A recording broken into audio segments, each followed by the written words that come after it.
Okay.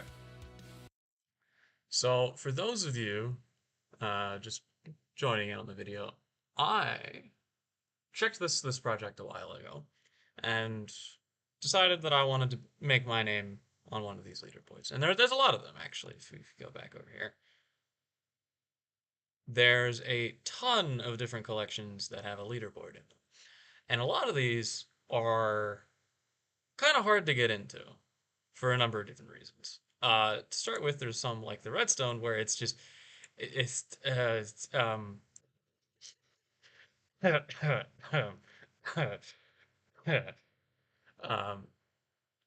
yeah, if I re-enable this and we check my collections, I had maxed out redstone minions, several of them, for quite a while.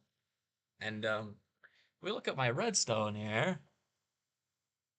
Yeah, I'm at 13 million, and I think it's 8 redstone 9 minions, and one of those was actually a redstone 11 minion running simultaneously for months, and I'm like barely in the eighth digit. So yeah, competing with 500 million, it's so when I was looking at the different collections, I found quite a few that I could actually compete in. Now, of those that there were, the one that caught my eye the most was I was originally going to try to do an egg since um, I had a bunch of enchanted eggs already, and eggs are good money. But it turns out there's not actually a collection for eggs. Yeah, all the egg crafts are unlocked in the chicken collection, which actually brought up a different idea. If we check here in the chicken collection, we can see the top player, OMG the cubes. So if we, let me just get back in the game here. If we do slash visit OMG the cubes, and we take a visit at his island, and oh, he's online. That's cool. Yeah. Hi. He is currently in the lead by a good like 60 million chickens. And if we go over here to where he actually has his chickens, you can see he has 30 of what I believe are all tier 12 chickens. But you can see right there, they're dropping eggs. Whenever they spawn, they're dropping eggs, which means all of these minions have an enchanted egg on them. And presumably also a super compactor. I can't actually verify that, but it would make sense to have a super compactor on. Now, eggs are great if you like pick one up. Like if we go back to my island here, every time you pick one up, you get a pretty decent amount of farming XP, and then they're produced 1 to 1. So for every chicken, you get an egg. For every feather, you're getting an egg, right? So you get one, one, and one. And yeah, yeah, they're pretty good. And if we look at the super enchanted egg, that sells for 150,000 ish. It varies a little bit. So it's definitely worth having these in your minions. But the thing is, this doesn't contribute to your collection. This contributes only to your money and your XP. Now, if I'm standing here in the middle of these guys, I will collect farming XP at a much greater rate than I would pulling them out of minions.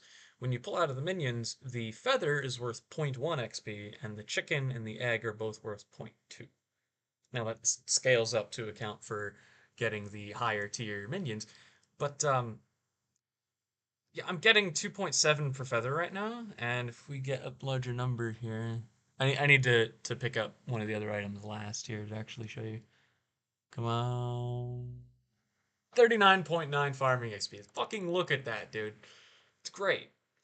Now, I am holding this hoe, which is giving me an additional bit of farming wisdom, getting 7. And of course I have a cookie, so it's not quite that high. But you can have like a farming XP potion, and there's a few other things you can do. But importantly, while this is a way to AFK grind farming XP really fast. Now it's not as fast as say pumpkin farming, but you don't actually have to have much of a setup. Like it's not hard, and it is completely AFK, so I can just leave this running while I'm like at work or something. Now, well, this is good for leveling up my, say, my chicken minion, and ensures that I'm actually getting use out of that mighty chicken's benefit.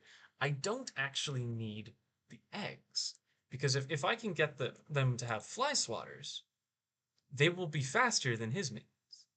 And I've done the math, and if I can get a chicken AFK on these things, I can use catalysts permanently. And on top of that, I can have a fly swatter. And this is the expensive part. The uh wait, this is the wrong search bar. I can also have the mithril infusion. Now I don't know if he has the mithril infusion. I don't know what fuels he's using, but I know that he has the enchanted egg. So I know for a fact that I can produce at minimum 1/6 more than he is. So it's like if he's producing 1 million, I will produce 1.2 million. Is what I'm trying to say. And theoretically, I can produce much more depending on what his fuel setup is and whether or not he's infused his chickens. Unfortunately, I have one less slot than him. I only have 29 minions, and they aren't all chickens. I have a ghast minion, a cow minion, a magma slime, tarantula, fucking uh, Revenant minion? Yeah, Revenant minion. Netherwort, cactus, flint, because I have the flint shovel in there, and cocoa meat. Oh, and potato and so they're not actually meant to be up permanently. I'm trying to complete their collections. I don't actually care about their product. So once I'm done with that, I'm just gonna be buying whatever resource I need to max the minions if they're not already. Like the potato, I still need to get potato 12. Need to get melon. Wait, this isn't even melon 10 or 11? Okay, okay. I thought I had a melon 11 minion, but I'm gonna ignore that for a second. So my goal is to max all the collections and have all the max tier minions. And I've actually got a lot of max tier minions already. We check in here. All of these are maxed out. I think Obsidian, does Obsidian have a higher tier? One second, let me. Obsidian minion pixel. Yes, you can buy it at Boulevard. It's 16 stacks obsidian.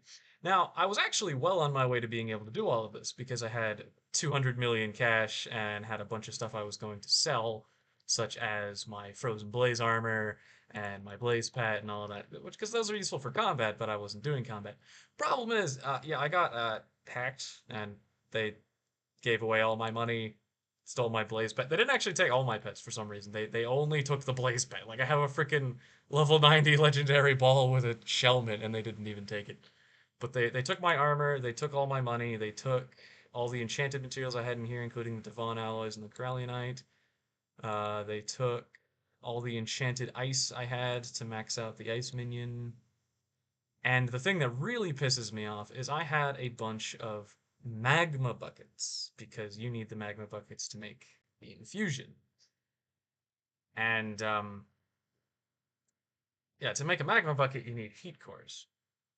Now it's really easy to get the enchanted lava buckets. It's whether just by mining them yourself in the crystal hollows and getting all the coal and iron, or just buying them because they're only like 200,000. The the magma buckets have a little bit of a price increase. So if you account for the 2 buckets that it takes to make the magma bucket, you're looking at about 2 million coins each.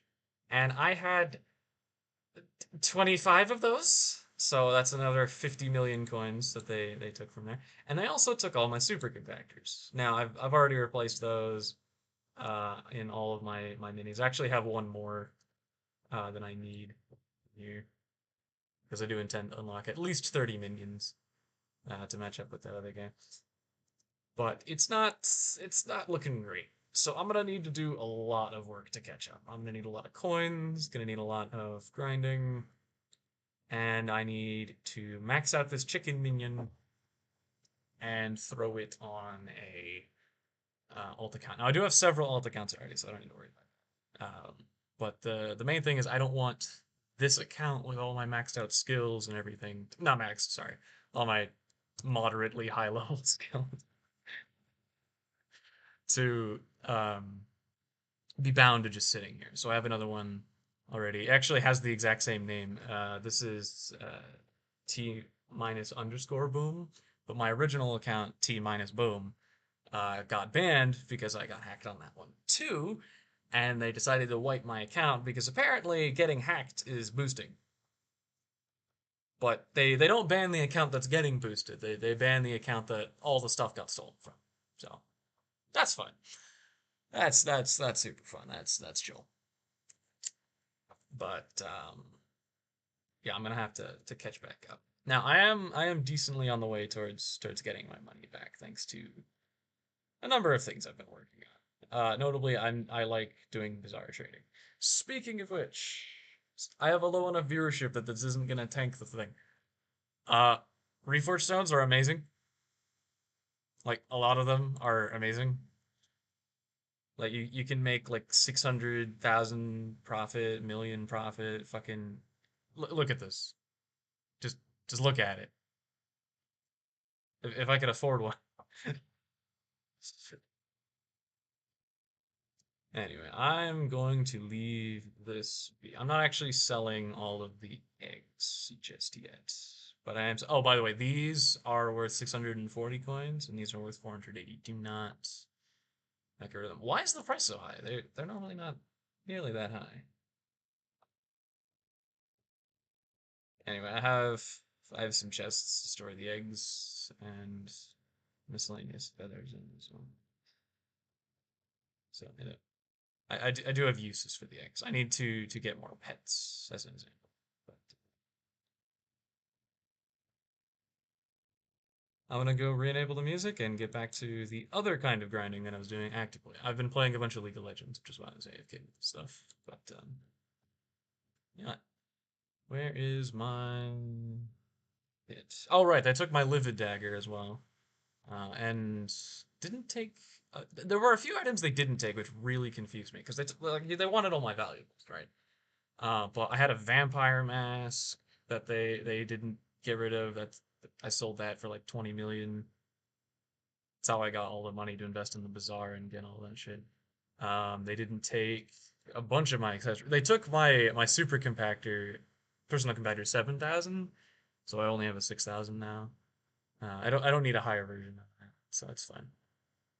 And a few more. I actually don't know what all they took. I know they took the maxed out glacial talisman. They took a bunch of like my cakes. Um, Sold those. They sold. God, what else did they sell that I could? I need to figure out what I. Oh, my gemstone gauntlet. That's gone. They sold. God, what else did they sell? Oh, I had a plasma bucket. That kind of sucked. Speaking of which, they didn't find the cow minion. The spare super compactor wasn't intentional. They left this one behind, and it actually had a magma bucket in it. I moved that to one of the chicken minions, but like they just completely missed this cow minion somehow, even though they found the rest of my minions. And I'm not gonna show you, but I have two different hidden chests on this island, and they found both of those too. I assume X-ray of some sort, given there's no reason to check inside just random pieces of the island. Anyway, time to go back to the grind. Let's see. Let's grab this music. There we go.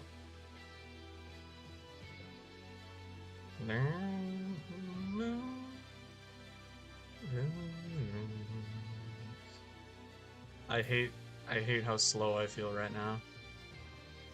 I'm used to running around with a permanent god potion, but I need the bits. Do I have any quests to turn in? Yes. Oh, Topaz. Yeah, I can go mine Topaz.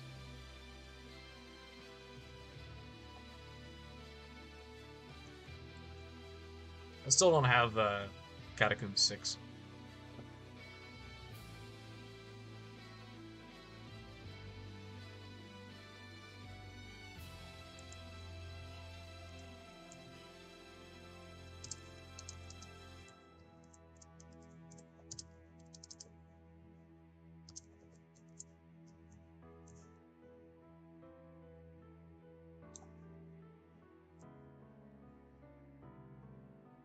Oh, oh yeah. If you're Iron Man, ammonites are fucking like worthless. Do I actually have an ammonite still? I remember like making a bunch. Yeah, I do. So the sea creature chance is nice. Uh, like you obviously want to level it up to get that. You can use it for like lava fishing or something, and it's not that bad, but it's bad. The problem is it's just it's outclassed pretty hard by some of the other pets.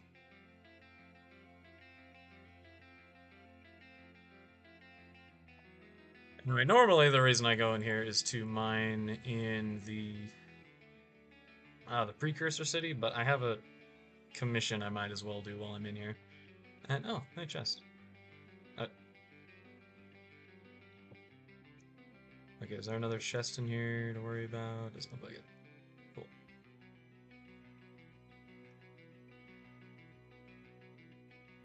Oh, I really hate not having a god potion, but I need those bits, man. So no, it is actually worth buying cookies for bits. Every cookie I get, if we look at this, so you base get 4,800 bits, which is in heat cores approximately. Oh god, that's 3.4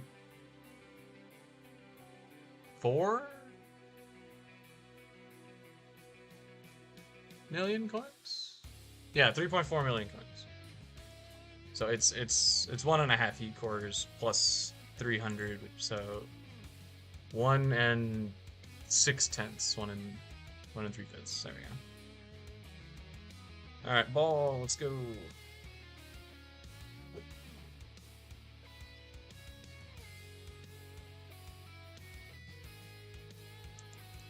Oh hey, freaking love this room.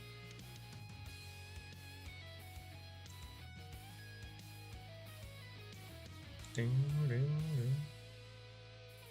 Now, unfortunately, I don't actually have a way to mine topaz directly since my gauntlet's gone. But I mean, I'm normally powder grinding in here anyway, so it's whatever.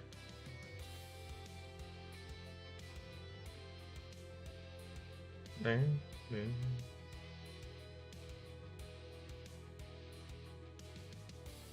Ding, ding, ding, ding, ding. Oh, I don't have speech chat open. I need to fix that. Has anyone said anything in chat already that was missed? Docs chat.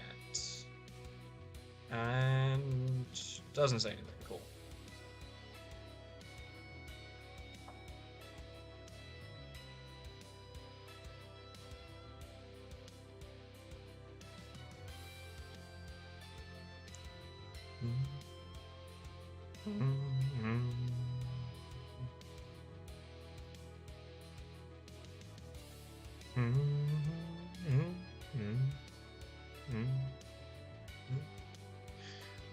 So normally when I'm doing this, I'm listening to like a podcast or like a TV show breakdown, something like that.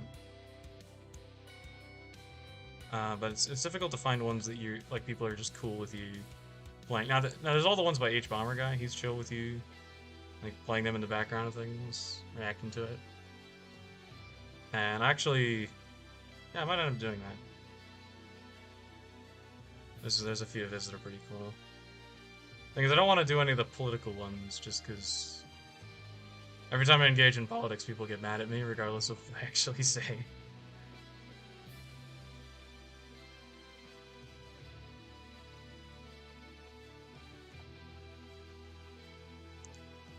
Oh, right, I have to actually... Um, okay. You... Bam.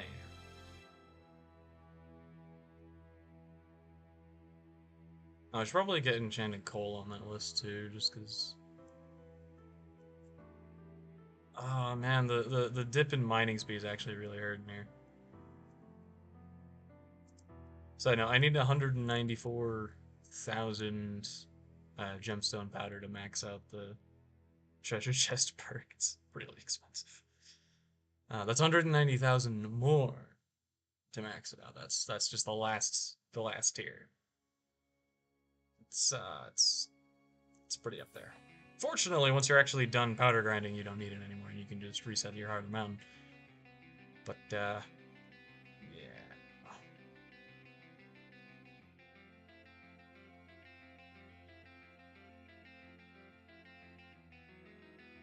Can I get more topaz, please? Only giving me rough topaz. For anyone who's unaware of gemstone mining, there's multiple different tiers of gemstone, which you can just upgrade through the tiers. Rough is the lowest, and the amount to just get the next is already what is it, 160?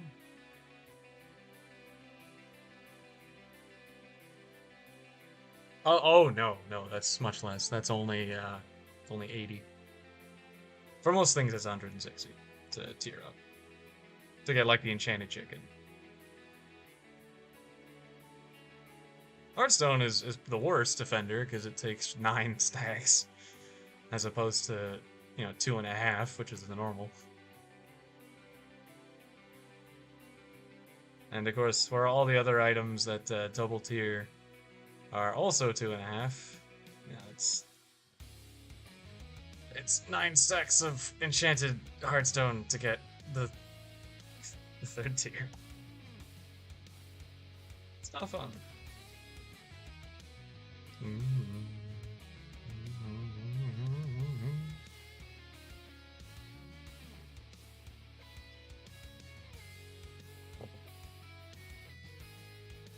But can I get this commission done so I can go back to mining for machine parts?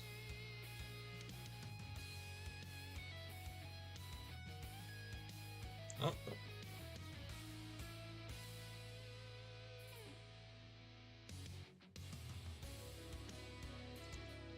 Oh, I'm done. Okay. I don't remember seeing a notification for it, but...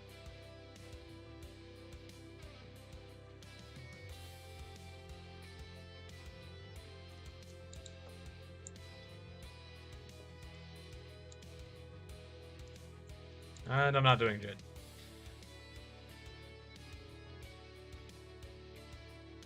Okay, so I need to go this way. Let me swap pets to armadillo. Why do I mine so slowly in the jungle?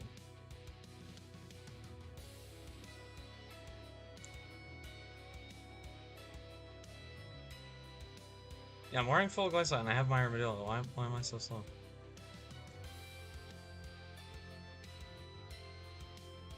I know I can insta-mine Hearthstone. I did that for like 3 hours yesterday.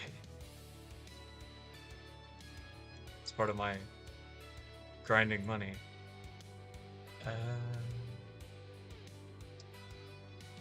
Genuinely lost here a little bit. Oh. Damn it.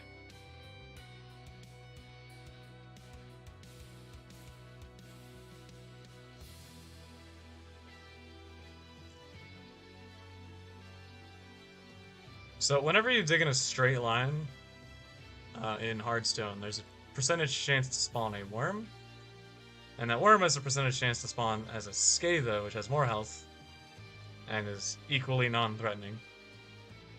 But the Scathas have a very low chance of dropping a Scatha pet. And those things sell for like 60 million. And on top of that, they're very useful for powder grinding, like I'm doing, because they increase your Hearthstone rate.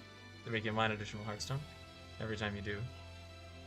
And they also they give you extra treasure chest chance. So you're just gonna get way more chests per second.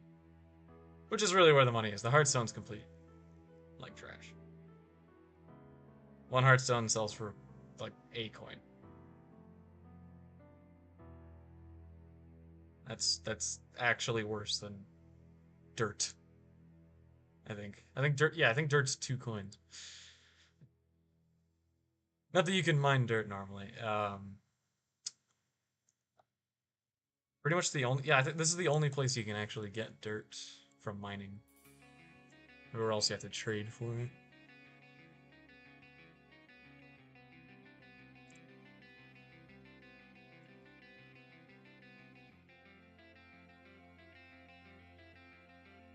Oh, or use the infinite dirt wand thing.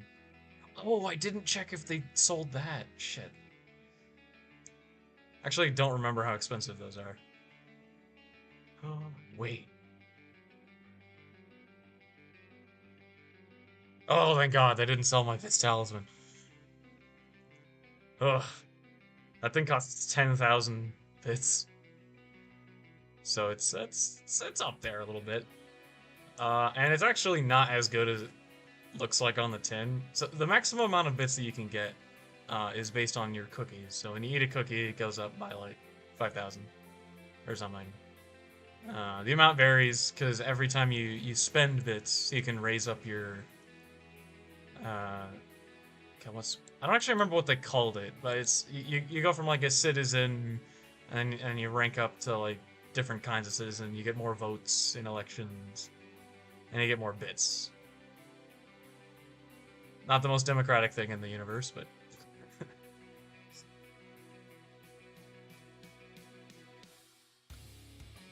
The point is, you get more bits over time. So when you start out with 4,800 for your first cookie, it eventually goes up. And I don't remember how much I'm getting now.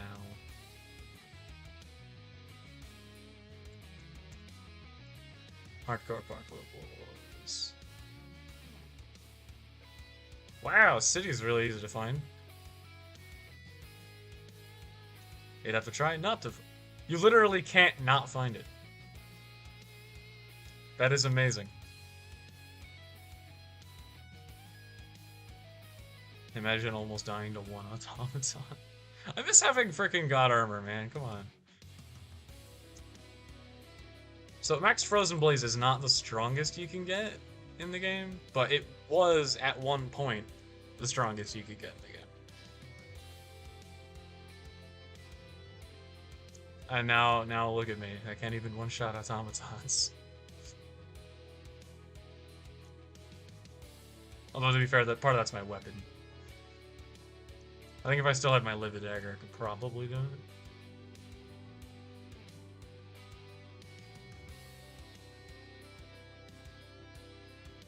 Oh, just a Livid Dagger.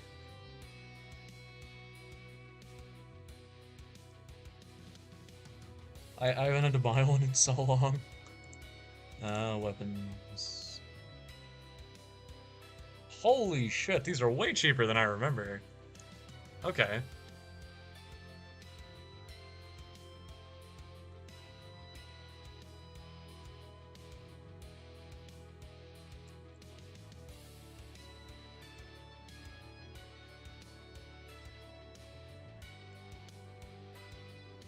Okay, so he's asking for fairy grottos. I'm gonna keep just being a tutorial, by the way, just because I enjoy explaining game mechanics. But the fairy grotto is the only place where you can naturally find Jasper, which is one of the many gemstone variants. The only one I don't know how to get is the. Oh my god, I'm not insta mining. Why?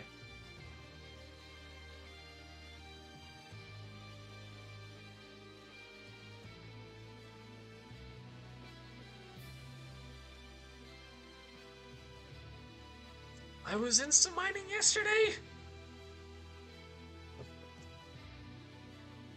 There shouldn't have been any way for my mining speed to go down. I'm still wearing full glaciite, so I'm still getting the set bonus. Haven't changed my pickaxe at all.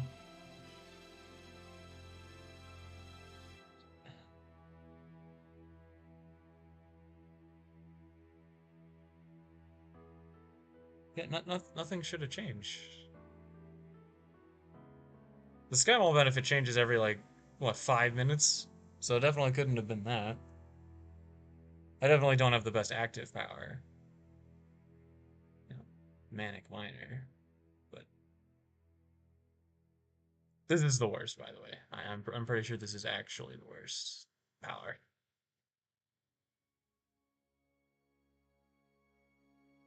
I only got it because I didn't have enough Hard Mountain tokens after getting Sky Mall to get the best one. Where did my mining speed go, man? I'll just invest more in the freaking base mining speed? That doesn't sound...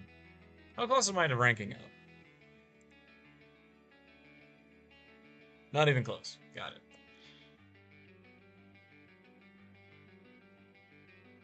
Yeah, I'm not too sure on that.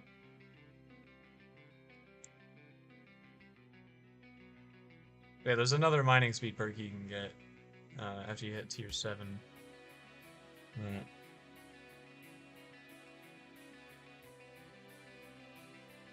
Now can I insta-mine? No, I still can't. That gave me 23 mining speed, still not insta-mining. Seriously, that is complete garbage. Even if I had a full intelligence kit, that would be terrible.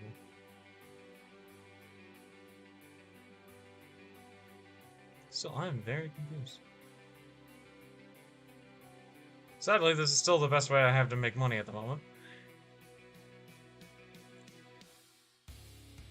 Can I start getting machine parts so I can explain how good these are?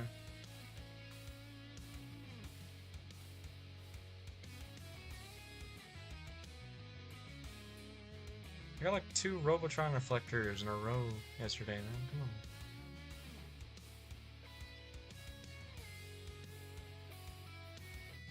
Yeah, this is what happens every time I start streaming something like League of Legends. My luck just goes down. And shit just goes wrong.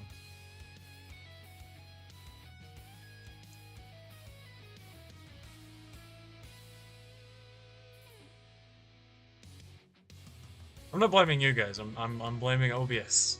It's obviously their fault.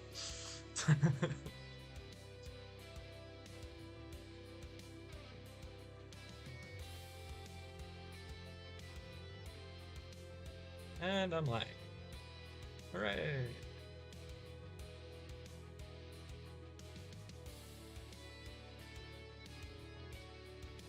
Yeah, maybe I should get a Mithril Golem as my mining pet instead of this armadillo. How much am I getting from this armadillo?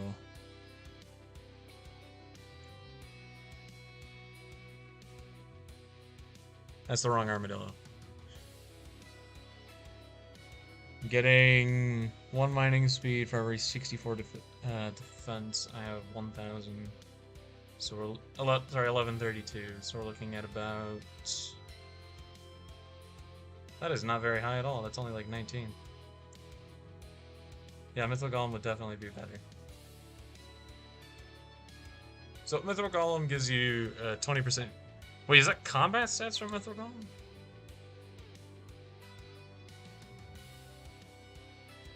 And I can't see the perks because I don't. Okay.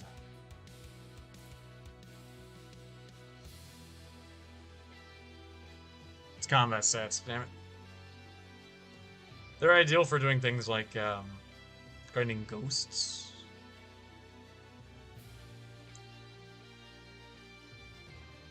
But I never actually read the text before.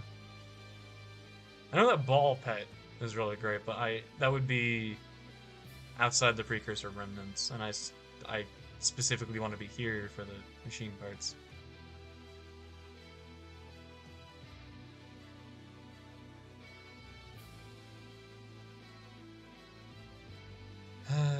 Sacrifices we make, friend. I was originally doing this with a Gauntlet and Sorrow armor, which, yeah, that insta-mines everything in here, including yours. It was great.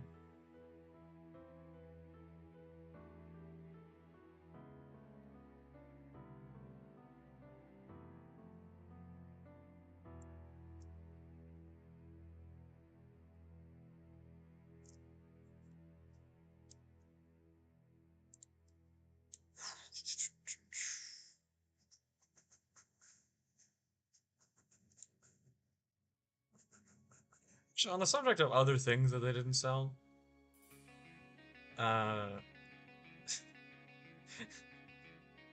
if we go back to the island, I had all those maxed out minions. Some of those were worth like 3 million or more.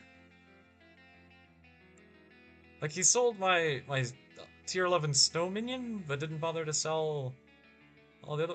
There we freaking go! Oh my god! Finally. So, you go into the action when you go here. The control, you can look at the lowest price. We can see 90, and it's damn it. Okay, so you're looking for a price that you can't reasonably go over. And looking at it, we're looking at 145. So everything below 145, you just buy.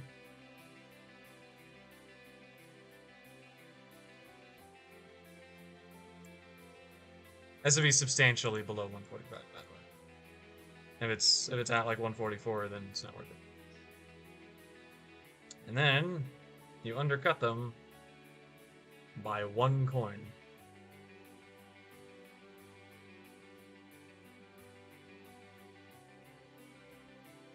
And then you can go back into the auction and look at the... No, I don't want the auctions. You want to look at where they start selling multiples. So this is a profit.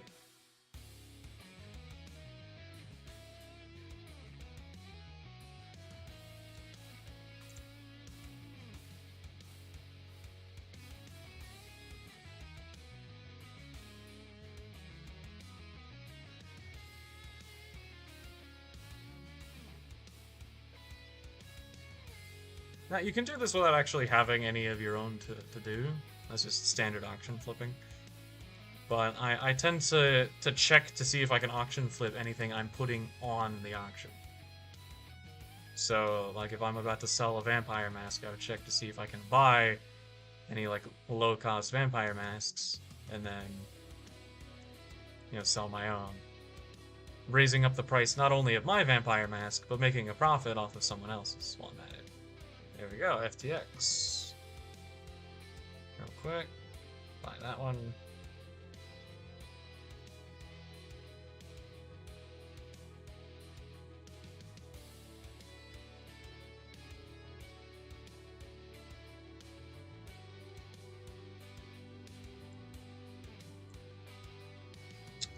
So this one's looking pretty cheap. So we're gonna buy... Okay, that means someone else bought that one.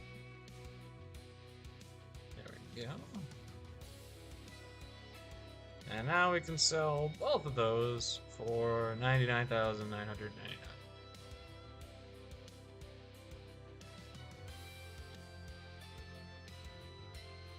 This works right alongside all the bazaar flipping I tend to do. Oh yeah, he also sold some of my enchantment books. Not all of them, but some of them. And I decided, might as well sell mine.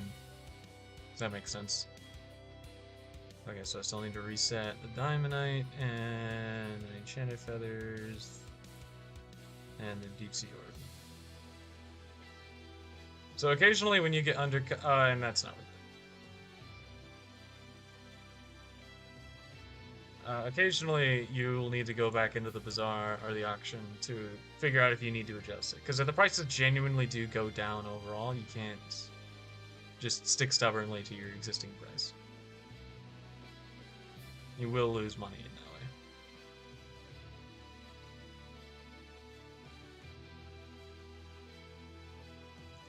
Super light motor. There we go. We should check FTX. Somebody's undercutting us by too much. Buy him out. By the way, if you go right to left, you're more likely to actually collect your items.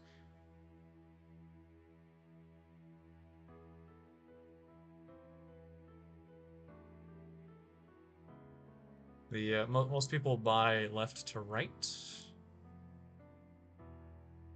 So the ones where you're more likely to get kicked back by Iskro because someone else has bought them are going to be on the left. Iskro is the system that prevents like loss of money. This one's kind of awkward. I'm not actually going to try to upcoin this. I am just going to hold on to my Superlight.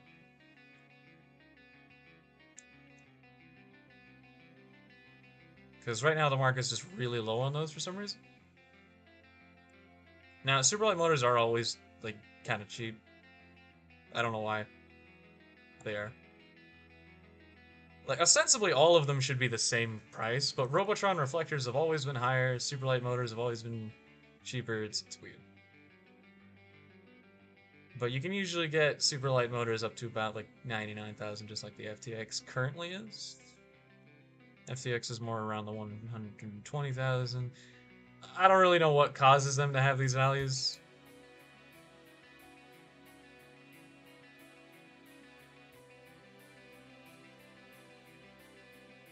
In the grand scheme of things, the market just lets people pay whatever they want for things.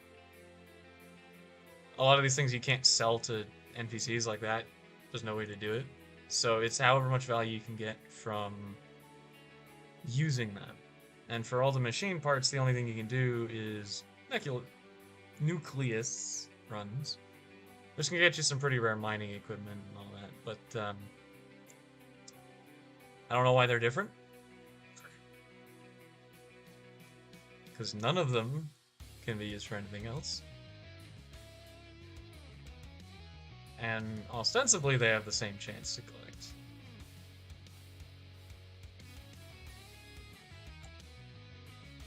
Alright, so the control switch. Let's check on that market real quick.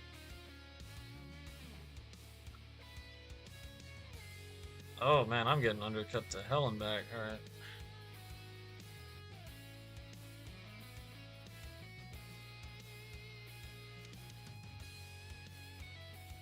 See, I went all the way to the left, and boom, I was getting undercut.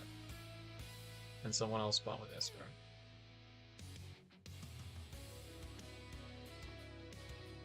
Alright, so selling these for 1.4 and then that. I'll keep doing that. It's important not to change your amount unless there's a ton of people underneath you. In which this case there's not. There's only, I think there's like 6 total control switches, of which one of them was, sorry, 2 of them were bought by me. So yeah, see, I already have people buying my stuff.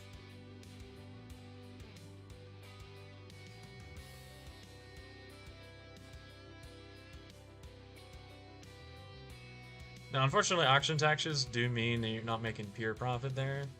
That's where the margin has to be. So I wasn't bothering with the Superlight. It's not nearly consistent enough for me to bother with that. Why isn't my Bazaar flip going anywhere? It's kind of weirding me out.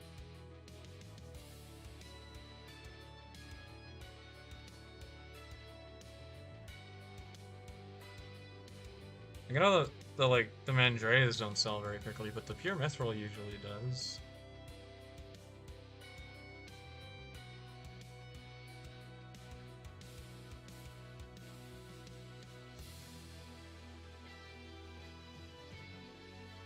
Yo, free mining speed.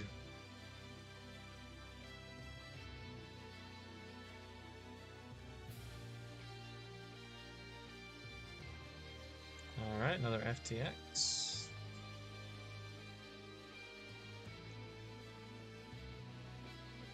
Let's go revisit that.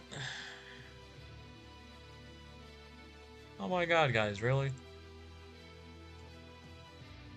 They're already getting bought out.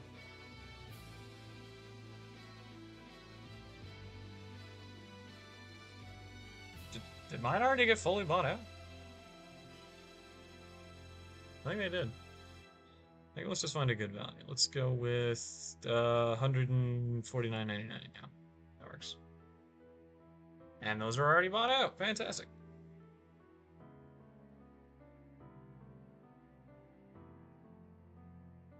A lot of people undercut by more than one coin, and it really confuses me. Like, it's not a matter of actually offering people a discount that gets you sales. It's being furthest on the left. just because everyone checks that for the cheapest one. And I mean, people aren't going to deliberately spend one extra coin for no reason, even if it's only one coin. I mean, I guess they could do it on principle, but I've never seen it.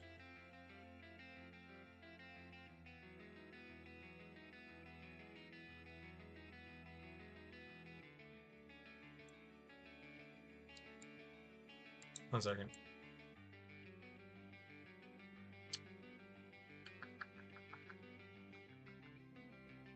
Is there a better pet that I have for this?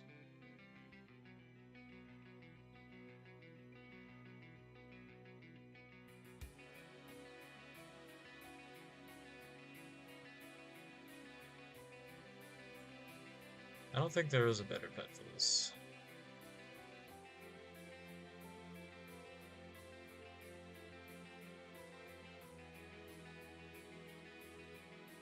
The thing is, it's not contributing anything at the moment, because my defense is so low. And I'm not mining gemstones, so I don't get rolling miner for anything.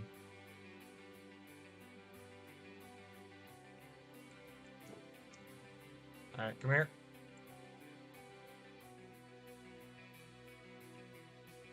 You are going to mine me some stuff.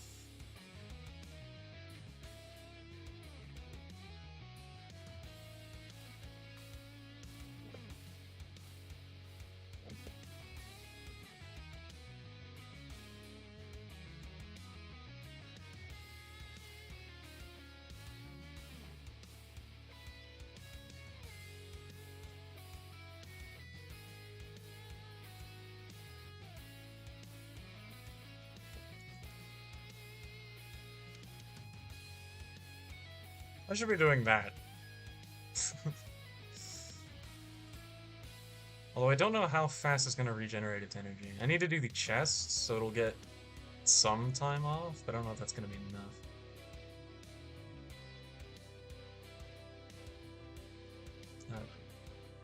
Where all the other chests go? Oh, is there like a maximum amount of chests you can have out at once? Okay, I'll stop at 3 every time then.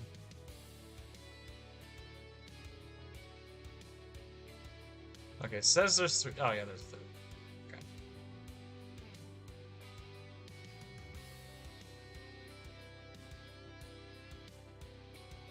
I think this is sustainable.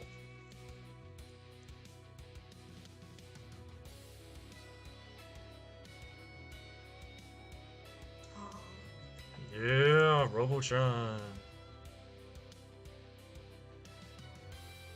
What? No, I'm trying to... God damn it. I'll check that in a second. Oh, hell yeah. 90,000 coin profit? I'll take it. Again, it's not actually 90,000 coin profit, but it's close. Good action, get that out of there. So we're looking at 5, 8, 9, 9, 9, 9, 9. 5, 8, 9, 9, 9, 9, 9. And then we check for the multiples. Oh. Okay, so the 3 is definitely out, and 2's out. Is there anyone who has a really weird number that can turn a profit? That's 4 is a profit. Do I have 2 million coins? I do have 2 million coins. Oh yeah.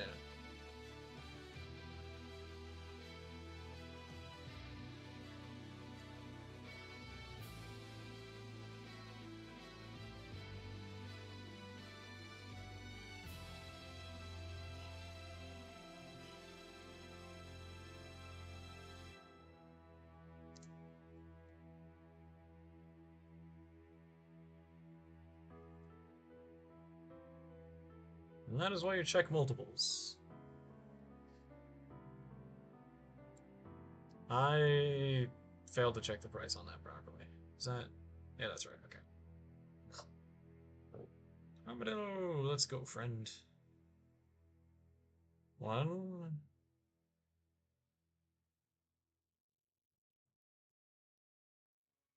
2... 3. All right.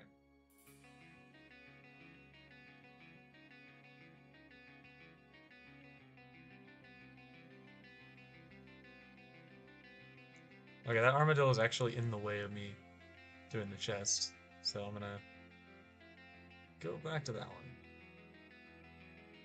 Extra control switch.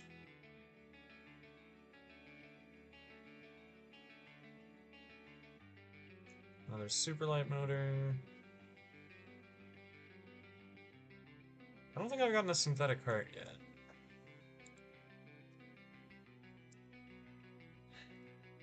Yeah, collect on those.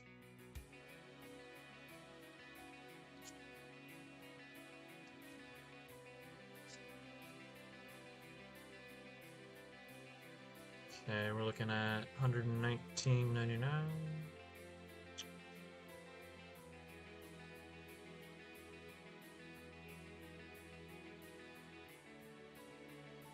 Super light gone anywhere.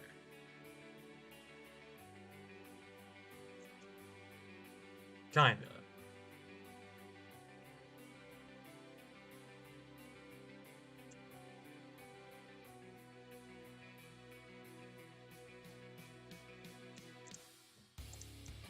Alright, so I'm looking at 98999. Cool.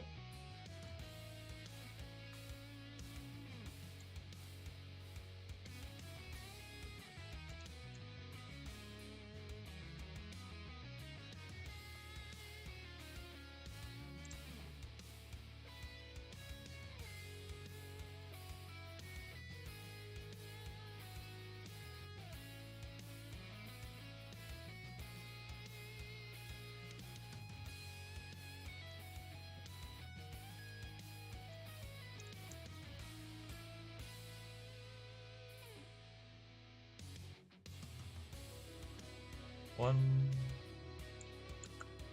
two,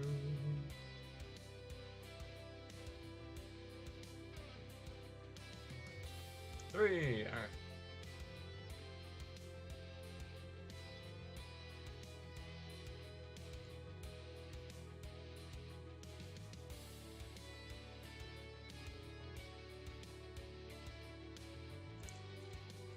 Third one was in here somewhere. There it is.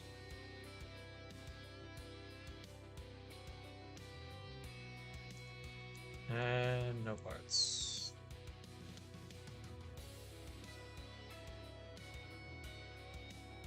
Give me all the coal, please. Thank you very much. I appreciate that. Whoa! It's a good time to test that 3 theory, and it is correct! Alright, you can only have 3 out at once. Ah, what the fuck? What are the odds of that?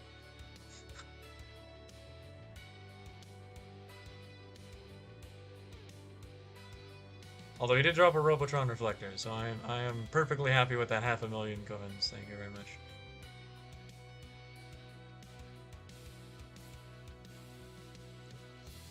And there's my first synthetic heart. Alright.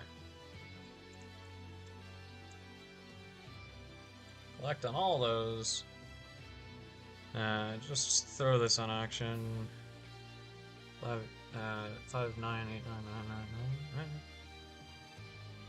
Shoot. I actually can't remember. 589.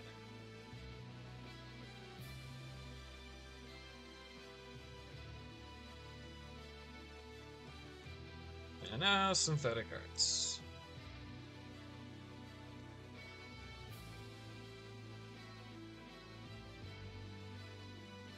Looks like I'm doing 139999. And I'll buy out. Can't. That's cool.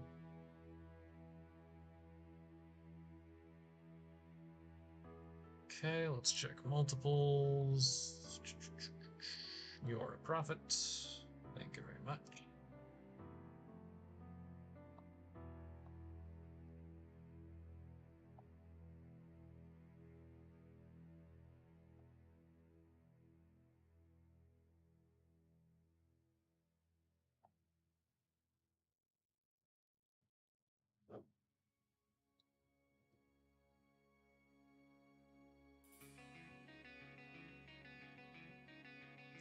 And that's 3. Oh, my Mandra is sold, alright.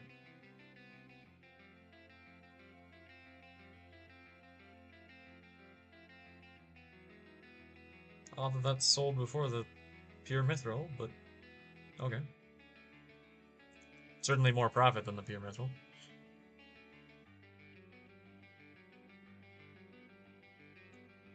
Oh my god, man, I'm getting so much luck on these freaking Robotron reflectors. Alright, nothing else sold. Go back in here, buy another Mender. Then I still have several million lying around. I'm gonna go for. Now let's put 4 of those. And 4 of those. It's cool.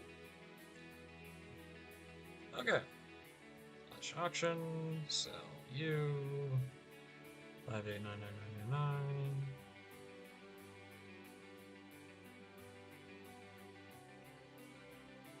Those aren't worth replacing. That's not a profit. Check multiples.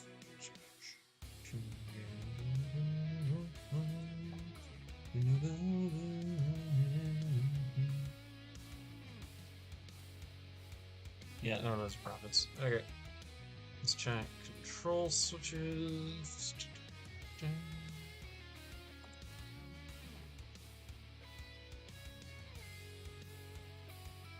That is a profit. It's gonna be hard to sell those, though. I'll still take it.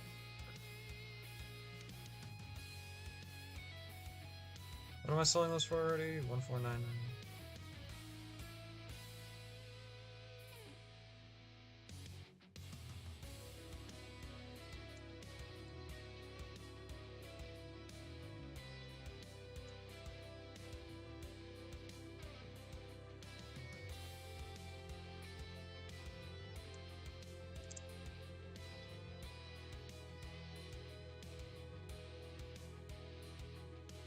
I think if you're in that menu and you click an item that you can auction, it should automatically go to the create an auction menu. Just a minor quality of life benefit I think would be really nice. Can't mine the sapphires. Still at 1.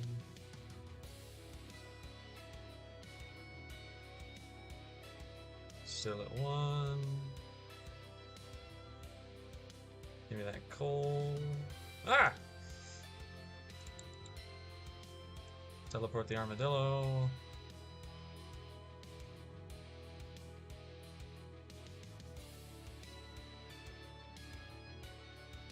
Alright, come over here.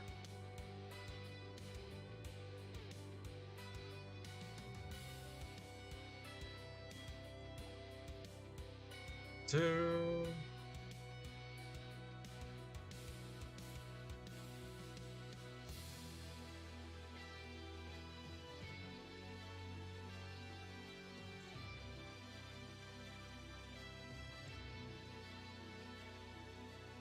Alright.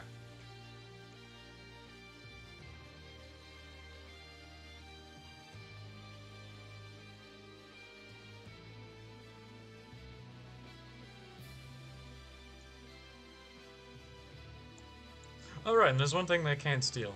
The people who took my account. I can't steal the booster cookies I already ate. So all the progress I made towards getting higher bits and the bit total that I had allowed, they couldn't interact with. They could spend all the bits I had, like already unlocked, but you need a massive amount of playtime to actually get those, and they didn't have my account for that long. Which might explain why they didn't sell the Vampire Mask, actually. It's not exactly a quick sell.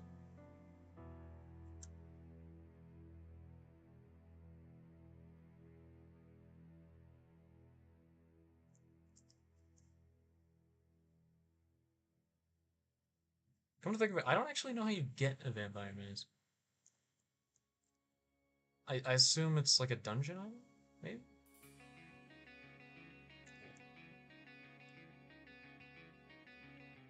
Other there's the Vampire Witch Mask, which it's pretty freaking good. But I had the Vampire Mask. It's 20 million. I also have some ectoplasm lying around, but yeah, it's not a crafting recipe. That's I can tell by just clicking it.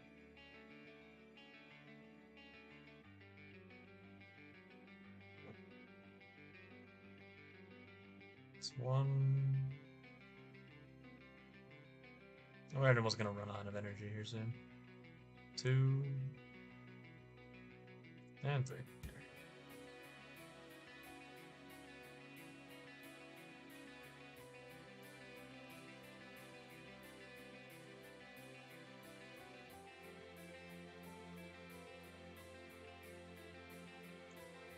Hey, more money.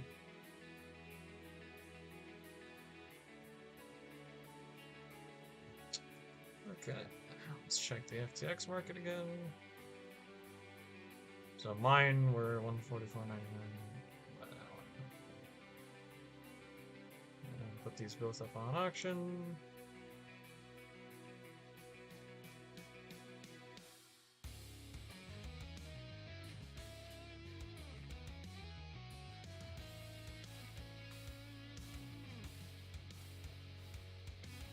So while you can definitely rig the market higher than the values I'm going for, like buying out a bunch of the cheaper ones all at once, getting like the bottom like 100, and then artificially raising the price and selling them all. You can only have so many auctions, and I haven't like done the pay to win strats you need to do to unlock more auctions.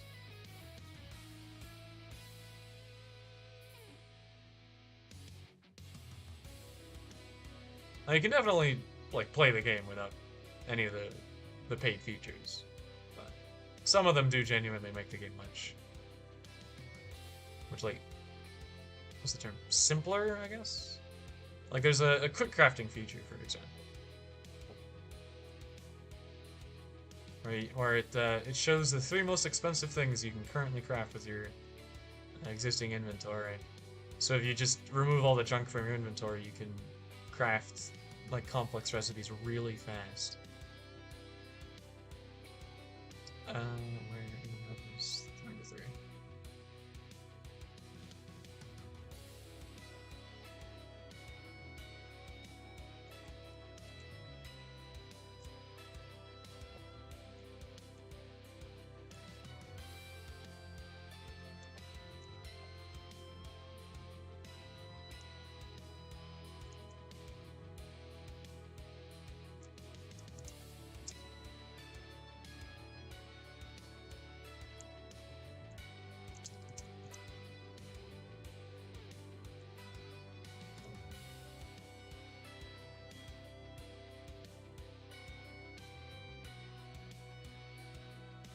So, Yogg Armor.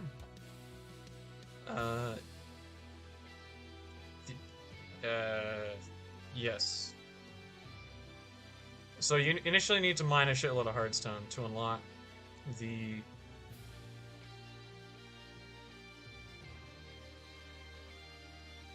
Flamebreaker set.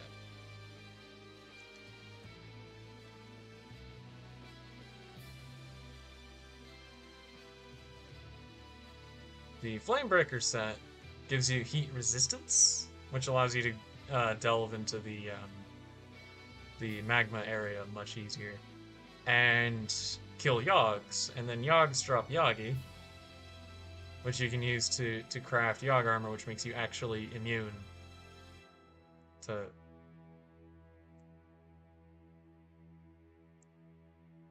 No, wait, how much does the Flamebreaker Armor actually use?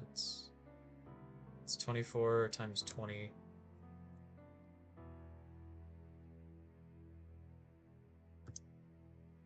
So it's 480 times 64 times 9.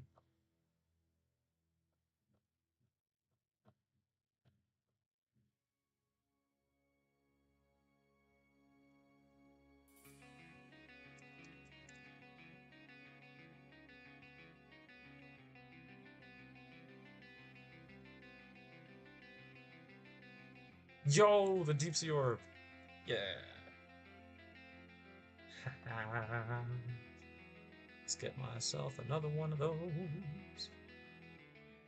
1.5 million profit every time. It's amazing. They just sell really slowly. That's why I've never actually bothered to buy multiple. Like when I had a lot of money, I would be buying multiple Mandreas as an example, but I would never bother with buying more than one deep sea orb at once.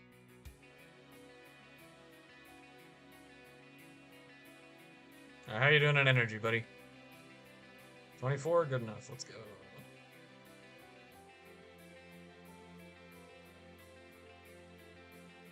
That's 2 out of 3.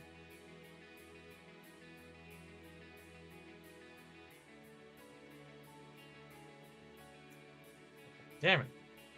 Well, I got 2.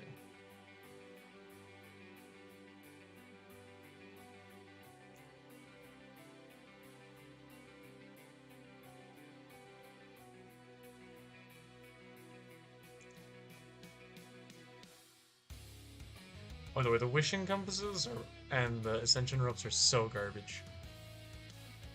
Like there's a way that you can grind coins. It's not great on its own, but and you have to do it anyway to get the nucleus runs. There's a metal detector you can use in a specific room here, and you have to find a chest that's like hidden in the floor. There's a percentage chance to get a wishing compass or an ascension rope, and doing the math, out of all of the ways that cost nothing that you could theoretically use to make money, it is the single slowest way to make money in the entire game. It is that pathetic.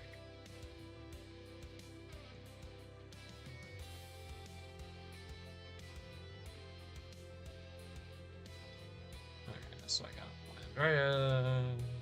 Find another one.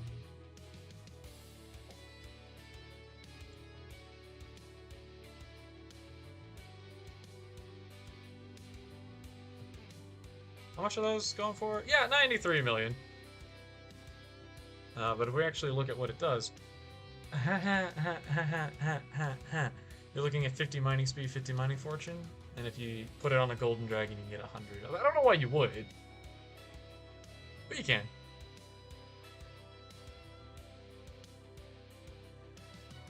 Because that's like the most effective mining item you can possibly have for a pet.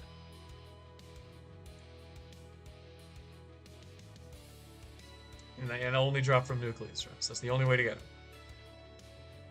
Or buying one, of course, but like 93 million. You want me to spend 93 million on that? I wasn't even willing to spend 60 million when I had 60 million to get a skate of that. And that's I'm much more like relevant mining buff. And I can resell it. You can't resell pet items very easily. You have to just sell the pet. I actually didn't know that the first time I tried doing that. I had an EXP share that I put on a griffin. And I tried to get it back by putting another item on it. And, because that's how it works in, like, Pokemon. Which is what that system's based on. Nope, just deletes it.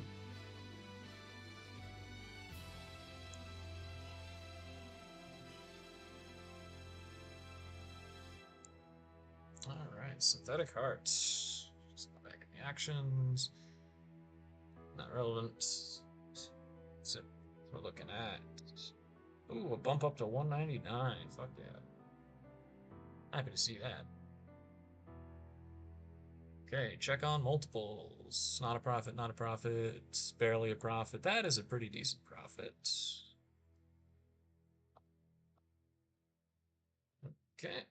We're selling 6 of these.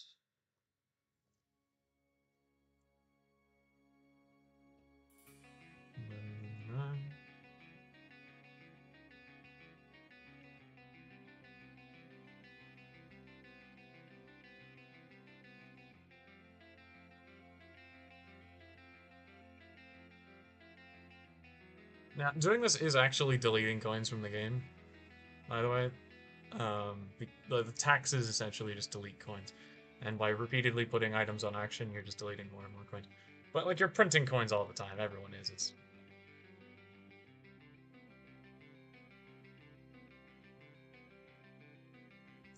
Wow, that was fast. Okay, I used only, like, 3 energy. It's pretty good return on investment there.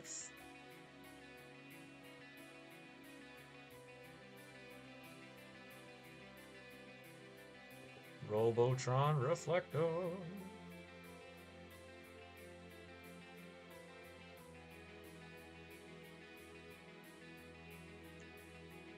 Okay.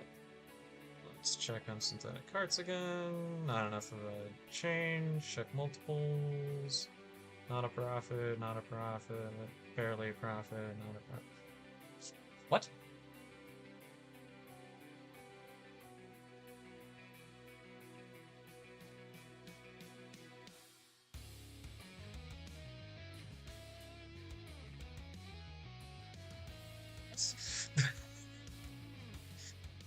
I have no idea what that is. That's a pretty good prop. Yeah, I'll do that one. That's gonna take a while to sell, though.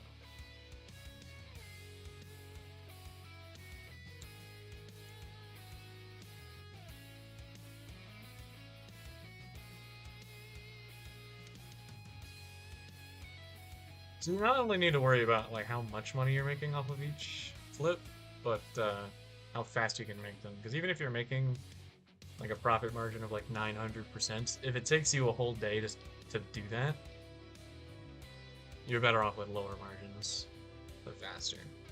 Like an iteration time, essentially. Because profit is measured by time. You know, you make usually just by hour. So, for instance, people make like 40 million coins an hour doing gemstone mining. Now, I can't make that much money right now myself, obviously, but you know, just mining these parts, I can make about 15 million an hour. But throwing in the flipping, yeah, I can actually make like 40 million an hour.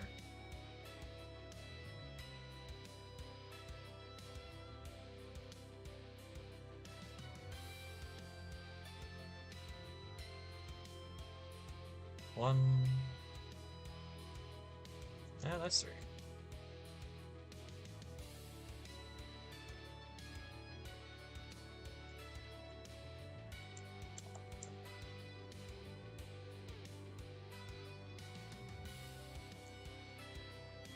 Where is the other one?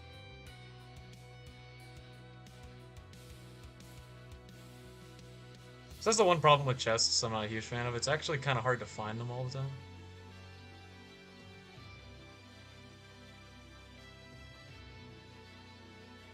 Okay.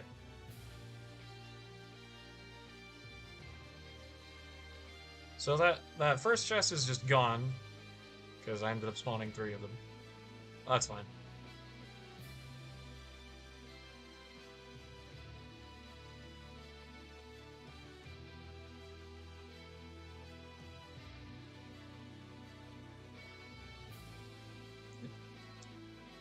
Why are they buying so many?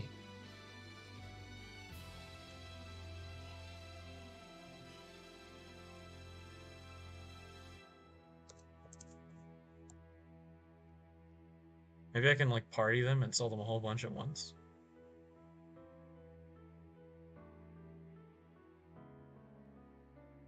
None of those are profit.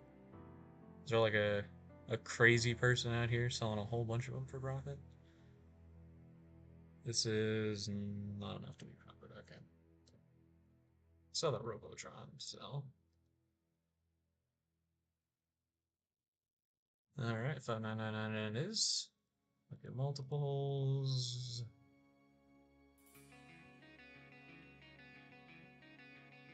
And none of those are profitable, so just dump it.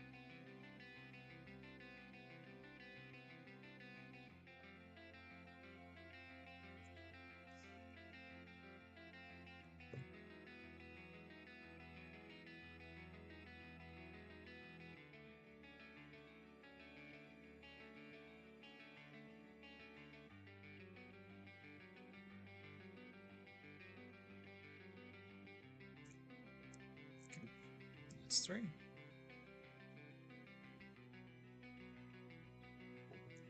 Yo, prehistoric egg. That's where armadillos come from. You can get them like super easily. They're actually like kind of way too cheap, honestly. I've probably had like 15 prehistoric eggs just naturally drop, and they're not very good. Because only the legendary armadillo pet is actually worth keeping. But I mean, look at this. So that's a 1/2 common, 1/4 uncommon, 1/8 rare, 1/16th epic, and if you don't get that 1/16th epic, it turns into 1/16 legendary. So there's a 1/16 chance to get a legendary per egg. That may sound small, but as I said, I've had like 15 of those myself, and I'm not even like crazy about getting the eggs. Some people have like really bad luck with nucleus runs and get like a mil. Okay, Blockhead really wants these pieces. He's doing nucleus runs. Maybe I can. It's almost definitely worth partying up with him to sell a bunch of them all at once. Assuming I can find a good deal.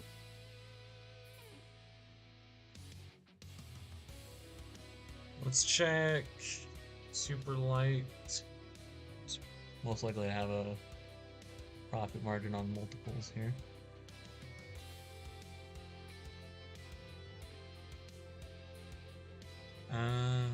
So 4, so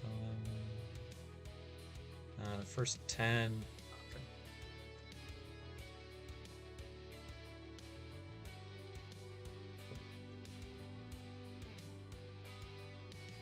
Oh wait, here. /B Blockhead 790.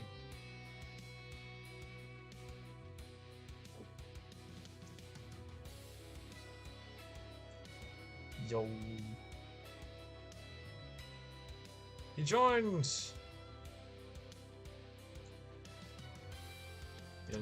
You need more bots?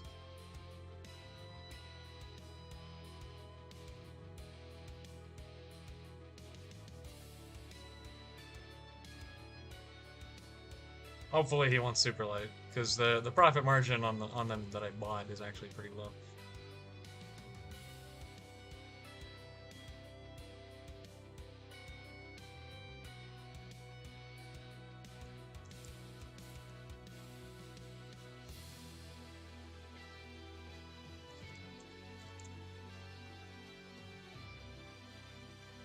Please have a good multiple. Okay, what are those? Base. Not enough.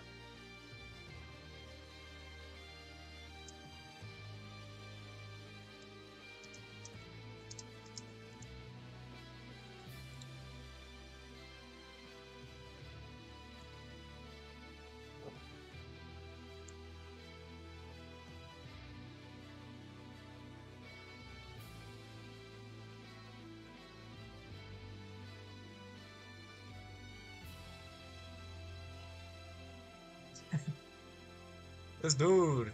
How many coins does this man have?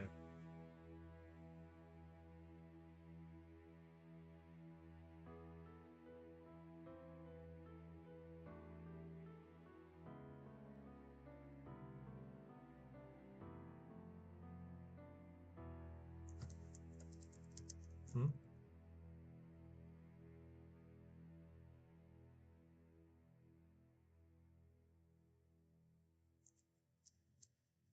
No, I wanted him to buy it at my inflated prices.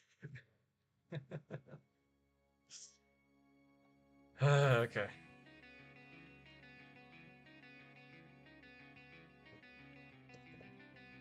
Okay, well I am making a pretty decent profit here.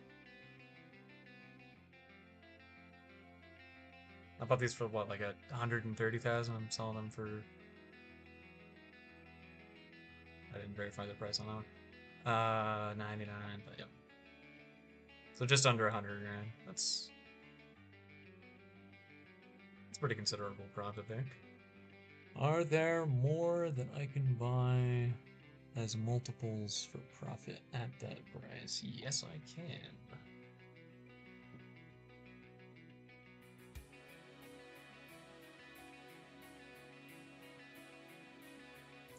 This dude's buying my whole stock.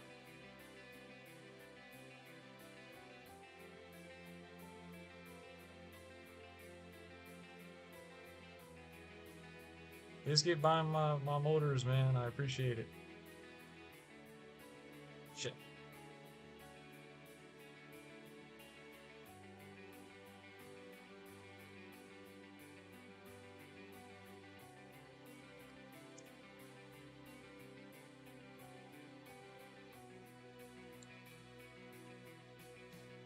Two.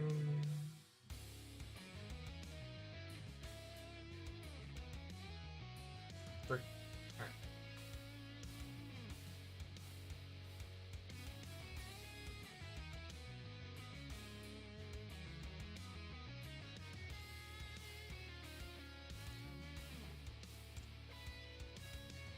Okay, only 80,000 more powder to go.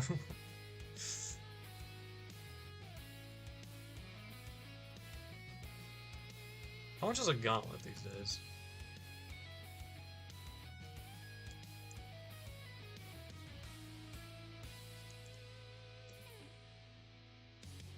Oh dear. Oh, god damn it. There we go. I cannot see that price. Okay, so 14 million? Got it.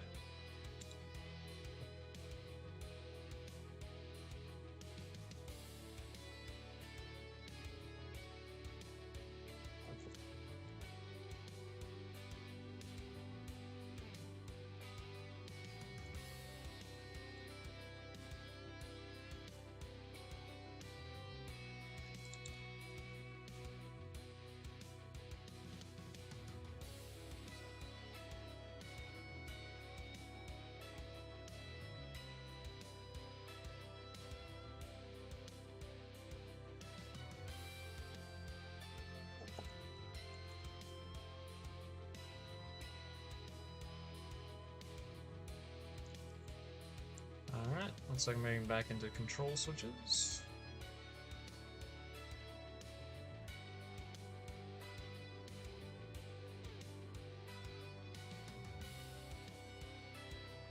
Oh, right.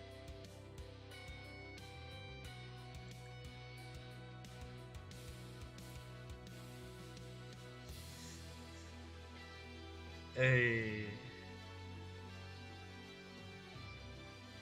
Looks like this one's gonna have a long turnover time, because I'm doing 1-4. No, no, no, no.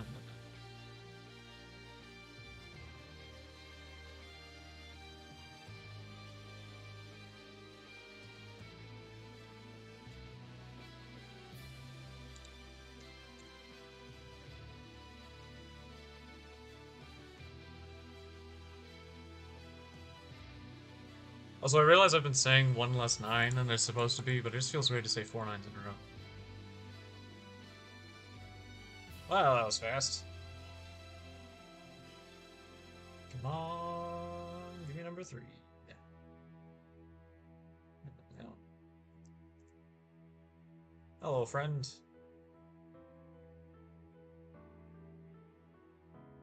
I think that guy had Necron armor. Rich bastard.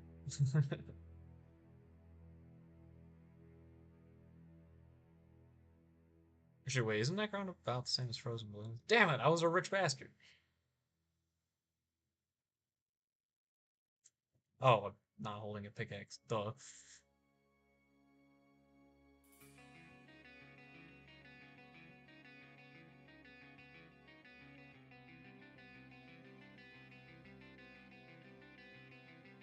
Come on, give me chests. I believe. I got 1 over here. It's 2 and 3. Oh shit, I got. So I can't have 4 of them out at once.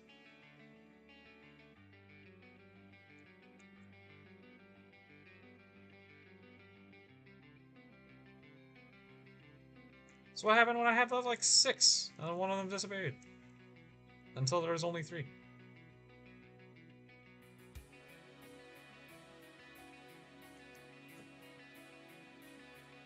Still nothing on speech chat. Guess no one's watching me mine. Talk to myself, okay. Well, if I want to be talking to myself, I want to be talking to myself with some caffeine.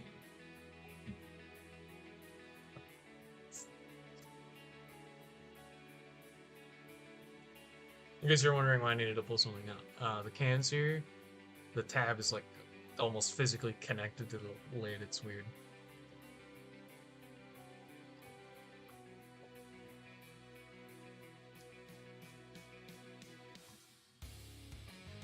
It's just a bad design overall, really.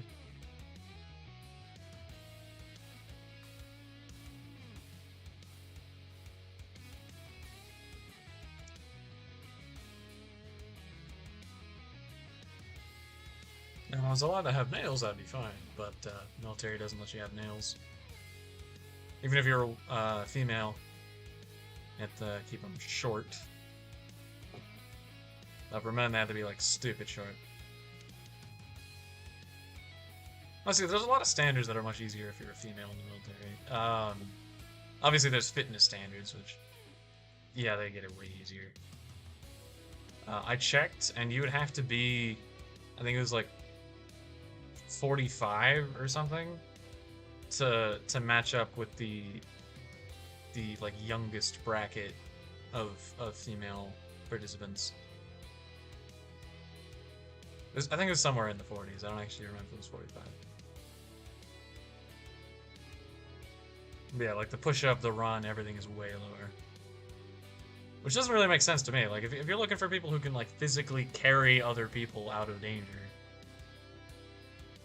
or like, deal with heavy machinery on a continuous basis, lift things across a ship. Like, realistically, the run doesn't matter on a ship. Not really, because, like, even the biggest ships aren't 1.5 miles long. And, like, why would you ever need to cross an entire 1.5 miles ship anyway? But, like, the push-ups really matter.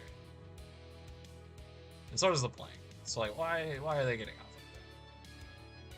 like that? Why are female firefighters allowed to not be able to bust down a door? Oh my god. Dude, my luck with these chests. Nuts. Thank you, Armadillo God.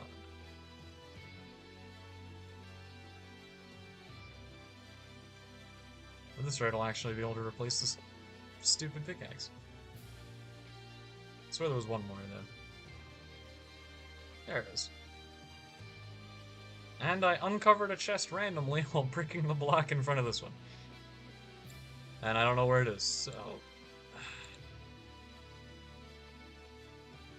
Dude.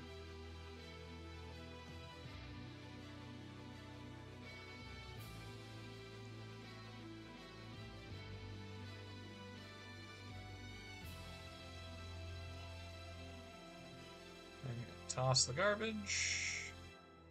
You still haven't proven you're not common yet. If it's common, I just throw it away. It's not even worth keeping. Oh, hell yeah, give me those. Shit.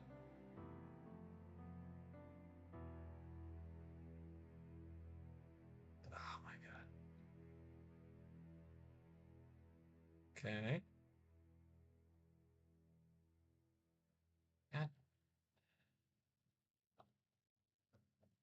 The fact that when they've already been bought out, you can still find them is really annoying.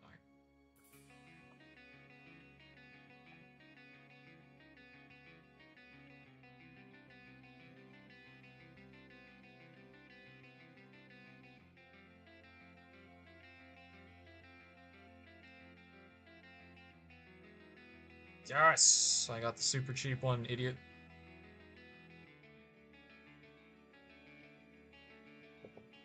Oh, look at that, 500,000 profit.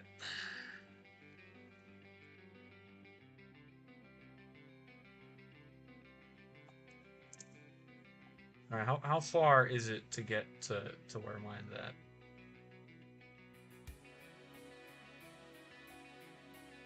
That's a lot. I think I'm just gonna hold off on this for now. Wait for the market to go back up. These parts just sell so fast, it's not really worth closing early, as it were.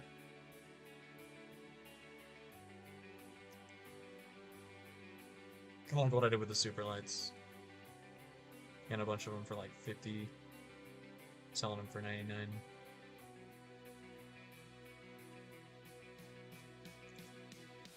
Okay, Electron. I think it's my first Electron of the day. Okay, we're looking at okay, 119.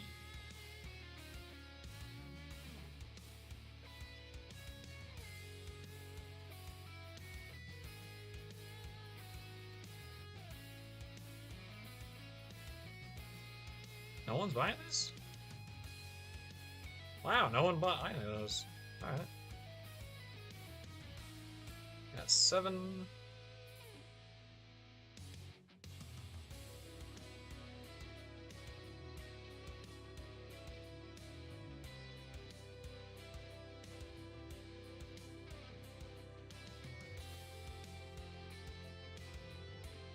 This isn't a huge flip. But anything that raises the market's kind of convenient for me anyway, so I'm going to be getting more of these.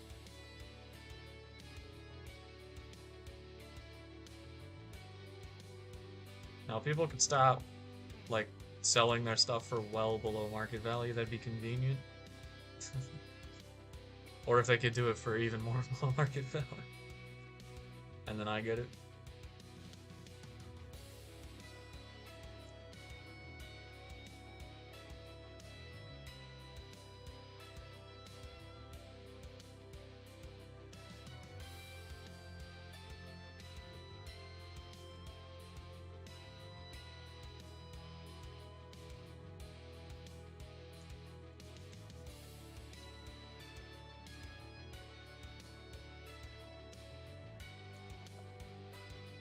Yo, the electrons are starting to sell.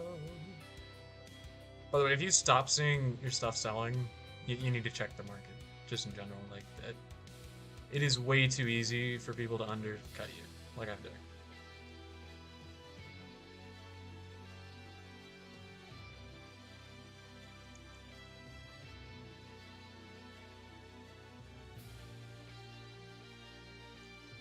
Dude, another Robotron.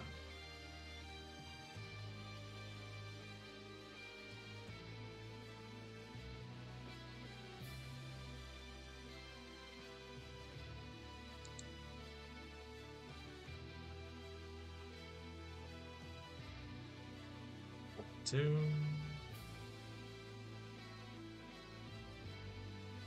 3. Right. I'm still gonna start stopping at 3 every time. Just because it's like a convenient number. Even if the, like, seeing 4 at once thing happened. Because I don't know, like, what the difference is. Because I know for a fact I got 6 at one point, and then it was down to 3 by the time I actually got off the armadillo. We got one of these sold. Let's throw up that last one for auction.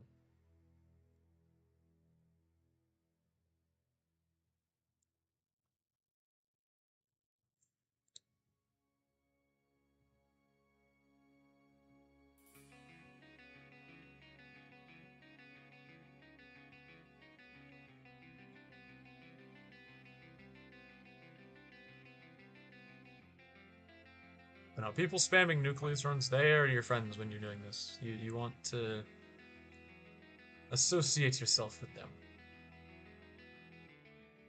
Because they are gambling. And whether or not they win, you win. Every time.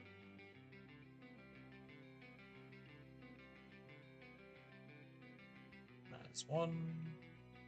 2.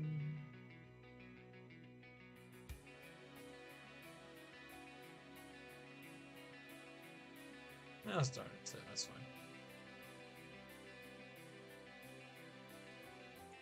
Dude doesn't know how to spell Corleone. He's a noob.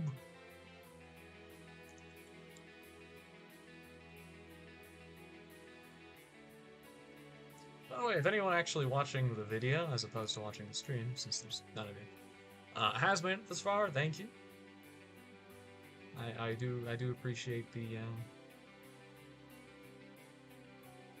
attention you're affording. I'd honestly prefer you watch the stream with me, you know, talk, ask questions. I like having company. I know my stream times are kind of irregular. Sorry about that. There's not a whole lot I can do about that. Because outside of straight up vacation time, my schedule is kind of limited by my roommate's schedule. Anytime he's here, I'm streaming, there's gonna be a lot of background noise of private conversations. The dude just doesn't get off his goddamn phone. And like, I respect that. You know, I'm constantly on like Discord or something, but I don't talk all that much. If that makes sense. I'm not doing voice calls.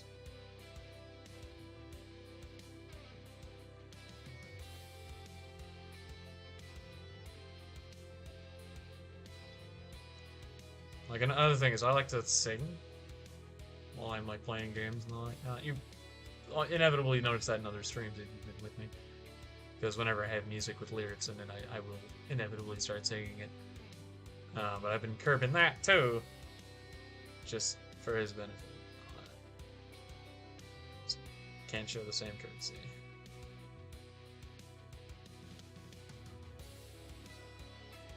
Aw, the armadillo is exhausted.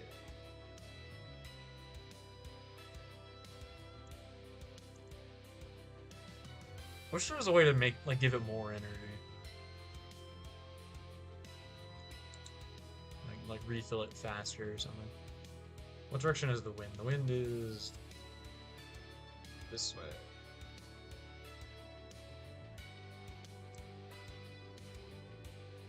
Sorry.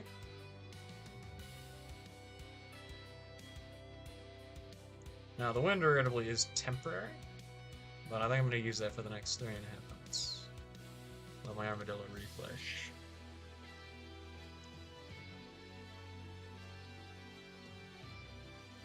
Wind has changed. Wind is this way.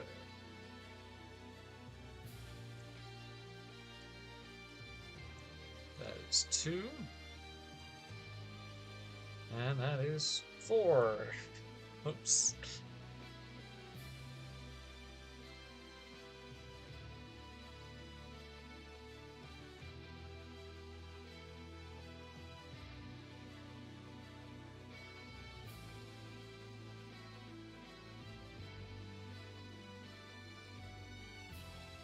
So you're supposed to catch 5 of the particle, but lag can truly shaft you. Where is the other one? Ah, there it is.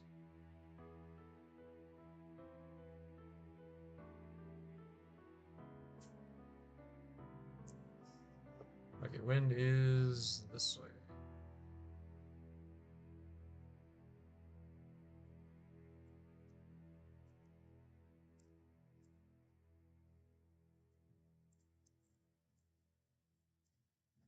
And that's regrettably all that goes over there.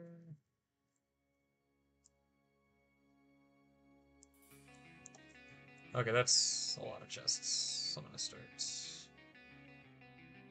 up here, and then get the one over here, where it goes away.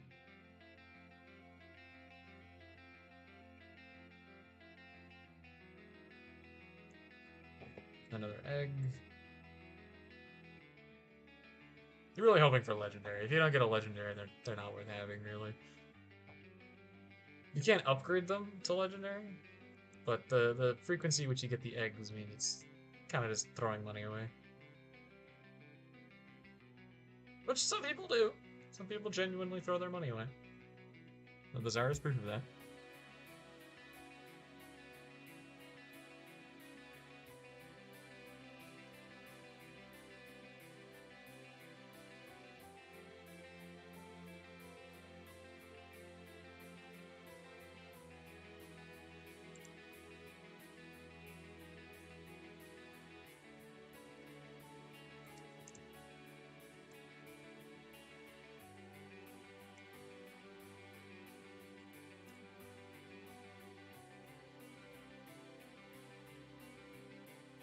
Let's check on the Robotrons.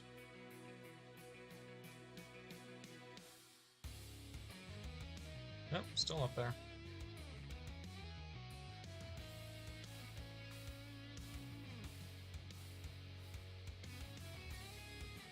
This one's debatably profitable, so it will pass.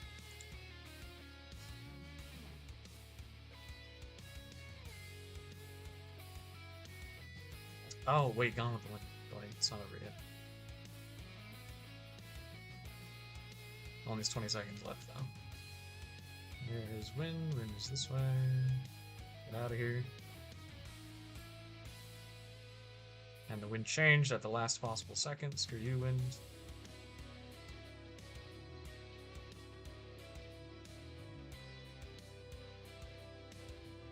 And it's gone. Cool.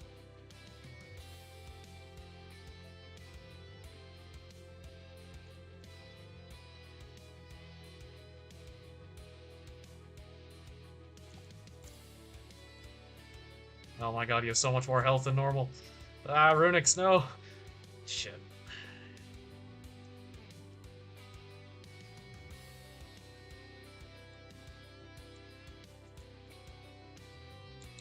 I don't think it's worth sticking around here.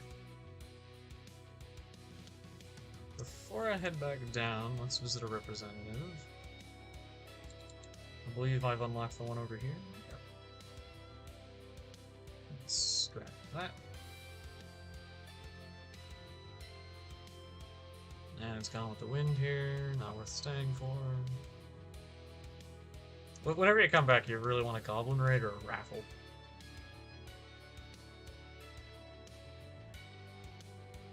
Okay. Gone with the Wind is ongoing. It is this direction. Run into the wall, and I'm gone.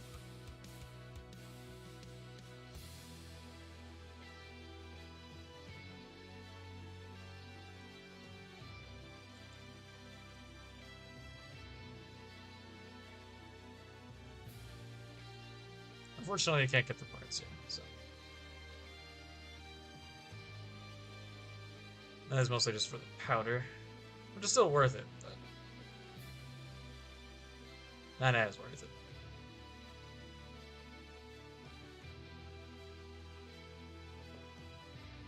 Not gonna look for it.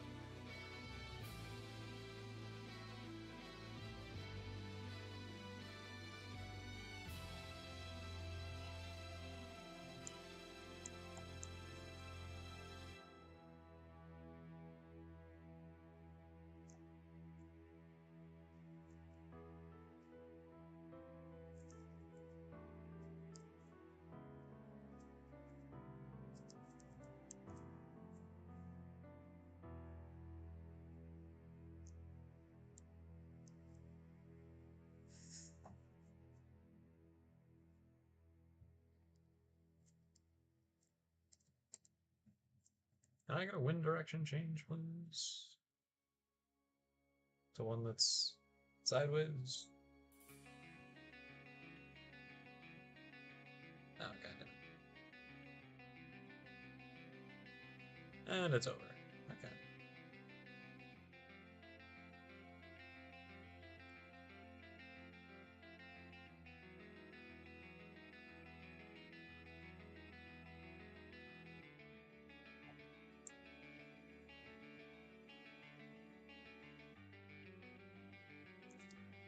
Alright, yeah. I'm swapping to a podcast.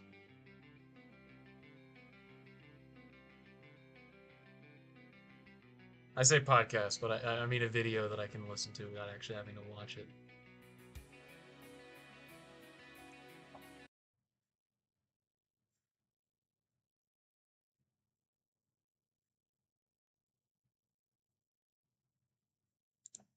Oh, I just did a playthrough of this game. Yeah. Wonder if he's gonna comment on the laser gun. In June 2000, Ion Storm released Deus Ex. Deus Ex is one of the best games ever made. Its engaging free-form gameplay and complex storytelling quickly cemented it as one of the true classics of the medium.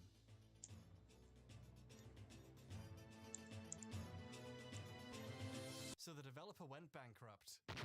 If that line sounds familiar to you, get used to it, like 12 more videos are gonna start this way. Eidos Interactive, the game's publisher, was the 51% shareholder in Ion Storm. So when the company closed its doors and the creators quit or got let go, the Deus Ex intellectual property didn't belong to any of the people who, you know, made it, but to a bunch of executives at a publishing company. Then Eidos Interactive's parent company, also named Eidos, which made researching this very confusing, got bought and merged with another game publisher, Sales Curve Interactive. Then they hit major financial trouble and realized they need to make games to survive, and opened a new development studio in Canada, which began development on the next Deus Ex game. While that was happening, things were going great at SCI. Just kidding, it went so bad the CEO got fired. To get a fresh start, they renamed the company to Eidos. Hold on a second. Then they got bought again, this time by Square Enix. Square Enix said they were going to leave Eidos to themselves, then changed their mind and forcibly merged the company with their European branch, and oh my god, isn't the game industry so normal and fine? While all of that was happening, the team at Eidos Montreal had to somehow make a video game. The making of documentary for this new Deus Ex game begins with a bunch of talk about how great it is to work with Eidos, from French-Canadian developers wearing t-shirts with the Eidos branding. Eidos has a very rich IP portfolio. I mean, their projects are just great. Their IPs are very rich. Partway through, Eidos disappears from the story completely because they stopped existing and they suddenly had completely different bosses. Being owned by Square Enix came with some benefits though. They got to reference Final Fantasy a few times. One of the bosses, a big guy with a gun for an arm, got to be named Barrett. They put a poster on some characters' walls for a Final Fantasy 27. You know, because it's the future. I saw that! So it wasn't all bad. Just kidding, it was bad. The executives at Square Enix weren't going to let them do this. They didn't want to risk damaging the Final Fantasy brand any more than Kingdom Hearts already. The team at Eidos Montreal had to argue their way up the corporate chain of the business that just bought them, all the way up to Yoichi Wada, the president and director of the entire company. I like Kingdom Hearts, man. Put a funny poster in Probably the didn't background of their game. do any favors to Deus Ex Final used to Fantasy, be a but series it's a that good game. criticized the bizarre machinations of corporations so big no one knows who they're working for, where intellectual property and brand management mattered more than people, a world where one company can own half your childhood, a system governed more by tax incentives and corporate subsidies than people. It asked important questions about the future of mankind, about who wielded power over others and what their interests really were. A story sometimes so accurate in its guesses, it seems less fictitious now than ever. But then, many years and corporate acquisitions later, comes Deus Ex Human Revolution, the game that dares to ask the question, what if we had robot arms? Please, give me robot arms. I would love... Actually, more specifically, give me robot legs. I think robot legs are honestly more useful. The dexterity of robot hands in robotics so far has not been that reassuring, but having wheels for feet would make it pretty easy to have robot legs. Oh my god, complaining about it, but I need to say, this was the first game by a new studio, and it was being made while they were being bought out by Square Enix, by a team that had never previously worked on any games even remotely like Deus Ex. I might not think the game is perfect, but it is a genuine achievement that it's this good. So why am I talking about it then? That's a good question. Me? Well, here's the thing. The original that's not worth it, friend. A special subgenre of games named the immersive sim.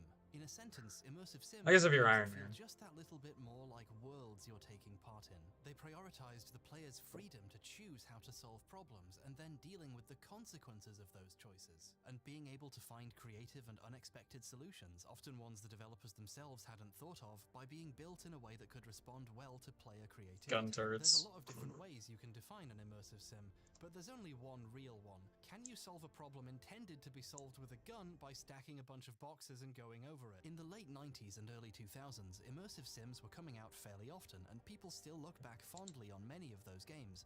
But then, almost overnight, they disappeared.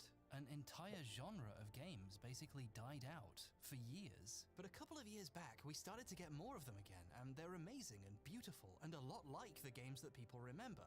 Human Revolution is a fascinating orphan of history. It came out between the two golden ages of the immersive sim, when this type of game wasn't considered popular or profitable enough. So while they were making it, the team made a lot of changes to try and make it a bit like other games people liked at the time, trying to streamline it and make it more accessible for a console audience. I'll give you 3 guesses why they decided the game needed third-person cover shooting, and at the time of release, people seemed happy with its compromises. But the thing about immersive sims is they were already great and didn't need changing. Recent games like the new Prey have proven immersive sims barely need to change at all from how they were 20 years ago to be amazing at what they're trying to do.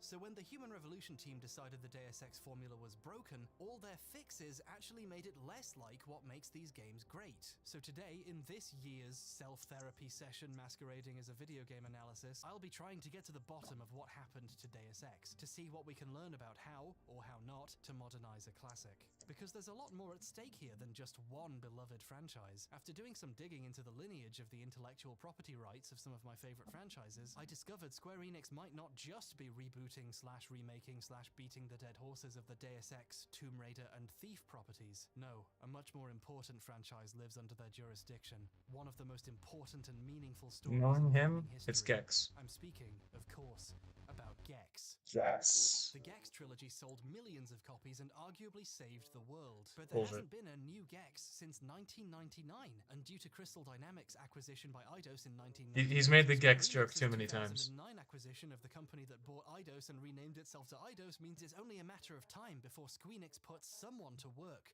reviving the sleeping god in their possession. So for all our sakes, it's worth seeing if we can learn from other attempts to I've never revive actually old played franchises and Gex. come up with some general I've seen people play it. Kind of like how I've never played a Wind Waker randomizer. But I've seen. What happens to one of them will affect the other. You must understand this. So we have to do this for Gex. If we're not careful, he'll be in the next Kingdom Hearts and kiss Goofy, and society will fucking crumble. A really good test I don't know about you, but I would watch it. How quickly players get to do that. In Deus Ex, you press new game, and then you're making a character. Then there's an opening cutscene, and bam, you're at your first mission. Is this the city? Impressively open-ended This is Liberty it. Island level. A huge part of why this game still works so well is how instantaneously it makes you feel like you're playing it your own way. You've only just decided your character's starting abilities, and already you're being told to put them to use how you see fit to capture the NSF leader holed up in the Statue of Liberty. Within literally seconds of starting the game, you're being asked to pick a new weapon by a character whose appearance They do this in changes Mankind based on Divided. what your character looks like because he's your brother. That's a pretty freeing way to start a game, giving players a bunch of choices and already reacting to one they made in the Although, creation. to be fair, your gun choice in Mankind Divided doesn't really matter much, because let's be honest, you're going to be using the machine pistol for the frickin' actual fight. Cutscene, funny tutorial that you can skip. Welcome to Santa Monica. It's just like it is in real life. The high watermark here. Like, you pretty much can't be non-lethal during. Instantly plopping the character you just made in the world with next to no limits where to go. That's right, you can, but it's like in the driver's way seat too hard. as quickly as possible creates a sense of agency, which is pivotal in games that prioritize making choices and playing a role. Role-playing games. What a concept. What the fuck? In Deus Ex Human Revolution, I was a bit worried when I realized there wasn't anything like a character creation screen, but hey, I'm old. Maybe those are outdated now. I did do a little cringe when I saw the highest difficulty was called Give Me Deus Ex. Oh, thank God, I can start putting these up. To have high expectations. That hasn't ruined my life before. Is everything in place? Almost.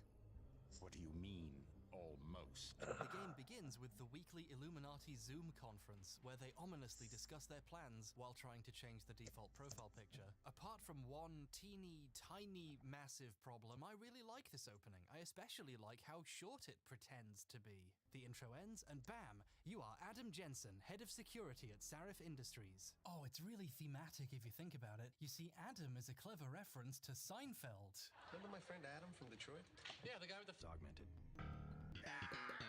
I do like that it zooms in on his head to start the game. I'm glad someone's repping the classics. Wow, that was pretty quick. It's time to begin the first level and start playing the game. Nope. You see, the problem with the original Deus Ex was you didn't spend 20 minutes watching JC Denton waddle around his office making small talk first. The opening cutscene is far from over. The top scientist at Sarif Industries is Adam's ex-girlfriend, but they're still pretty close. You can tell because they decided to pose her like a teenage anime schoolgirl. And I thought women were the ones who kept men waiting. Oh, gender! The introduction isn't 1 minute of ominous, interesting dialogue followed by gameplay. It's followed by many minutes of walking and talking, meaningless techno-babble. But the increased neural peptides coming from the PDOT cluster... That actually happens twice. I'm thinking the glial tissue breakdown we noticed after splicing in the repressive protein might be the cause. Oh yeah, this is... By the way, please make your techno-babble actually accurate, please. To your sci-fi universe, like don't make the terminology complete bullshit. Watch the planes go by and listen to your boss tell you how important all that stuff was for the future of the human race before they realize they're losing you. So, a terrorist attack happens. There we go. Oh boy, a call to action. Now we can finally start the game. The unskippable tutorial for how to play the game. We need to make sure you know how to crouch, move boxes around, use vents, and take... Another thing they did better in Mankind Divided, you can skip the tutorial sections. I'll do it a few more times just in case. Okay, well, at least it's over, and now we... Well, kind of. You have to, like, play through the sections, but you get to skip the tutorial part. Adam gets knackered by some bastards. Then the bad man shoots him into a hospital where the game transitions into a really cool opening sequence. Adam has most of his body replaced with mechanical parts and the music swells and yeah, it's a really cool opening. And now, finally, after the opening cutscene and the walk and talk and all this setup and a tutorial and another cutscene, the game can start. Here he is. Here's our boy. Oh man, they're doing it again. Yeah! Finally, you can play the game! Start a sequence where Adam comes back into work to get his heads-up display fixed by the IT guy on his way to the first mission. Only then can you go to the helipad, and after another cutscene, you have a conversation in the aircraft with your boss about the mission you're headed into and get to pick a weapon. The first real choice in the game. As a reminder, you're making the same choice literally 5 seconds into the original Deus Ex. Give me the Gep gun. The Gep gun might be useful. That might have been over the line, JC. I kind of wanted to know how fast the intro could go if you were going as fast as possible and skipping everything, but when I tried that, I hit a little snag. How quickly can you give me Deus Ex? Come on, let's do it.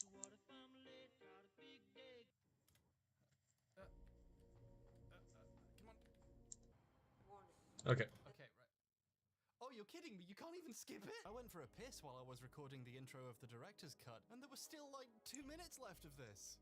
I should have bothered to wash my hands. Fun fact, the Human Revolution speedrunning community have a shared save file that starts right after the walk and talk, because holy shit, can you imagine having to sit through that every time? Oh my god, I can't even close the game to stop the experiment. It just goes to this screen. You can't even open the menu. Alt F4? Okay, you can at least quit that way.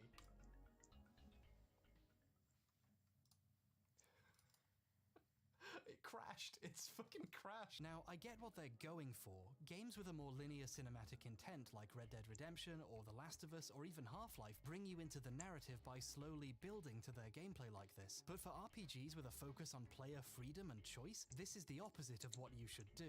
The player doesn't feel like they're taking part in the story when they can barely control where Adam aims his head for most of his big introduction.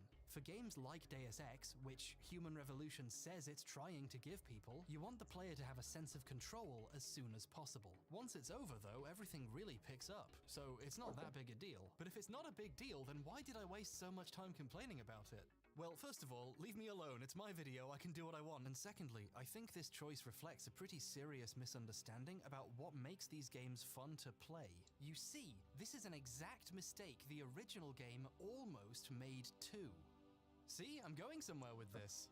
Please subscribe. They originally planned to begin with meeting all of your co-workers in your base, talking to everyone, a lot of exposition and setup and introductions, basically a lot of busy work that wouldn't be that fun to do first thing the instant you hit new game, before there was an attack on UNATCO HQ that necessitated going into action. In other words, they had the same idea as the people who made Human Revolution, but they later realized it would be better if they started with gameplay and deliberately switched the order. This introduces a minor weird plot thing. You arrive on an island to deal with a terrorist attack, and it's right next to where your new base happens to be. This would have made slightly more sense when you started at the base and went out when they attacked headquarters, which is how it seemed to work in original footage from betas of the game. But it was worth it to make this change because the player feels like a part of the story now, which is, you know, the goal of role-playing games. You don't feel like a part of the story by watching the character do things, you feel that way by getting to do things as the character. And there's a big difference there. I don't like giving direct advice like I know the exact correct way to make a game, but guys, start the game here.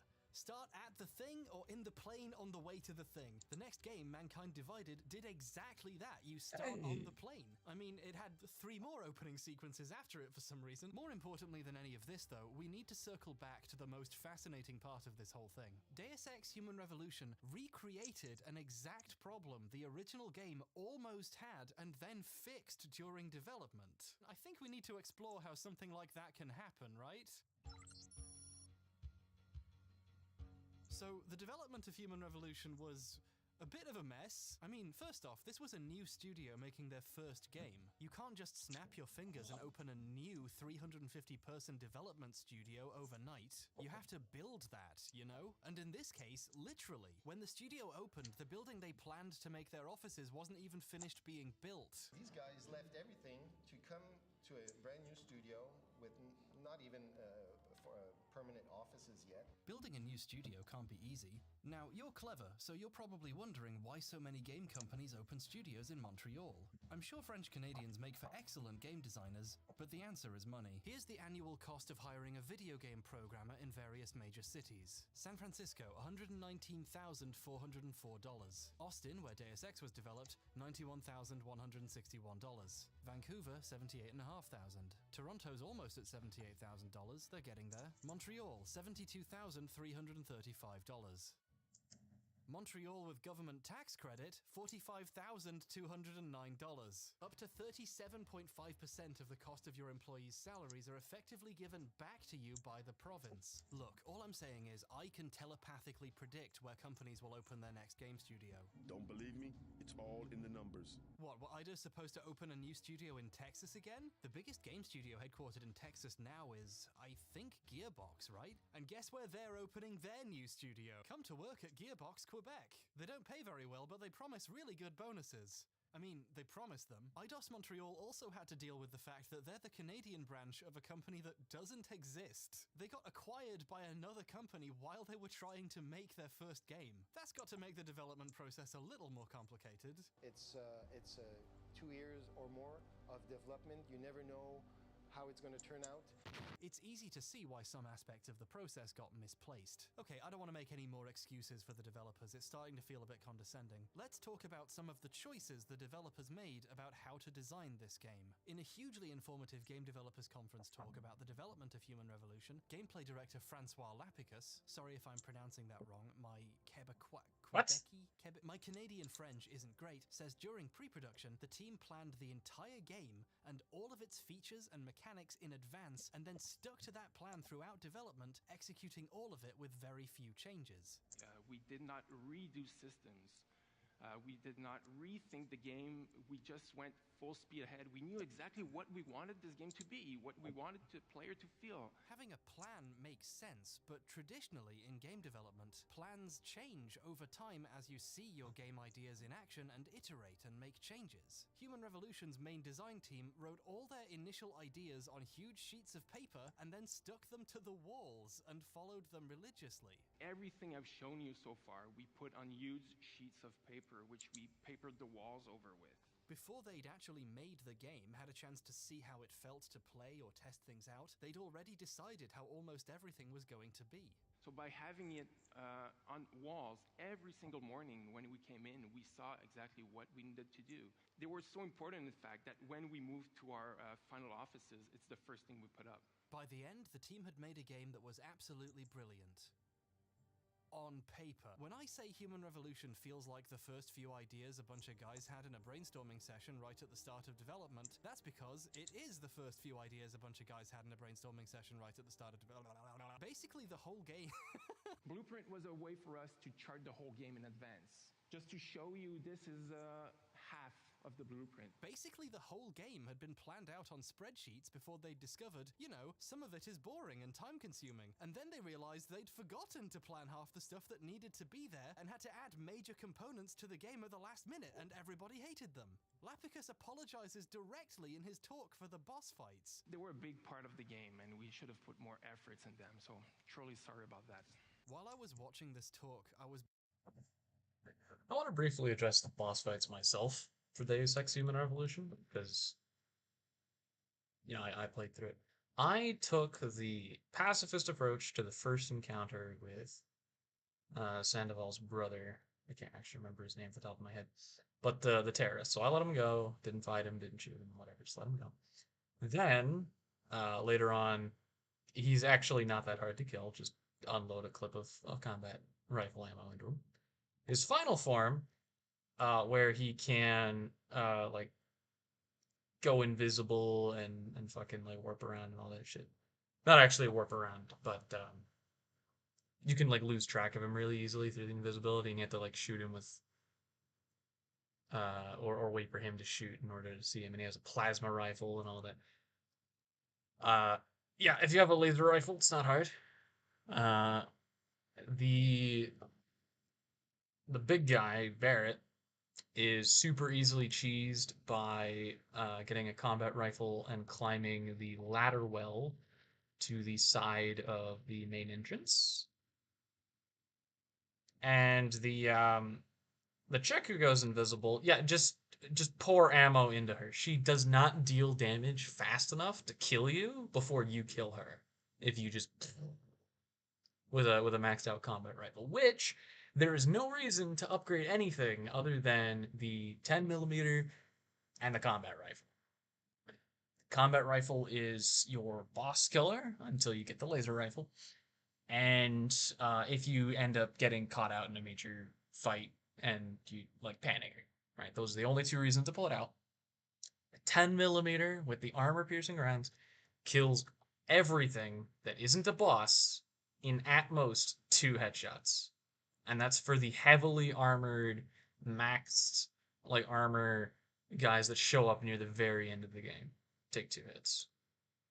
And I didn't have a max damage upgrade on that thing.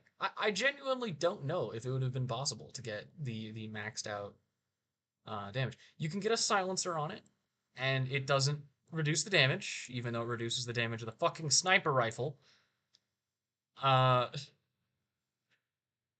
Like the silent sniper rifle is so fucking worthless.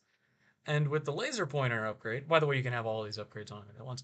It is perfectly accurate and has no recoil.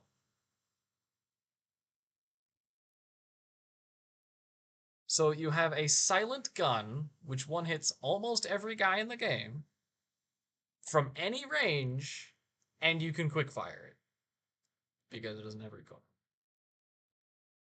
And it also has the cheapest ammo that you can get a decent quantity of it. At one point I had like, I think I capped out right around 100 ammo, which is important because you're not supposed to have that much ammo. Like you're supposed to be running low on everything all the time, but because I was using the 10mm and just going for headshots all the time, even in pitched combat, I had so much ammo.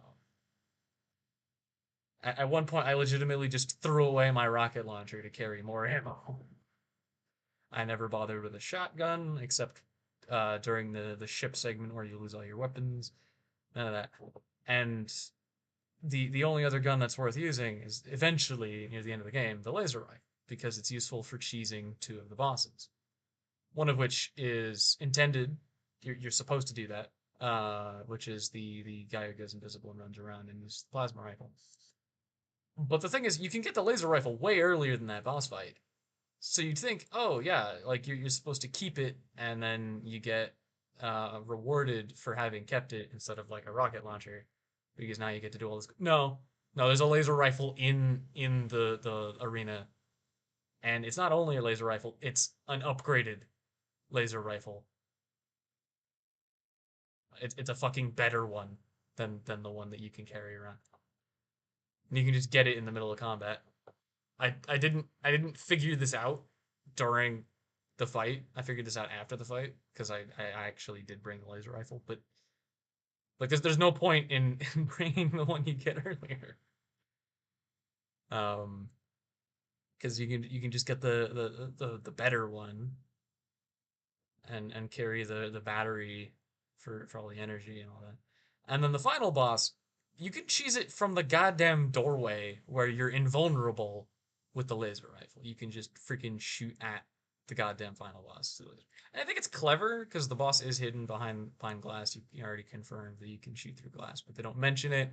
There is no laser rifle or laser rifle ammo in the room, so it's not directly stating you can do it. And there's no health bars, so if you shoot the boss, you can't tell that you're about to win in like 6 or 7 seconds worth of shooting. But like, come on, man.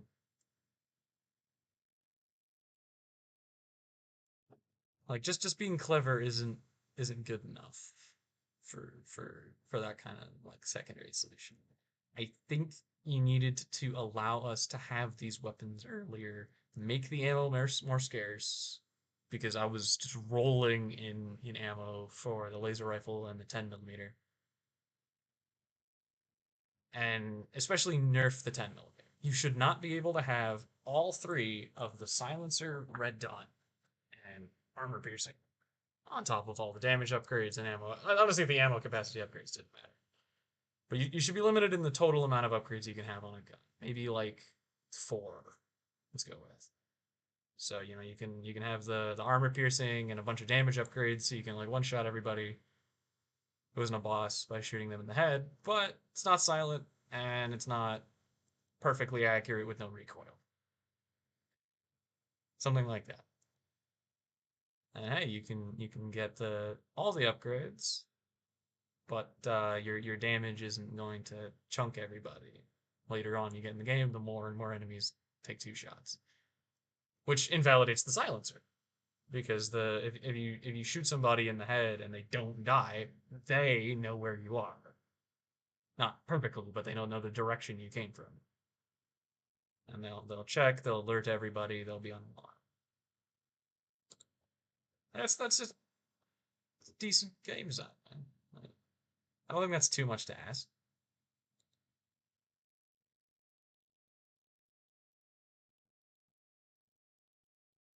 But yeah, the boss fights were just really bad. Like as you mentioned, they did apologize for the quality of their boss fights, which is fitting because they were terrible. Well, they could have been better so easily. Just having situational weaknesses besides ones that just like instantly end the fight, or hiding the weapon that kills them super easily in the room. Like that should not be a thing. It should be in the level with the boss. Like you should find the laser rifle in the same level as the guy who goes invisible, who's behind glass. But it should be like hidden somewhere. It shouldn't just be on a table in a previous level, and then there's another one in his arena. Like, come on. Also, make the shotgun more useful. I like shotguns in every other game. Give me the shotguns in Valorant. Give me the shotguns in CS:GO.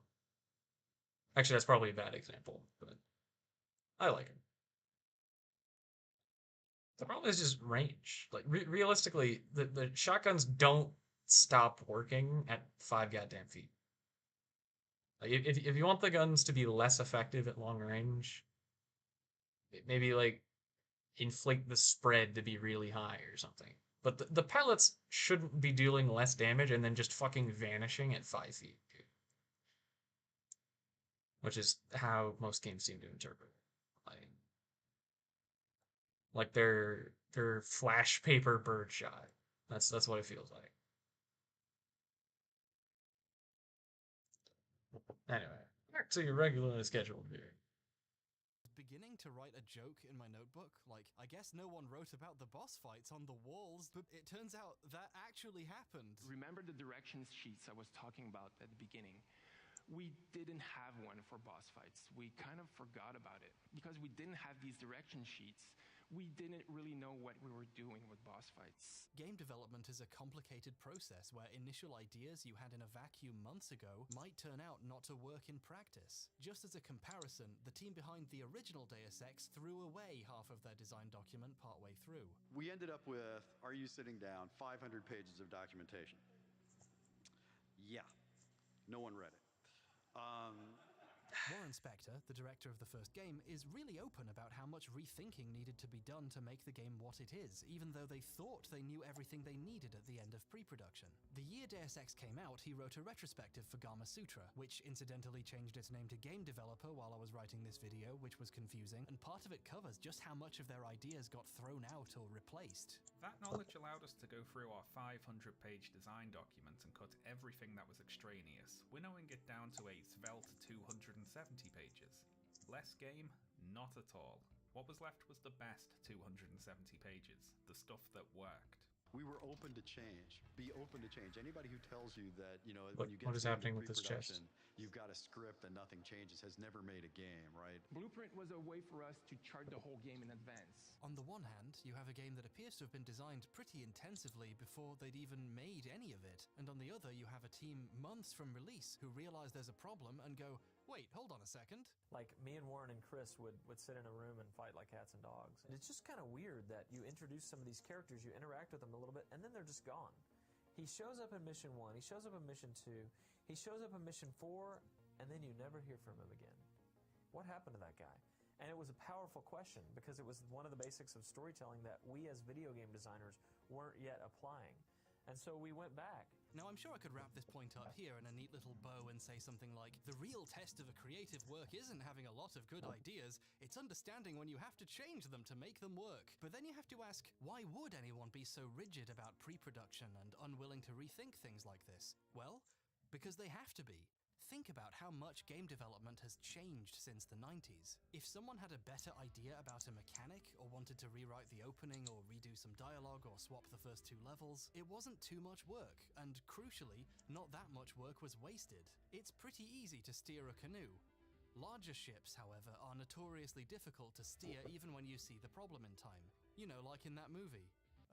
Speed 2? Games are vastly more expensive to make now. Need scores of programmers, artists, animators, directors, producers, designers, writers. Companies need organizational... Wait, I have more. Production assistants, general managers, composers, sound designers, mocap artists, the entire second company you How do I fund out delete the boss this? fights to. Not to mention voice actors you have to call back in to do more work if you need to change anything big. And incidentally, one of Human Revolution's other really big problems exists completely because they didn't want to have to call back a voice actor. I never asked for this. Things do need to be planned that much more in advance and stuck to pretty strictly if all these folks are going to manage to come together to produce something that works at all. If someone on the team thought the opening kinda sucked and needed some reworking, and I'm willing to bet several of them did, what were they going to do? Cut out millions of dollars of work? Remove all that content you made and have to make even more? Tell the higher-ups you blew a ton of time and money and need more of it? They had to fight all the way to the top to get a fucking poster in here. Do you think they're going to get that far asking them for the time to redo something this big? Now, I'm not strictly saying they wanted to fix the opening and couldn't. There's no way of knowing for certain unless someone who worked at IDES Montreal wants to go on record. Please email me. I'm just saying that in the AAA landscape that has sprouted as gaming became one of the biggest industries on the planet, you have so much less room to change and improve once you realize a guy disappears after Mission 4. And guess what? A guy literally does disappear after Mission 4. We'll get to that later. Human Revolution has many of the exact problems the original Deus Ex team have described their game having before they had the chance to go back and fix it. It just didn't get the polish and rethinking that made Deus Ex 1 quite so special. And this leads to much bigger problems than a boring opening. If you asked me what was the most important thing about these games, and you're watching this video so implicitly you are asking me, I'd say it's giving the player agency, giving them the freedom to make their own choices. Most of Human Revolution's biggest issues spring from a misunderstanding of what this actually means. Instead of giving players meaningful choices to make as Adam Jensen, lots of the game is about watching Adam Jensen make his own choices without the player's control. Oh god, it's cutscene During the Jensen. first level at the manufacturing plant, while you're making your way through or past the gang that has occupied it, there are hostages you can try to save, and there's also a climactic standoff. Oh my god, that guy the ringleader, who has took way less damage than he was supposed to. You can trigger a shootout where he kills the hostage and then attacks you, but if you're quick enough, you can take him out first and the hostage survives. You can also just let him go.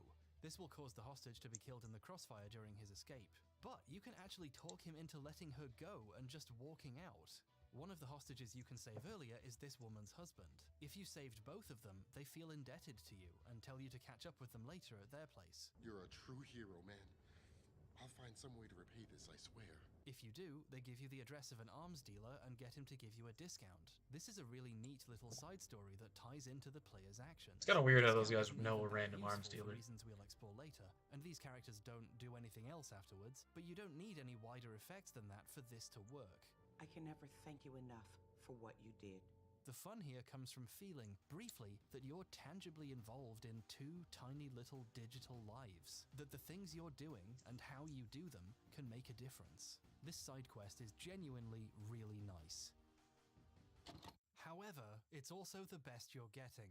When it comes to the main story, the thing you're focusing on for most of the game, the player has little to no freedom or control. You get to choose the in-flight meal, but the plane's on autopilot, and oh no, a metaphor for the direction the story's taking. The actual story of the manufacturing plant level is about Adam walking in on a hacker going after the company's sensitive data. And I say Adam here, not the player, because once you reach the door, you're forced to watch him immediately get seen by the hacker and watch him get hacked by a double hacker and then fail to stop the hacker shooting himself. Help me! This is an important story moment they thought would be really cool, you see, so the player's ability to interact with it needed to take a back seat. You don't get to decide what to do about the hacker, you get to watch a movie. Patch me to Seraph, now. Oh yeah, this is great! This could have been an engaging gameplay sequence. The player could have been able to knock them out using stealth or grab them before they managed to shoot themselves and only get this outcome if they were too slow and failed to stop them. You know, like that thing they do a few minutes later. Just do this, but for the part of the story that actually matters. This would give the player a sense of direct interaction with the major events of the plot. The story wouldn't even need to change too much. Sure, this character dying here probably seems too important at first glance, since the next quest involves breaking into the morgue of a police station to recover his brain computer from his body. But what if, even if you knocked him out, he mysteriously turned up dead in police custody? This would actually enhance the sense of a conspiracy, while also making the player feel like they were involved in it. Instead of being, how dare the police not give my tech startup complete access to a corpse they just recovered 5 minutes ago, it would be, holy shit, they're in on it. They killed him. We can't let them get away with this. Ooh. Hang on, can we just talk about the design of this room for a second? It's built so you can see the hacker when you come in through the frosted glass, but you can't like distract him or come in through another route or shoot him through the glass or get his attention in any way. You just have to watch him playing this animation until you trigger the cutscene by going through the door. You can even see there's another way in, but you can't get over this stuff to get behind him. What's kind of insulting is they put an invisible wall here so you can't climb over it, when you can climb over the stuff that's the same height right next to it. It's like they went out of their way to make it as obvious as possible that you have no choice except to come in through this room this one way and trigger the cutscene. Instead of giving you a reasonable amount of control, the game makes increasingly awkward attempts to make you feel like you're making more choices than you actually are. After the standoff, the cops have alternate lines of dialogue for almost every specific big thing that happened at the factory. If Sanders got away, if you killed him, if you saved the hostages or not, they all instantly know and have thoughts about every major thing you just did. Defusing that bomb was some quick work. You should get a commendation. You have no idea how quickly I defused the bomb. You weren't there. I defused the bomb by smashing it.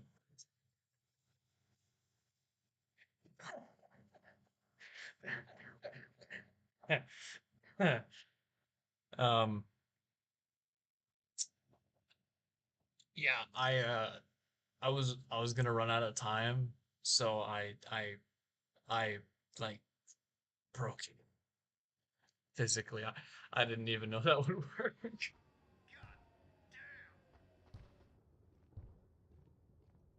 Alright.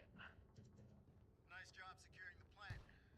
I wouldn't have thought a security guard could handle this.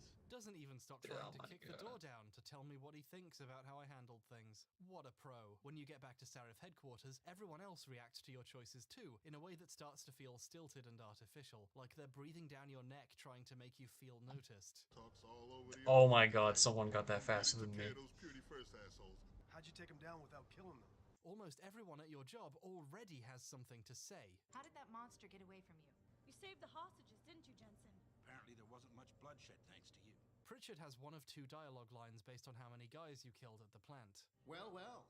If it isn't Attila the Hun, fresh from the killing field. This is the one I got. Killed very few people, he says this. Well, if it isn't Mahatma Gandhi himself. Come to honor us all with his life-preserving presence. Now, this is cute, accounting for the player's choices like this, but this one line is all that changes. In fact, even if you haven't killed anyone in the game yet, his next line is still this. Stick to kicking down doors and shooting people, Jensen, and stop trying to do my job. Someone wrote Pritchard to treat Jensen like a serial killer, then realized they should probably account for the possibility the player hasn't killed anyone, and added precisely one alternative line and moved on. I get the desire to make your home base feel like it's reacting to the player's choices. It's a really good idea on paper, and you know those guys loved paper. Good one. But if you execute it poorly, it doesn't feel like characters reacting to things another character did. It feels like writers scrambling to find ways to make you feel involved in a story. Jensen, is it true Sanders acted surprised when he heard about the hacker? Buddy, that just happened. I just got back right now. Who told you this? Did you read the script? Luckily, this problem solves itself. That is a great question. The player has so little control over what happens Like, that you didn't even NPCs tell. things to react to you doing. Either that or Yeah, there's only one person you tell about how that. weird it would be if the people at your Detroit headquarters were like, "Hey Adam, way to steal that keycard from that brothel in China." The game has another way of creating the illusion of choice, though. Many sequences have dialogue choices. These feel like choices because, well, they are technically, but what the game doesn't tell you is these choices do nothing. So, how's it feel? Being augmented. Excuse me? The main character Jensen interacts with in the game is Farida Malik, Seraph Industries' pilot. When you leave for the first level, she asks how you feel about coming back into work. When you get back to her afterwards, she asks for your take on the events of the mission. And as soon as you land, she asks you how you feel about being augmented. You get a lot of opportunities to choose what to say to Malik. Getting to make the choices is nice, but none of this does anything. Malik maybe gets annoyed in reply to the thing you just said, but it doesn't have any wider effect. These choices aren't here to give you control over a relationship with a character. They're here to make you feel like you have that kind of control. The game just briefly pretends to be Mass Effect sometimes, but with hexagons instead of a wheel. I think people should stop asking me so many questions. Then, about 2 minutes later, the player is asked by someone else how he feels about being augmented. How do you handle all of this? It's the pretend players are making choices trick so nice they used it twice. This time is special though, because he says the line. I never asked for this. People were waiting with bated breath to see if Adam says the line from the trailer. I'm so glad they put it in there. A bunch of other stuff in the trailers didn't. Corporations have more power than the government. That's the most political thing Adam Jensen says. I want to play the game this was a trailer for. Oh sweet, it's the cursed trailer version of this scene. This face haunts my nightmares. In many RPGs, how you talk to other characters affects how they feel about you, impacts the story, or comes Some parts of this video are surreal when you can't actually see it. At no point do any dialogue choices you ever make affect anything other than the character's immediate reaction. There's a part where you can optionally help her unravel the death of one of her best friends and catch the real killer. What effect does this have on your relationship? She goes, "Thanks," and you never hear about it again. What if, for example, Adam could be a real piece of shit to his pilot and she stopped being friendly with him, or didn't ask for his help later, or straight up refused to work with him and he got assigned a worse pilot who didn't make small talk for the rest of the game? Instead, you get to pick angry, happy, or ambivalent, and she goes, "Okay." And the game continues like nothing happened. Your pilot will still be your friend and still ask for your help in a later side quest, no matter how you treat her. Even when you technically have a choice, it only accentuates how little control you're being given. So what do you want me to do, boss? Take the mission to break into a police station morgue and find the hacker's delicious brain chips. You get this mission via your boss literally ordering you to do it. Get over to the station and find a way inside. Contact me when you've gotten a hold of it. But but this is a modern RPG with dialogue options. So, you're given the option of saying, hey, you're ordering me to do a really big crime here, right? What you're asking me to do, it's not exactly legal. No, it isn't. You got a problem with that? You can make Adam say he's not happy about, you know, robbing a police station, but the response is, too bad! That's the game! Idiot! Yes, but... But nothing. So get going. The creators wanted to do a mission where you have to get into a police station. That's fine, and you have a lot of options for how to do that, but games which use dialogue like this usually offer different outcomes for making different choices. If this was Mass Effect or Fallout, you could talk your boss into trying a different approach for getting the information he needs. Or alternatively, you could just not offer the illusion of a choice. If Adam had just said, of his own accord, I don't like it, but I see how it's the only option, and moved on, it wouldn't have been a problem. JC spoke for himself all the time. You're making the limits of the player's role in the story really obvious when their big choice in dialogue amounts to how willingly their character agrees to commit a crime. Adam Jensen is an ex-cop who doesn't play by the rules, whether he likes it or not. Instead of you getting to make the choices, there's another character in the story making them for you. Cutscene Jensen. At numerous points, Adam either does something very stupid without you having a choice because the plot demands it, or worse, he does something really cool it would have been fun to actually play. There's one sequence later where the player plants a bomb on a desk. Luckily, they built the desk with a large glowing spot for in case someone needs to plant a bomb. They do those at IKEA now. Now, this is a setup to a potentially thrilling gameplay sequence where the player has to escape the explosion in time or find cover and capitalize on the distraction caused by the explosion. But instead it cuts to a video of Jensen doing it. Shit! I'm not gonna lie though, this does look really fun and tense. It would have been really fun to play it. The cutscene continues for another, minute and a half as Jensen hides from the guards, and then he decides to hide in a shipping container, finds a cryogenic pod in the shipping container, and then decides to just climb into it for some reason. This is how you find out this pod exists, by the way. He just finds it and gets in it, and then he wakes up on a secret base a few days later. Oh, well... that's cool. Couldn't the objective Wait, I thought you woke up on a to ship. trigger that explosion and then get into the pod themselves? Like, that could have been a really fun mission. We just got to watch our guy have fun. Like, what? A pretty standard rule of games is that if something cool happens in the story, the player should get to do it. Warren Spector, the director of Deus Ex, did a post-mortem on the game at GDC a few years back, and somewhat jokingly listed the 10 commandments he had when he was developing the game, and one of them was to let players do the cool stuff. If something is cool, don't even think about letting an NPC do it. Players do the cool stuff. NPCs watch the player do the cool stuff. I like to describe the first Deus Ex as surprisingly linear. Since the player is always the one doing the important things, with no cutscenes doing it for them, you always feel like the driving force of the story, even though technically you're just completing an objective someone gave you. So when all the most pivotal moments in the game consist of Adam doing the cool stuff while you watch, which occasionally pauses to ask you if you'd like to do something else before forcing you anyway, you start to feel like a non-player character in the game that you're playing. Some of Human Revolution's potentially best playable moments take the form of heavily compressed 720p video files. After making his way to the CEO of the corporation that might have murdered his co-workers and loved ones, a cutscene plays where she tries to shoot him and he disarms her. Then there's some back and forth, and a few seconds later, he turns his back on her and gives her the opportunity to trick him and lock him out of the room and send like 12 guys after him. Men never fail to underestimate women. Oh, gender! You spend hours getting to the executive suite of this corporation. You put in all this work, and then cutscene Jensen just, oops! Situations where the player has no chance to react in the Deus Ex world are bad. Shit! You can't have contrived developments like this without seriously affecting the player's sense they have any say in the story. This segment is especially easy to recognize as a problem because it has a beat-for-beat equivalent in Deus Ex 1, meaning we can directly compare the two. When JC Denton goes after his game's female CEO of a large Chinese biotech corporation which seems to be part of the conspiracy, Wow, they just copied that, didn't they? The character welcomes you in and tells you a fairly compelling story about being friends with your brother and which faction is responsible for the current problems. You have to figure out what to do next with that information. If you believe her and follow her objective, she goes into hiding, and the job she gives you turns out to be basically a trap to kill you. Yeah, breaking into a Hong Kong police station looking for evidence they supposedly covered up. That's not a recipe for getting exploded. The player gets to actively decide whether to trust her. If they did, they have to have a lightsaber fight with her when they run into her again, because this game is so cool.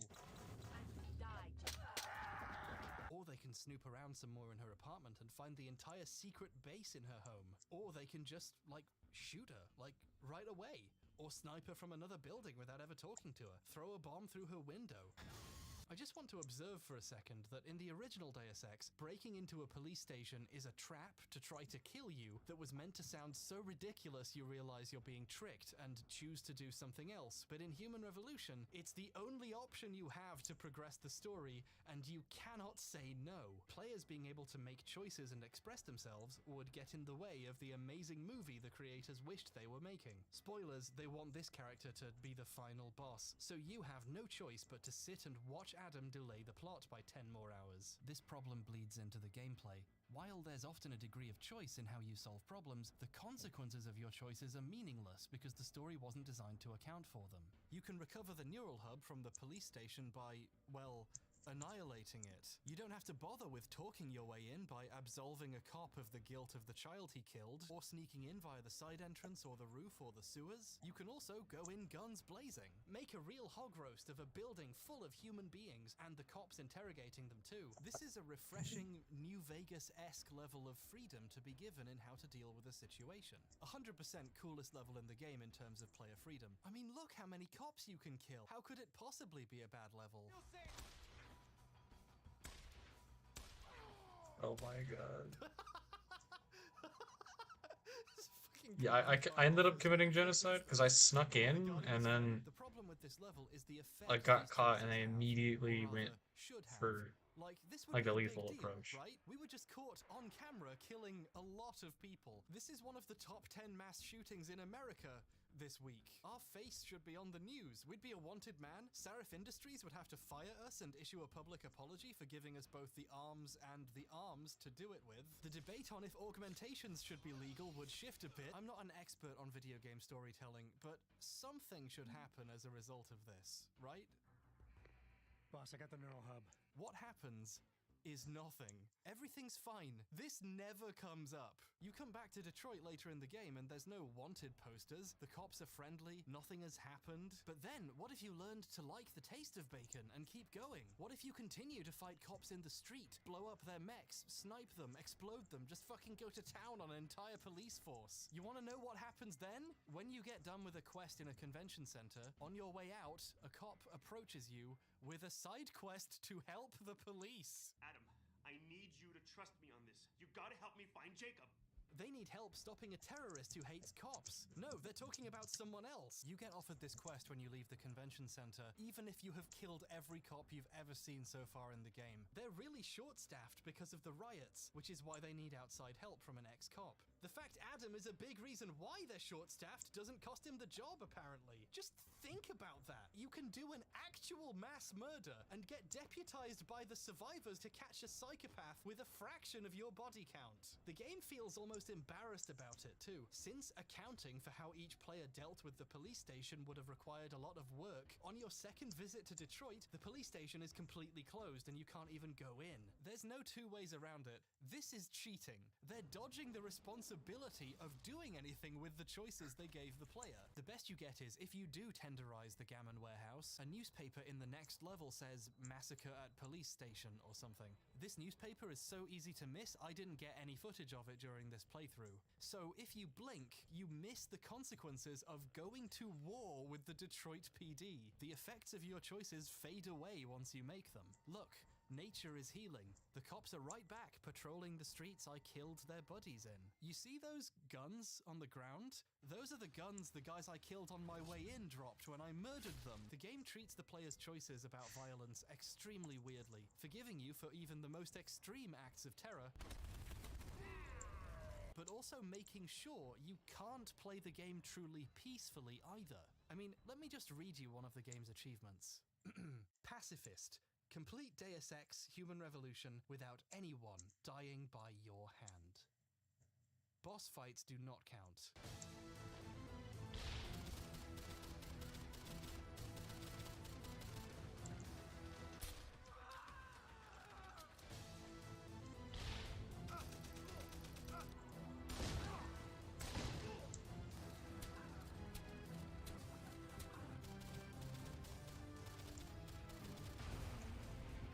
There's some good music.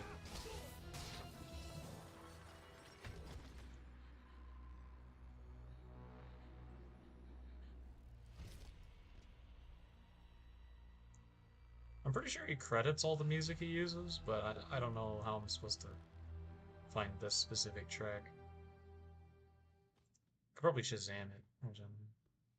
Is Shazam still a thing? Now, it might just be me, but the standards for pacifism have really slipped. Wait, that guy's still alive! Get him! It's important to stress here that Deus Ex never did anything like this. Technically speaking, it only had cutscenes when you got into a plane and were traveling to the next level, and I guess the endings too. Everything else was either gameplay or dialogue. At no point does JC Denton do something of his own accord. He's the player's avatar. He's meant to be an expression of your choices. Meanwhile, no matter how peaceful you make Adam Jensen behave, there's still going to be a cutscene where he tries to shoot a woman in the chest. Pacifist. There's a bit of a disconnect here in terms of how much control the player has, is what I'm saying. It's always insulting to not have a choice in something, or be congratulated for not doing something that you literally have to do. But what's even worse is when a game tells you you're going to be given a choice, and then just forgets. There's one incredibly strange part where the second boss character, Rihanna, is heavily injured from the fight, and Jensen is asked if he will help her. Her life signs are fading. Will you save her? I'll think about it. But then she just quietly dies and is a corpse once the cutscene is over. There is a dog barking. Apparently, in an early draft of the game, the player got to decide if they killed bosses after defeating them, and then they decided not to or weren't able to add this mechanic for whatever reason. The script kind of implies that she's not dead yet, and are you going to save her? Initially, we had wanted to have the final blow for the bosses was up to the player to decide whether he was going to do it or not. And when the cutscene's over, the player could end up killing her. But in truth, we kind of lost that in the process of our production, and we never did change the lines. After the next boss fight, the guy's like, "Ugh, finish it," because he's a badass. That's his character, right? And Jensen's like, "Not until you tell me what I need to know." And then he dies anyway, like a second later. You can smell the point in the cutscene where a moral choice would have gone. And then, well, they kind of lost that in the process of their production. I think that's a diplomatic way of saying they didn't finish the game. This lack of control over the story, to the extent players are being told they're going to get some choices which they are then not given, makes the story start to feel flat and like you're not really taking part in it. Now, to be clear, the game isn't completely devoid of branching story choices. At one point near the end, you get shot down, and if you don't kill a couple guys, the pilot is killed. It's intended as a reference to the original, where your pilot can also die. But in Deus Ex, it's an excuse for investigation and subterfuge. You have to find the corpse of a mechanic and wonder what's up with that. Notice the weird guy also dressed as a mechanic? I fixed her right up for you. And kill him or report him to his boss. That mechanic was an imposter. Oh my god, JC, a bomb! A bomb.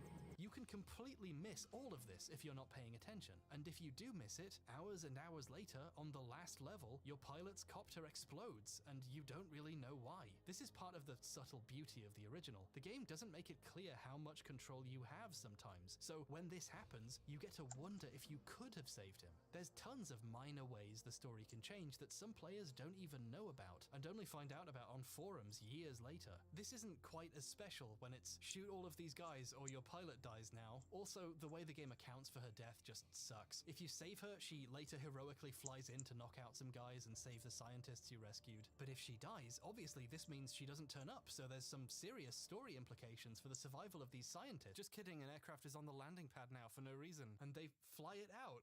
What? They could have made Farida Malik's death have interesting consequences, and they just don't. They just don't. There is one really good story choice in the game, though. See you soon, Mr. Jensen. Partway through, you start having minor glitches, and it becomes clear it's affecting other augmented people too. You all have them at once, even. I like how it's done too, these minor mutual freakouts where everyone gets injured and confused. This is some pretty neat storytelling, actually. Well, it's still pretty good. Anyway, you get a side objective to replace the defective chip causing this. If you go to a clinic, the game goes, "Are you sure you want to do this?" As if to say, "Hey, you're making a big choice here," and for once, you are. If you get the replacement, then in a later level, before a boss fight, the lady from before flips a switch and you have to fight the boss with your screen all fuzzy. Wow, my choices affected the story. If you think this is the smartest thing in the game, I'm very sorry to tell you that you are correct. It is. There's another little way the plot can kind of branch, actually. If you wait around at your HQ before going to the first mission, your boss yells at you to get to the helipad. And eventually, the hostages you could have saved in that mission are dead before you get there. Christ, Adam, while you were strolling around the offices, the situation got worse. Wait a second, though. The game just dropped me in a new level full of people to talk to, and then yelled at me to ignore all of it to get to the mission as fast as I can? Yeah, I really have the sense that time is of the essence in Human Revolution.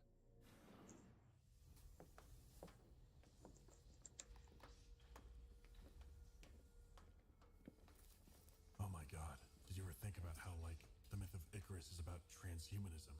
Like, with the wings? No, I didn't. Adam, that's really stupid. You see? This is why we broke up. I still can't believe you don't like Ghost in the Shell. Oh my god, are you guys talking about Ghost in the Shell? That is one of the most important movies ever made. I cannot wait to see it. This is a game that just made you unskippably go on a walking tour of a floor of this building. They took their sweet fucking time, why can't I? I mean, the guy's name is bateau, the French word for boat. And he owns a boat? Come on. We don't know he owns the boat. That's not in the wiki. This game does not get to say, "Hey, we're on the clock here," after slapping you in the face with this opening. Fuck you if you think this is clever. Sorry, no, that's a joke. This is pretty clever, but for that to be one of the few times the story is affected by your choices is just insulting. I think the worst thing about all this is how promising it manages to be about its characters and choices at times. There's a blueprint in here for a fantastic story with all kinds of little choices like this one. The couple you can save at the manufacturing plant are a great example too, but I especially like the way Zeke Sanders is used. Not because the pre-rendered cutscene is just that cool and badass, but because eventually the cutscene ends and you get to be involved in the story. If you knock him out, he's in the police station talking about how he'll be out soon anyway because he has powerful friends. I won't be here long. If you killed him, he's in the morgue next to the guy whose neural hub you need. If you let him go, he later contacts you and gives you some information in return, like he feels like he owes you one. My debt is paid. It's really neat how different your relationship with this one guy can get based on what you did. Way later in the game, if he survived all this, he's a hostile NPC during the mission to go after a guy who, it turns out surprise twist, is actually his brother. Sanders's? Ezekiel's impact on the story is minimal after the first encounter. He could die right here, so they can't make him too important, but he's what you really want to see from a game like this. Characters who react to your choices and feel like their own pieces of a larger world. I hate to say it, but very few other characters are as well thought out as this. Take his brother I just mentioned. Isaiah Sandoval is a high-ranking member of a different, non-terroristy anti-augmentation group. You meet him a few levels in, and you can argue with him about augmentations, although none of it affects the story at all, it's just optional dialogue. Later, he shows up in a recording interacting with the guys who shot you and killed/kidnapped your friends. I know this guy. When you get to Sandoval, he tells you what he knows, then tries to shoot you. But if you found out his location by publicly implicating him in the conspiracy in front of his boss basically pins everything on him. So instead, once you get here, he's distraught and decides to kill himself as penance for his crimes, which he feels genuine guilt over. You get the chance to try to talk him down over the course of a deeply engaging conversation. And for a few minutes, everything about this game really works. Sandoval feels like a character with a real inner life who we have to speak to like a person. And we're only having this conversation in the first place because of the effects of another choice we made. This is a perfectly sculpted piece of a really good game. It's one of the reasons why this game is worth talking about, because it's disheartening that the game is missing the rest of the pieces. Firstly, this character isn't someone you got to deal with in any particularly meaningful way beforehand. You met him once, for 5 seconds, half a game ago. Instead of being the culmination of a relationship between two characters, it's just a really resonant moment in the middle of a story that's become a bit of a mess, which you had little to no say in.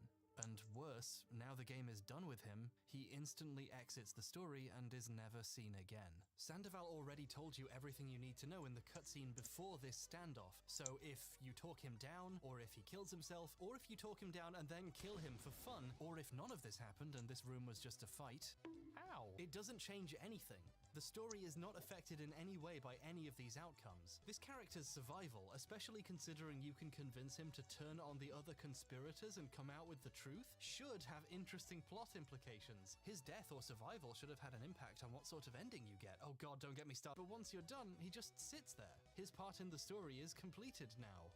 You don't need to wait with me, Mr. Jensen. I will not resist my fate when it arrives. Yeah, get out of here. I need to sit here for a week so I don't have a chance to introduce consequences to the plot. It's just kind of weird that you introduce some of these characters, you interact with them a little bit, and then you never hear from them again. What happened to that guy? It's so easy to imagine how much better the game could have handled its characters and choices. Like, what if your attitude towards augmentations in the previous meeting affected how Sandoval treated you once you found him? Like, if you seemed amenable to anti-augmentation arguments, he saw you as a potential friend here and trusted you with the information because he figured you'd do the right thing with it? What if, just a thought, how you treated his brother the last 3 times you ran into him affected his feelings about you? The fact you literally shot his brother to death or let him go during an armed standoff somehow never comes up. What if turning him against his boss had some really cool or meaningful consequence, so the player feels like they really did something? Like, I'm not saying the story has to branch in some huge way, but do something. Maybe he gives you the key to his gun cabinet and it's full of weapon upgrades, or those grenades he apparently had on him. Literally, the only difference is a newspaper says something different, and I guess you get more experience points for talking him down. This is especially weird, because Deus Ex had a knack. You get more experience points for talking him down and then killing him. For remembering things you did and having them come up later. The first level of this game also had a hostage to save, one of many direct parallels between the games, and whether that's actually how you get the most XP with everybody. Is you stealth knock them out and then you headshot them. A good offensive. I will not forget a favor. Even when he becomes a boss fight, he'll still have a grudging respect for you. I regret that only once we worked together. You came all the way to Paris to tell me that? You can walk in on a guy asking a doctor for maintenance advice and learn he has the same augmentations as you. The fact you did this comes up 20 hours later when you fight him. If you recall our chat in the break room at UNATCO, you know that I have the same augmentation technology as you. Then this will be a good fight? All I'm saying is, it would have been nice if Sandoval acknowledged something as important as whether I killed his brother or not. That's not too much to ask, is it? This whole cutscene, I was waiting for him to say something, but no. The game cares so little for how this scene works out that no matter what happens, 1 second later, Adam makes an identical phone call. I see you! Pritchard, get this. The GPLs are still transmitting. Sandoval switched them to a lower frequency. Take the gun. You win. Pritchard, get this. Forgive me. Pritchard, get this. Hey Pritchard, a guy just killed himself right in front of me. Anyway, check this out. Couldn't you at least have got a few different takes? Oh, Sandoval, you could have been so cool. But once I leave this room, you cease to exist. Good night, sweet prince. And may flights of angels... Oh, that actually killed... Oh, Jesus. Getting to make more choices like this would have vastly improved the experience. I hate that we didn't get a game full of stuff like Zeke Sanders. But after a few hours, it becomes clear the player is less of a participant and more a chauffeur, transporting cutscene Jensen between opportunities to trip over his own dick. Women never fail to underestimate men. Gender! This is how a cyberpunk game about our transhumanist future addresses gender. Men do be shopping for augmentations. As the story makes it increasingly clear the person playing it is only tangentially involved, people stop paying attention. You don't have any say in what's happening, so what's the point? That's cutscene Jensen's problem. The problem the player has to deal with is the sweeping and often misguided changes to the original's gameplay.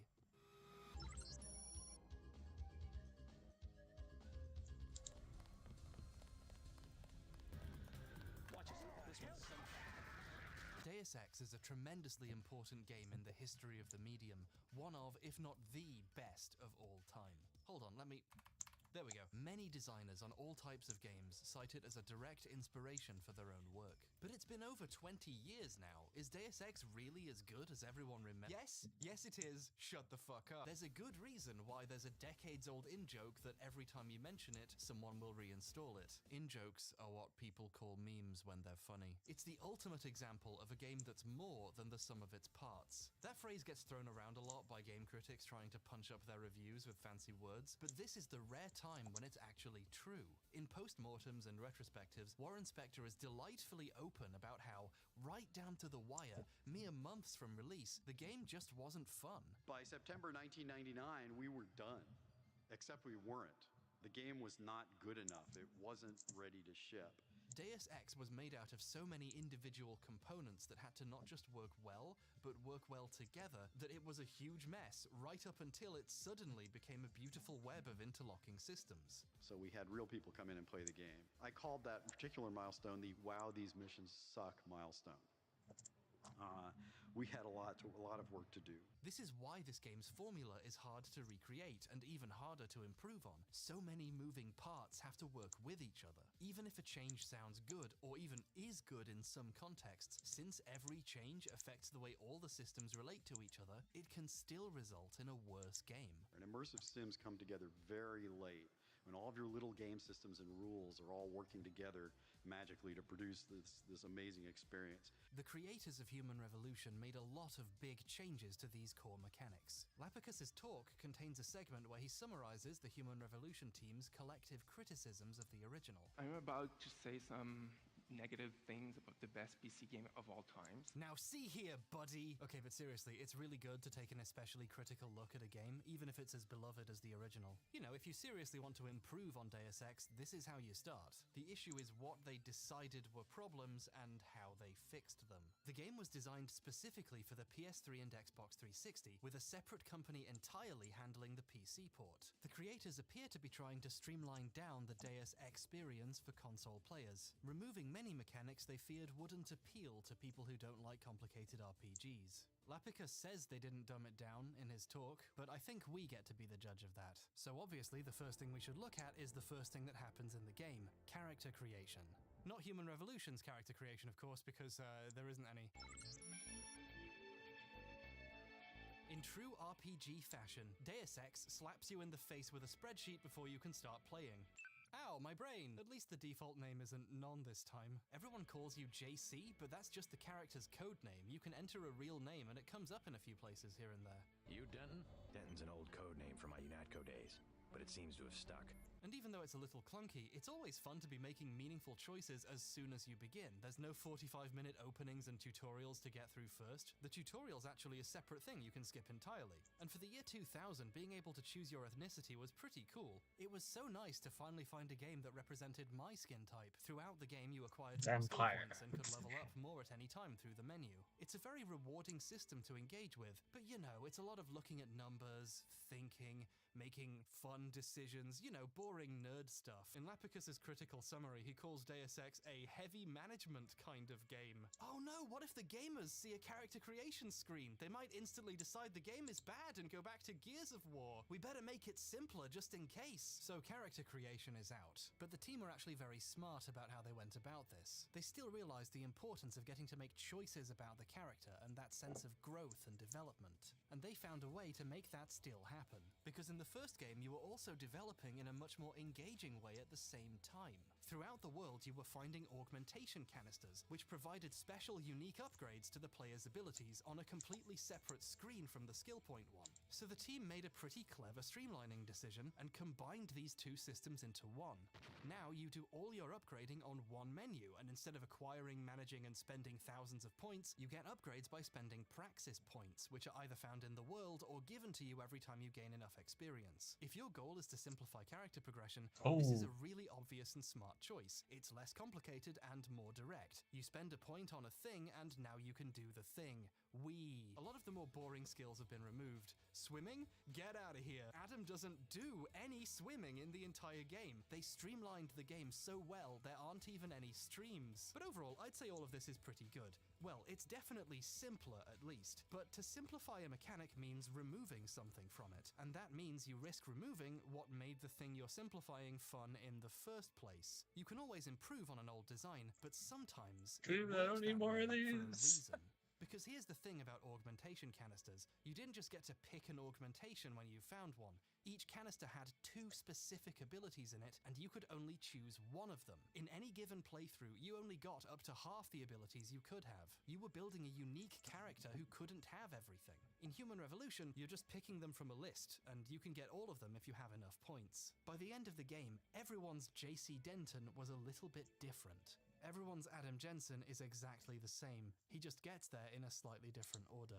I want to take a moment to appreciate the original game's augmentation system, because while the experience point stuff was a turn-off to some people, the augs were a thing of beauty. You see, since each canister had only 2 augmentations in it, and you could only choose one, the player was being given an extremely engaging choice. Hey, do you want to run faster or run silently? Because it's a choice between just 2 things, it's elegant and clear and hard to get anxious about which choice to make. You just have to decide which you want more. It's a binary choice. It's literally the simplest kind of choice there is. When you get a praxis point in Human Revolution, the game says, "Great, please pick one of 30 things to spend it on in a huge menu full of sub-menus. And by the way, you can't get half of them because you actually needed 2 points." Hacking is For a the most huge useful portion of skill. Players, the very first experience with the augmentation system is finding You can the use it first to page, bypass like opening a 90% menu, of and spending problems. several minutes reading all the things they could do with it, realizing they need 2 to get anything good, and they have to close the menu down again and carry on playing until they find another. Worse, this That's another extreme thing. amount All the of hacking things to upgrades choose are like from 1 causes point. a kind of decision anxiety which never Although you need a happened lot in of the them. original with its much more simple choices. You know how tons of people play Human Revolution? They don't spend their points. They hoard them until they find a hole they need the slowfall power to get down, or a wall they want to punch, or another thing that needs an augmentation to progress, and spend the points right then and there. So you're not really building a character anymore. You're paying a toll once you hit a section that needs a certain skill. The design of the system is misleading about how complicated it is. This clip is of me spending 45 seconds looking for an augmentation I wanted. You know, the one that lets you take down 2 guys at once in physical combat using your arms? Where would that power be?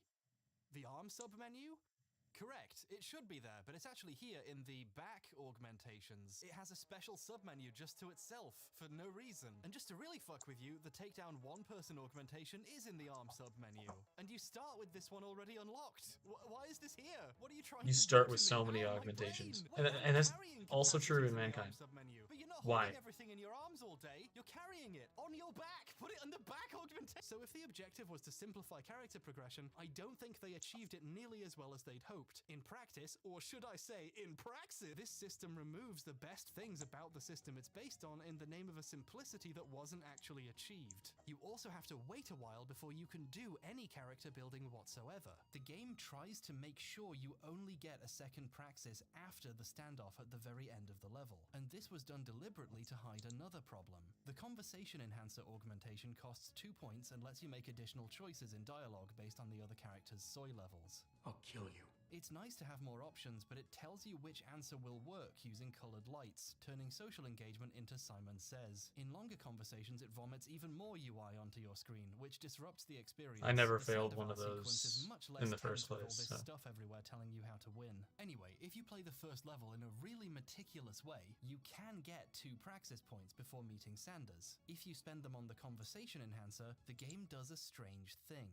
It only throws up some of the stuff it's supposed to, and it doesn't give you any more dialogue options. You can't see his alpha, beta, or omega levels. Shit, he's a sigma male! Jensen, get out of there! You see, in the original plan for the game, you weren't able to just open a menu and unlock augmentations at any time. You had to go to a clinic to get them installed. This worked as world building, but also sucked. Imagine finding something you need an augmentation for, then having to go to the doctor to get it and come all the way back. Later in development, the system was changed to how it works now, which was a clear improvement. However, the rest of the game had already been designed around the original system, and you don't go to a clinic until the first mission is over, so the level was made assuming players don't have any augmentations. For example, the conversation enhancer. Zeke's voice actor already recorded all his lines before this change was made, meaning there was no way his character could react to the enhancer with new dialogue. So to avoid too many players noticing, they deliberately paced the game's progression really slow. Okay. I was actually aware of this problem before. They had a not the developers, but there was a Reddit post about it. And there's a really obvious solution, which not only solves the problem of having too many choices, a lot of which don't actually matter in the first level, but also gets rid of the conversation and answer thing and allows you to actually like give players practice points on the first stage, which you can spend like a full like 2-3 hours without getting a second praxis point on that fucking stage. It's stupid. And that's to initially have way less augmentations available to grab. Just have them visit a limb clinic early on. Have that be part of the main quest, and have that unlock a good like half or more of the things. Because a lot of them don't matter. Like there's no hacking 5, no hacking 4, no hacking 3 in the entire thing. So cut those. There's no cameras for you to bother to take over. Not that you'd have enough points to be able to do that anyway. Like just get rid of these features and then have you unlock them after you get out. Then you can slip the speech enhancer into that list and no one will be the wife.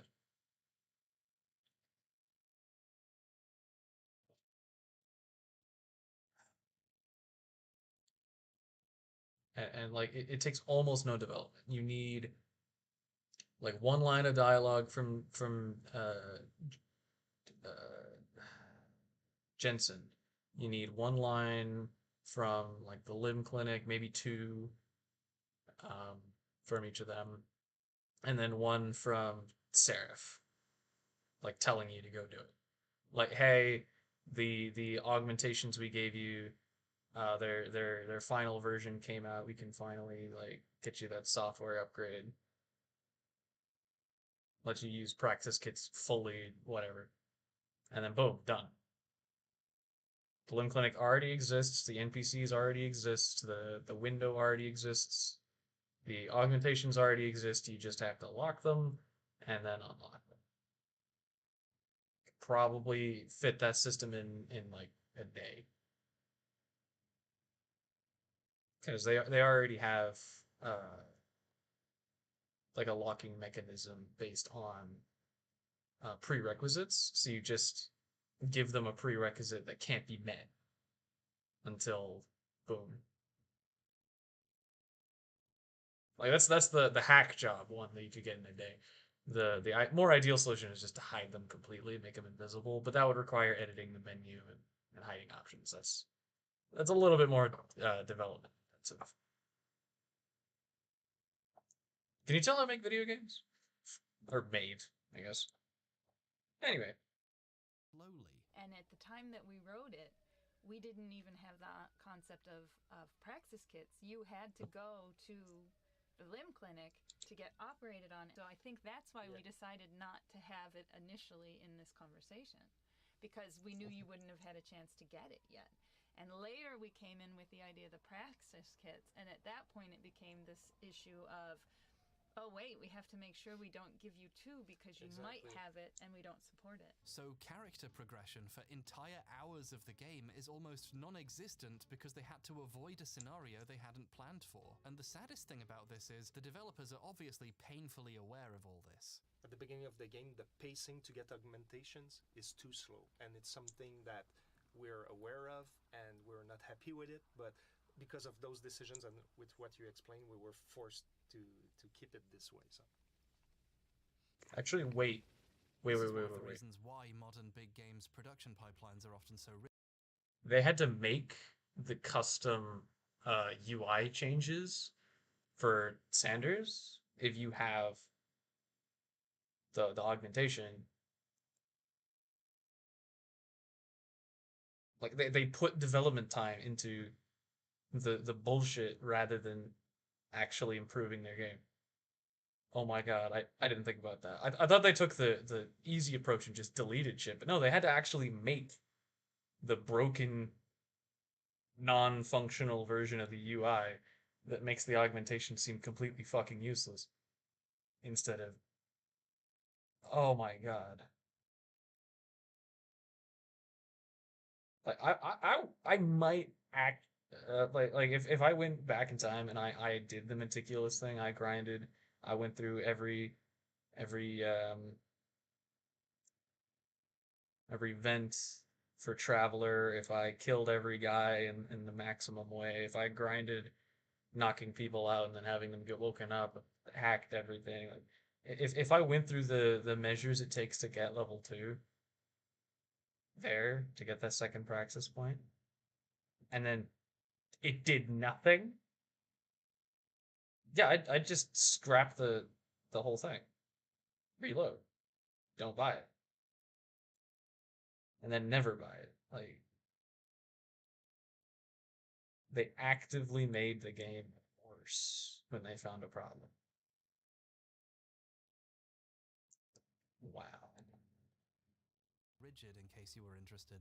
When you chart an entire game in advance and then change your mind about how something works, you risk breaking all the stuff that was made assuming the game worked differently. This is an explanation, but not really an excuse. They could have just made the social enhancer unlock later, or cost 3 Oh my points and god! make it so players could get 2 a bit sooner. Or hey, maybe write and record a few more lines for one of the best characters in this thing? That would have been really cool, but also a lot more work for the extreme edge case of players picking this augmentation. Cumulatively, the new augmentation system massively affects the feel of the entire surrounding game. I never In actually Deus built Ex, the the augmentation speech enhancer. canisters were unique, specific objects. If you didn't find the canister with the augmentation you wanted in it, you never got it. This made exploring really fun, because unique stuff you wanted could be hidden here, and finding one felt great. It was a new set of possibilities. The entire world was more engaging. Do you know how I found out there was a cloaking device in Deus Ex? I hacked into a secret lab storage chamber and stole their augmentations, and one of them was a cloaking device. It felt like a discovery, a reward for engaging with the world and looking around and paying attention.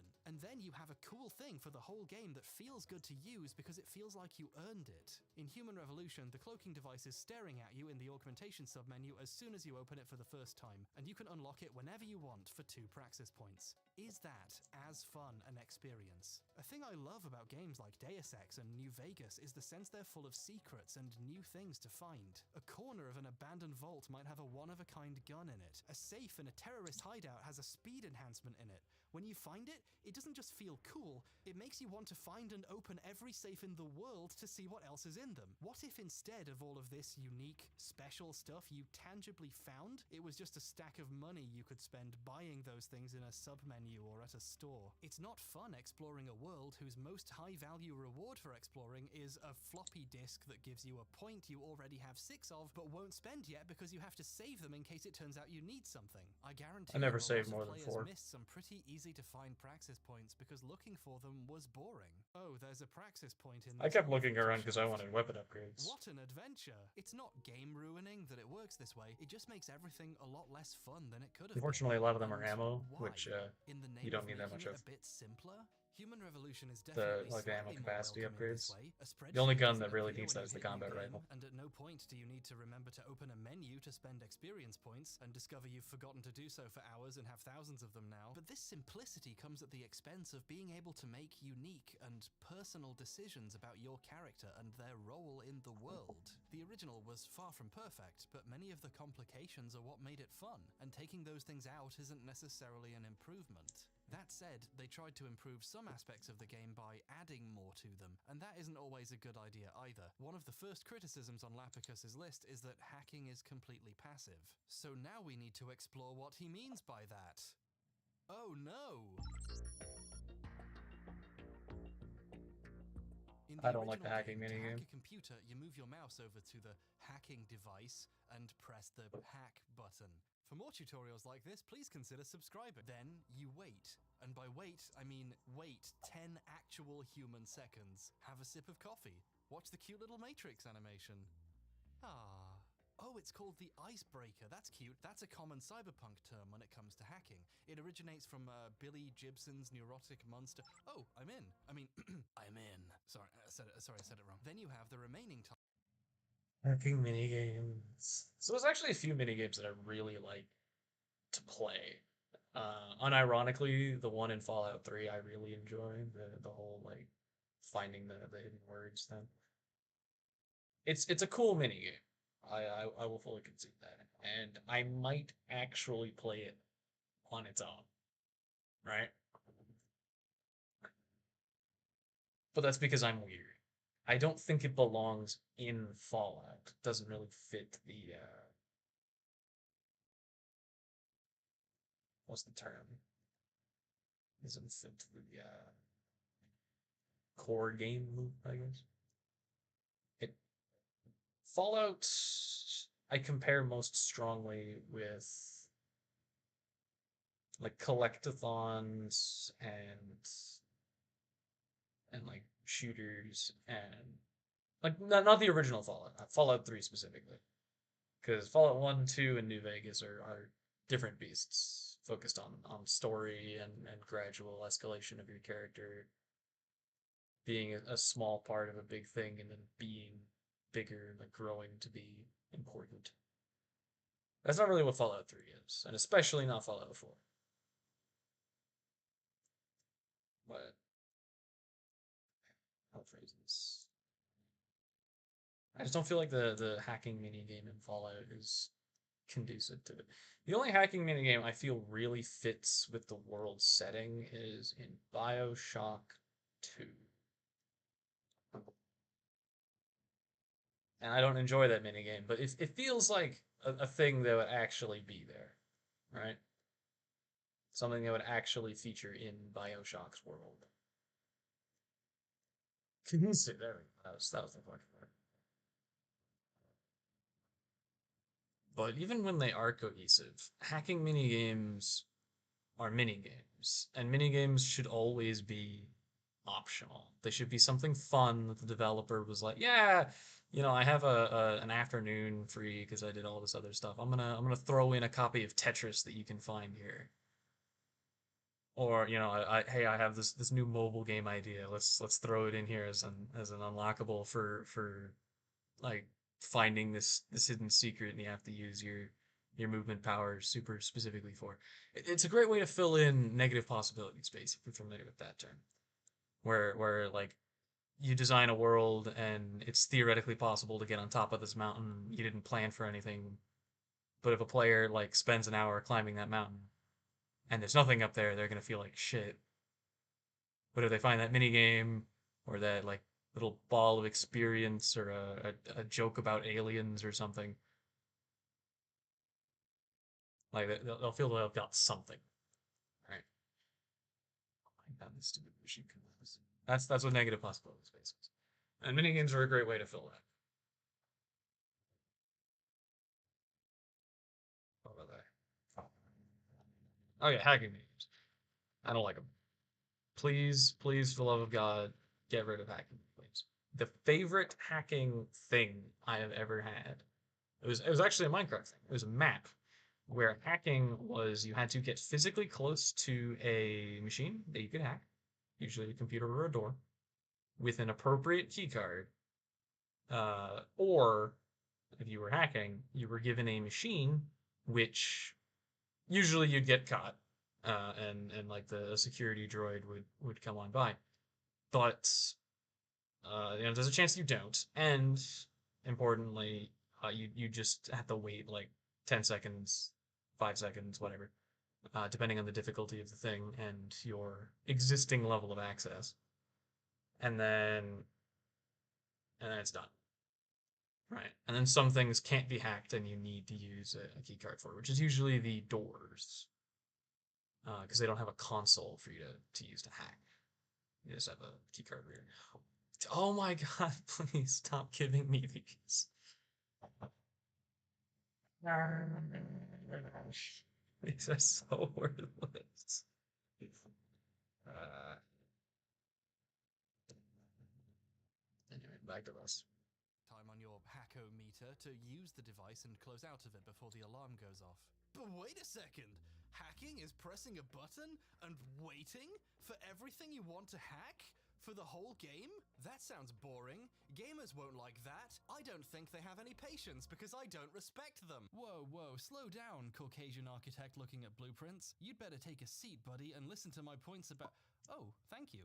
You see, the hacking itself is only one piece of the puzzle. While you're trying to manipulate this device, people can see you trying to hack it. Often people you might not want seeing you, like guards, or the terrorists you're hiding from, or genetically engineered space aliens. Your vision is blacked out while you're in this screen, so if you didn't check the coast was clear, the time it takes to hack is risky.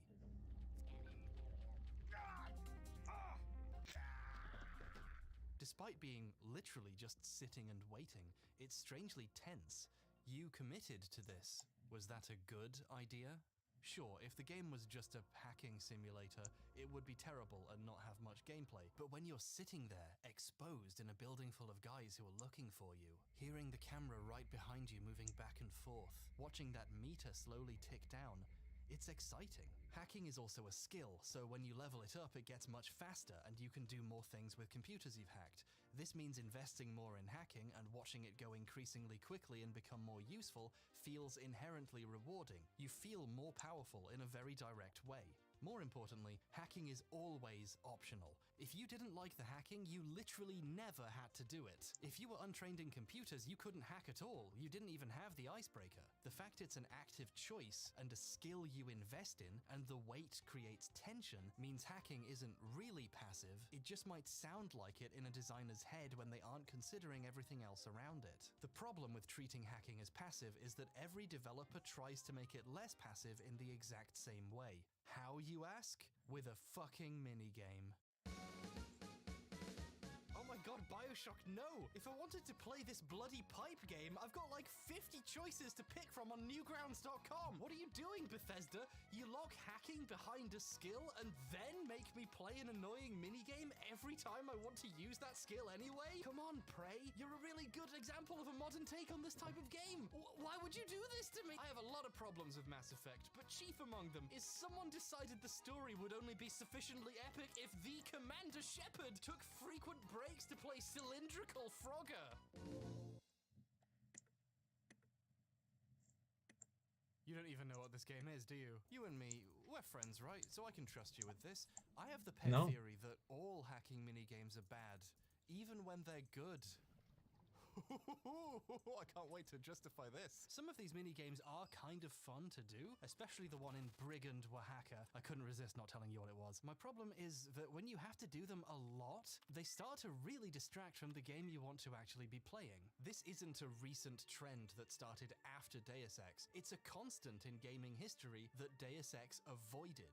Many of the game's developers used to work at Looking Glass Studios, the company that produced System Shock 1 and 2. 1999's System Shock 2 has a hacking minigame in it, and it's a fine minigame, but the problem is, it isn't fine 100 times. System Shock 2 is only a groundbreaking survival horror RPG set on a cool space station some of the time. A lot of the time, System Shock 2 is a simplistic puzzle game you play in the corner of your screen. Hacking minigames were already a thing in 1999, and they were already pretty clearly not the best idea. The Deus Ex team didn't forget to add a hacking minigame, they chose not to make hacking a repetitive chore. Every one of these minigames wastes way more of your precious human time on Earth than Deus Ex ever did. By the end of any of these games, you're begging to be able to just press a button and wait a few seconds to hack something.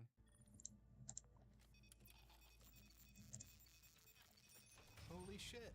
Holy shit. They made it so there's no hacking mini. Oh my god. I love this game. Human Revolution's developers were making a prequel to the game that got it right, which is why it's such a shame they decided the original's hacking was a mistake that needed fixing. Oh, I'm broke. This is fine. It's just a lot of clicking on stuff. But hey, you feel more active, right? You're clicking on stuff. 5799. That's gameplay. Yeah. Hacking also grants experience points, which means, oh no, if you're trying to get as many experience points as possible, that means even when you have the password to a computer, you'll be hacking it anyway.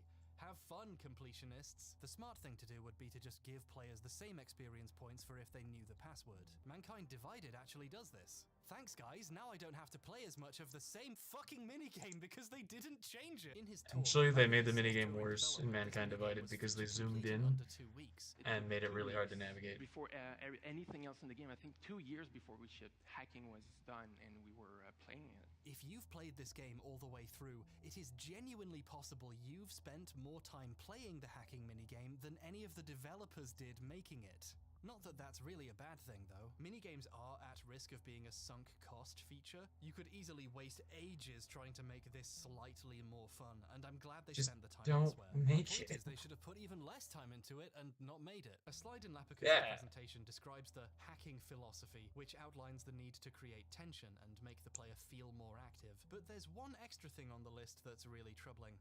Hacking must be central to the game's progression at some key moments in the game. Oh no. So remember when I said in Deus Ex, even if you hated the hacking, it was optional? Turns out that was a mistake too. Hacking is now mandatory. The player sometimes has no alternative solutions but to play this minigame, and I'm genuinely not sure why. Were they that proud of it? Why take away the player's ability to choose how to progress? Being mandatory actually makes the hacking worse too, because now the developers have to account for the possibility players were really bad at hacking, or hadn't put any of their skill points into the ability to hack higher level terminals. Which means all the mandatory ones are incredibly low level and easy. So sure, this means if you hate hacking, it's never challenging when you're forced to do it, but it also means players who put their points into hacking are never tested on any of the important terminals of the game. There's a section partway through where the player has to hack the computer of that master hacker from before. I love computers. This computer belongs to the guy who brain-jacked someone and made them jack their brain right in front of you. He's so advanced, the biggest tech company in the world hired him to do it. He's had a secret backdoor into someone your already bought it. computers for like a year. However, this master hacker's computer is plot important, so it's level 1 and easy to get into, and his computer's covered in the extra hacking viruses to help you out, just in case. There isn't even a password you can find if you explore or search other areas. You have to hack. Also, sure, the Forever Alone meme. That'll age well. You'll notice I said meme and not in-joke. What if this master hacker's computer was really high level, and if you hadn't invested in hacking, you needed to go on a cool side quest to learn the password, or explore his apartment to find it? Or what if you just couldn't get into it and had to follow up on other leads to find the hacker? You want players to feel like they gained something from specializing, not that they wasted their time. In the original, there's a section where you need to acquire the password to a computer, and it's deep in a basement full of lasers and traps and explosives and turrets. But if you invested in hacking, you can just hack the computer. Giving the player choices based on what sort of character they've made is kind of the whole point of RPGs. If the game was either a forced search for a password in a basement or a forced hacking sequence, it would lose a lot of its value as gameplay. But no, you see, hacking must be central to the game's progression. Why though? The game does reward you for investing in hacking sometimes. Off the beaten track are high-level terminals that lead to extra stuff, and oh my god, you get so much free ammo. That let you turn off cameras, commandeer turrets, and even combat robots when the level designers remember to put them The in. turrets are the more broken part. Special that everyone else is doing half the hacking you do anyway, but it still works out to be pretty fun. One of my favorite things to do in here. So, you can hack combat robots, but the combat robots are actually terrible. Why? Because they have a set patrol path, and you don't get to control it. The vast majority of the combat robots do not ever see a human enemy. In fact, the strongest hackable enemies, the hackable robots, only see each other. Now you can see a really cool robot fight. Like you can have the two robots fight each other. And that's cool. And I will completely concede that. But they don't kill any guys and they don't drop anything useful. All the hacking them does, differently from just shutting them down, is you get to see these two walkers fight each other. And in order to arrange that, you have to bait them into the same spot. Because if you just set them to fight each other, they never make eye contact. They never fight each other. It's just it's so sad, dude. I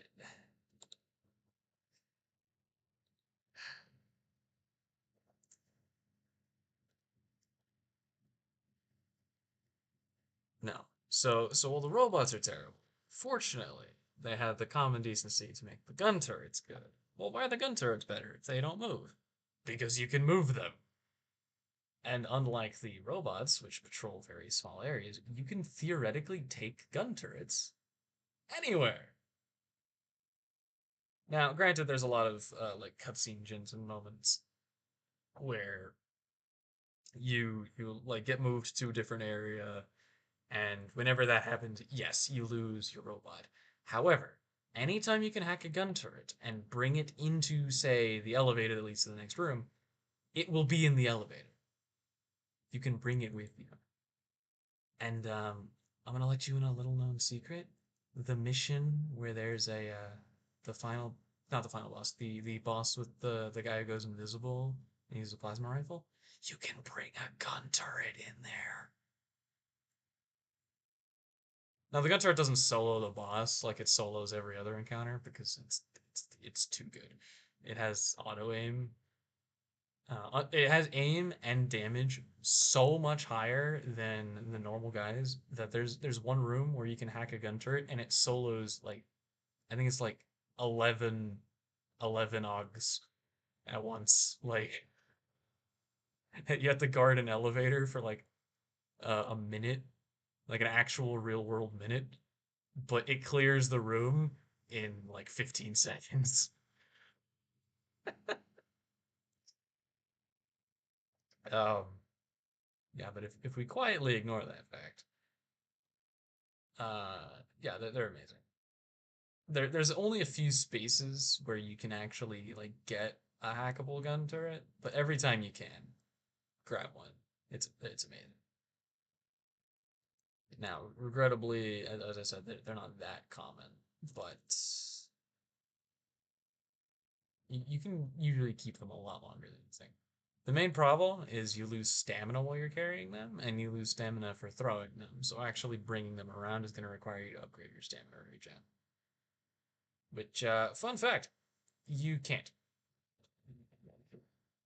You can increase the amount of stamina you have, and the delay before you regenerate. But I don't think the battery regeneration speed. Oh no, you can. It's the actual stamina that you can't. You can upgrade the batteries. Yeah, no mind. Ignore me. You can get the batteries to regenerate faster.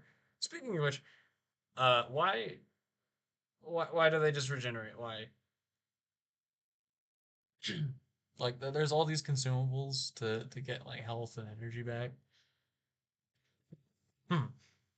And you can actually get your health above your maximum using them, like painkillers and booze and all of them. But why would you ever do that? You infinitely regenerating health and infinitely regenerating energy. I never needed more than 3 energy bars at once, ever. And that was for a stealth section that you can completely cheese with the cloaking power.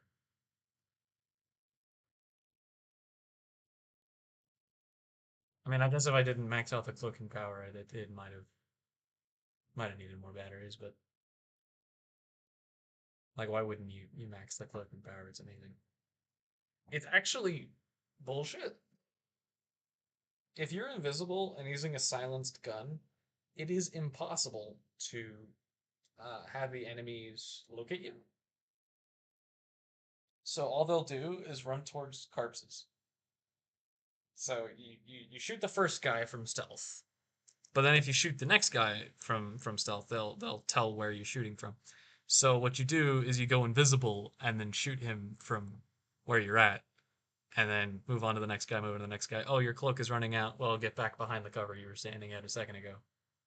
wait for your energy to regen, rinse, repeat, and you can clear every single room in the game. 1 bullet per kill, because the 10 millimeter pistols, bro. Unironically, I used that for like 90% of the kills in the entire game. The only reason I had to stop at one point was because on the ship, they take away all your ammo. That was the only reason. Human Revolution is if you have the ability to hack turrets and the strength upgrade, you can pick up turrets and carry them around while they destroy everyone in your path. It's fantastic. It feels amazing being rewarded for combining these two abilities.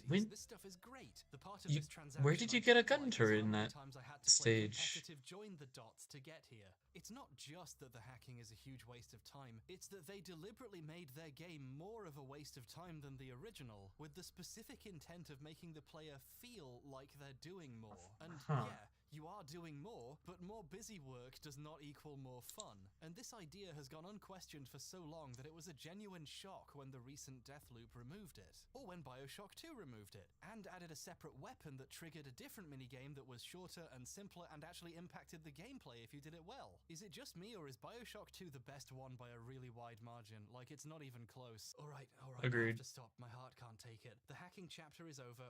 Not my favorite minigame, but my favorite implementation of the minigame. A smart lockpick is always handy. The original game also had mechanics for lockpicking to deal with locks, and electronics for bypassing other devices that can't be hacked, like power boxes and stuff. But hey, if you squint, they're a bit passive too, aren't they? You just sit there and use your item on them. How did the Human Revolution team update these mechanics? They replaced them with the fucking hacking minigame! That's right! There's 3 times as much hacking as you thought there was going to be! To get into people's houses, you don't need to find, you know, a fucking key. Like how doors work, you hack the convenient terminal in front of everybody's door, or if you're lucky, you can find the code for it somewhere. The concept of keys doesn't exist in the world of Human Revolution. Now that's streamlining. In the original, hacking, lockpicking, and electronics were all separate skills you could invest in, with different effects on the world. All of this being the same minigame makes it all feel like you're doing the same thing over and over. And it feels like that because you are. Using a multi-tool that's tied into your proficiency with a skill to turn off a laser grid, that's cool, but what if instead it was a minigame that took 24 seconds to do? Oh yeah, I'd love that. Just squeeze that right into my mouth. Actually, no, we're not playing that in fast forward. You're watching all of this with me.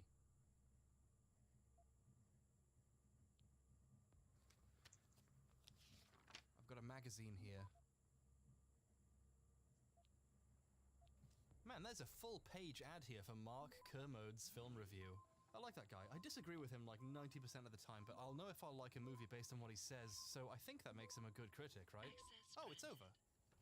Now, go watch that 150 times, and then tell me that this is good. Quite a few more people have the achievement for hacking 50 devices than for beating the second boss a bit past the halfway point. I can't help but wonder if the hacking is a factor in why people stopped playing. Apparently, one company manufactures everybody's locks now. That must be where the Illuminati get all the money for their secret science bases. Based on how you played it, Deus Ex was a lot of different things to a lot of people. Now, a bunch of it is unavoidably hacking for everyone, and that is worse. None of this stuff is a deal breaker, of course. The game's still pretty good. I just think it really sucks how many choices have been actively removed from the game. But that's not what the developers were focused on. By their own admission, they focused on the combat. The first thing most people notice about the original Deus Ex is that shooting is fairly complicated and weird.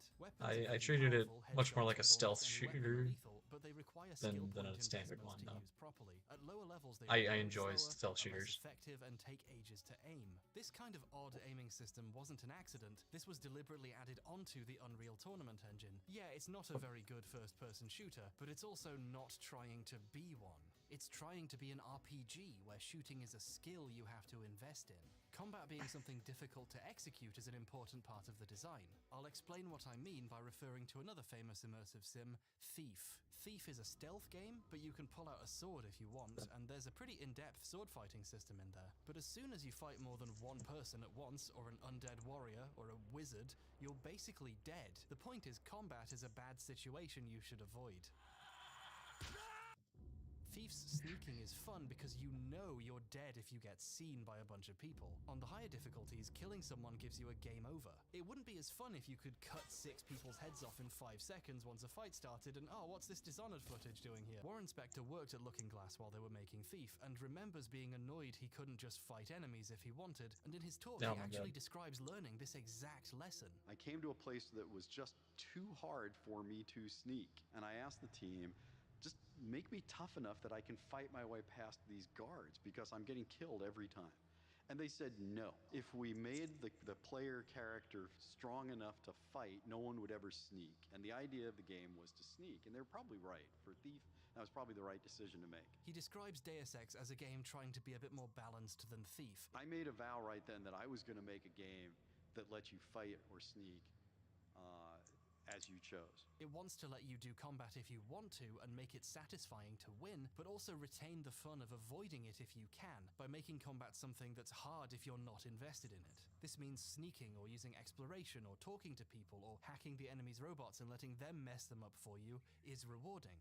Right before we shipped, I put my head down on my desk and I just said, if people get that you can fight, sneak, or talk, we're going to rule the world. If people compare our combat to Half-Life, we're dead. For the Human Revolution team, modernizing the combat was their highest priority. Oh, hey, This Windcompass. talk has a chart showing what they spent the most time and resources on. As we decided that combat would be where we would put most of our time, energy, and resources. They knew they could handily outdo the original on combat, so they really put their minds to it. And the combat in Human Revolution is really good. Bullets hurt a lot, so fights are punishing when you get hit, and they're satisfying to win because you almost died. I thought I would hate that they added cover shooting to Deus Ex, but it's executed really well.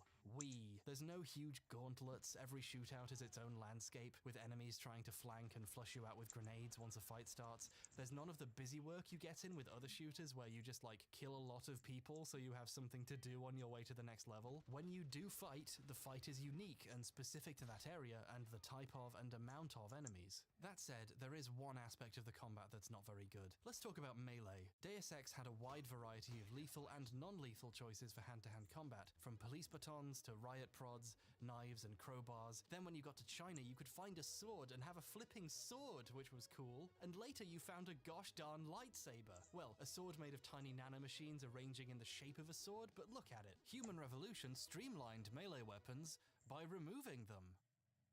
No, really, there's no melee weapons in Deus Ex anymore. You can't pull out a stick and swing it at someone. It's all guns all the time. It's like me at the gym. There's baseball bats lying around, but hell, if anyone uses them, no one can even pick it up. That shit must be heavy. Grenades can't even move it. Instead, you perform melee combat by pressing a button, and if you have enough energy, a cinematic plays depicting Jensen taking the person out, lethally or non-lethally based on whether you held the button down. They simplified the melee combat so much, they moved it out of the game and into a cutscene. Cutscene Jensen rides again. He gets to have fun with his arm swords, and you don't. It's an incredibly clunky thing to have to do every time you do close-range combat. Some of these look pretty fun the first few times, but like with hacking, it's not fun the many times you end up doing it in the game. It's utterly flow-breaking. It also doesn't even make sense. Someone with a stick down. In the ship's sequence, they've taken out your augmentations, but you still have like fucking swords in your arms. They somehow took away the super enhanced muscles that let you punch through walls, but they couldn't remove the retractable blades from your arms that you use to kill people. Like, you don't even have to get a new augmentation to get those swords back. You just have them still.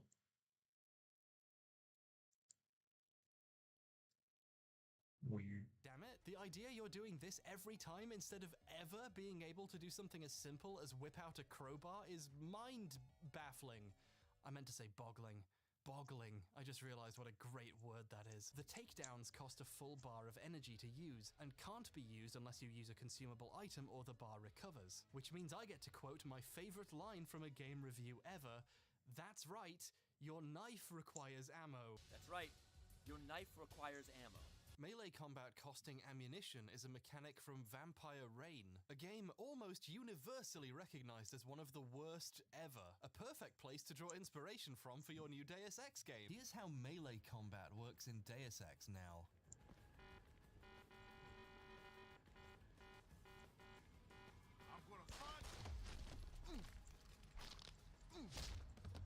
When it comes to the shooting, which is all that's left, the RPG mechanics of the original have been completely removed. Adam has perfect aim with almost every weapon at the start of the game, especially if you use the sights. And while there are augmentations that reduce recoil, the recoil you start with is pretty easy to handle. And this is good. It means combat is more a test of the player's skill than their character's stats. And for something as visceral Until as you get the shootout, laser I pointer, think that which works. goes on Come man, almost don't every tell gun. me this doesn't look fun. Which Do also not negates tell me recoil, this so you don't doesn't need the look augmentation. fun. I have been lied to before, and I am sick of the posers and fakers.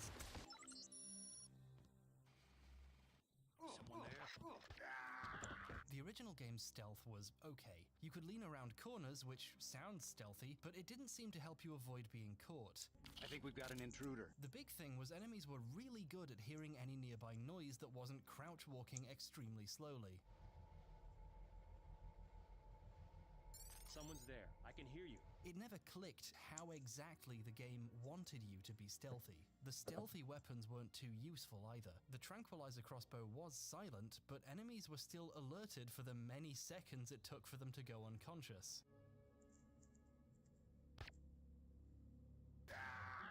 Melee from stealth sometimes knocked enemies out and sometimes merely hurt them and then alerted them to you. The stun prod seemed to base its effectiveness on how it was feeling that evening. This was one thing that was desperate for an overhaul. Now's a good time to tell you several of this game's developers had previously worked on Splinter Cell Chaos Theory, one of the best stealth games and games of all time, including Francois Lapicus, making him a literal heroic genius. I'm not normally a pure stealth guy. I try until I get seen and then I start blasting. I'm the sort of person Dishonored was made for. I hope that joke earlier didn't mislead you. I love that game, seriously. But Human Revolution is at its most fun when you take the stealth as seriously as you can. The Thief games, and even Splinter Cell, start to bore me after a while when I try that, but here everything's at its most tense and careful while never being too slow or trial or error. And I just criticized the takedowns, but you know what? They're super reliable for stealth. If you haven't been seen, the takedown is silent and stealthy, and there's no chance of it knocking out the enemy like you thought it would. This is kinda how Chaos Theory worked, using takedowns instead of typical melee. It was always an instant kill or knockout, you just had to get in close enough to do it, which explains why they did it the way they did here. Sam Fisher's Sleepy Slappers didn't need ammunition though, and the takedown wasn't a long animation that took away your control, but at least the game's weird melee system starts to make sense when you consider the creator's design chops. And what delicious chops they were. God, this is such a good game. I'm so happy I got to bring this up. The AI in Human Revolution is really fun to hide from in almost exactly the same way Chaos Theory was. They'll hear you if you run and see you immediately if you're out in the open, but if you're crouch walking, you pretty reliably can't be heard, and you can even get away with falling a short distance now. You can hide in enemies' peripheral vision in ways that are maybe a little unrealistic, but feel great to get away with. The third-person cover mode functions as a perfected version of the original's peeking. It's kind of hilarious that they literally went on record that combat was the most important thing, but while they were at it, they just casually tossed in one of the best stealth experiences this side of Dishonored. But the developers had designed themselves into a corner. They'd made a game that featured a fantastic stealth experience and then given players a bunch of guns, removed the limitations on shooting that made it less viable in the original, and then bolted third-person cover shooting mechanics onto their first-person game just to make sure you could shoot people any way you wanted. Remember what I said about games like Deus Ex being sums of parts? You can't make a game like Deus Ex more like a shooter without, inevitably, making it less like Deus Ex. The balance of which mechanics you rely on to survive has shifted. Shooting has become the most viable solution to most problems, when in the original, it was the least viable solution, and that made it fun to avoid or to really lean into and get good at. You could spend a long time memorizing these patrols, learning to meticulously sneak between cover, put all your augmentation points into cloaking or running silently, and have to be very careful whenever you need to come back through this room because they're all still here, or you can click on 4 guys and not have to worry about them ever again.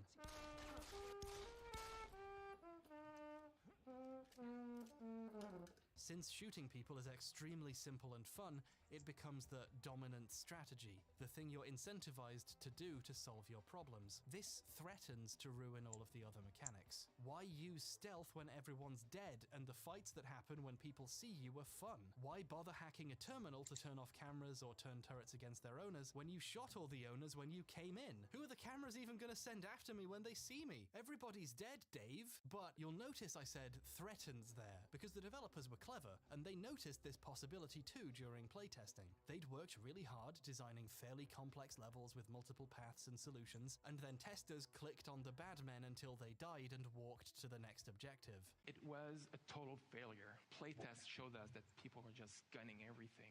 They weren't thinking. It was just a huge frag fest. So, to fix this, they came up with a really clever solution. Sure, shooting would solve everything, but to correct for it, the game is astonishingly stingy with ammo. Ammunition No, it's you not. can find lying around in levels If usually you're amount good to a handful of bullets and apiece. don't And for more want to use specialized weapons, like the rare tranquilizer weapons. rifle, you're lucky to find 2 or 3, which is accurate. I only keep a couple of tranquilizer darts in my office too. Enemies have been meticulously designed to be almost a waste of bullets if you try fighting them like in a normal shooter. They drop their weapons, which have a couple bullets in them, and sometimes there's a few more on their bodies. If you're not being really precise with your shots, you can easily end with less ammo than you started.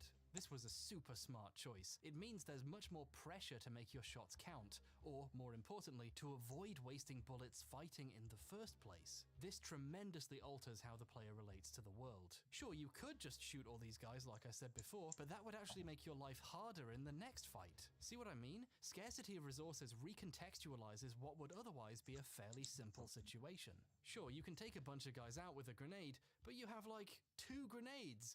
You might need those. The end result is like playing a fairly simple cover shooter while being lightly choked from behind by a game designer. Even when it's straightforward, it's still a little tense, and that's what makes it fun. Adam Jensen is a deadly shadow on the battlefield who can dish it out, but only in small portions, and if he's not careful, he won't have room for dessert. I'm not kidding how seriously these guys took the balancing of resources. In Lapicus's talk, he shows photographs of huge bulletin boards they made to track all the weapons, ammunition, and items a player could find in the levels. We used these balance boards to get a sense of everything that was in the game. This is about half the boards we had. We had 6 in total. And tried to make sure they were never Holy. too powerful, never had enough stuff, so a big fight would always cost them. The only time I was ever low on stuff was when they took everything away. I don't have enough ammo to kill everybody. But then again, that's exactly what we wanted.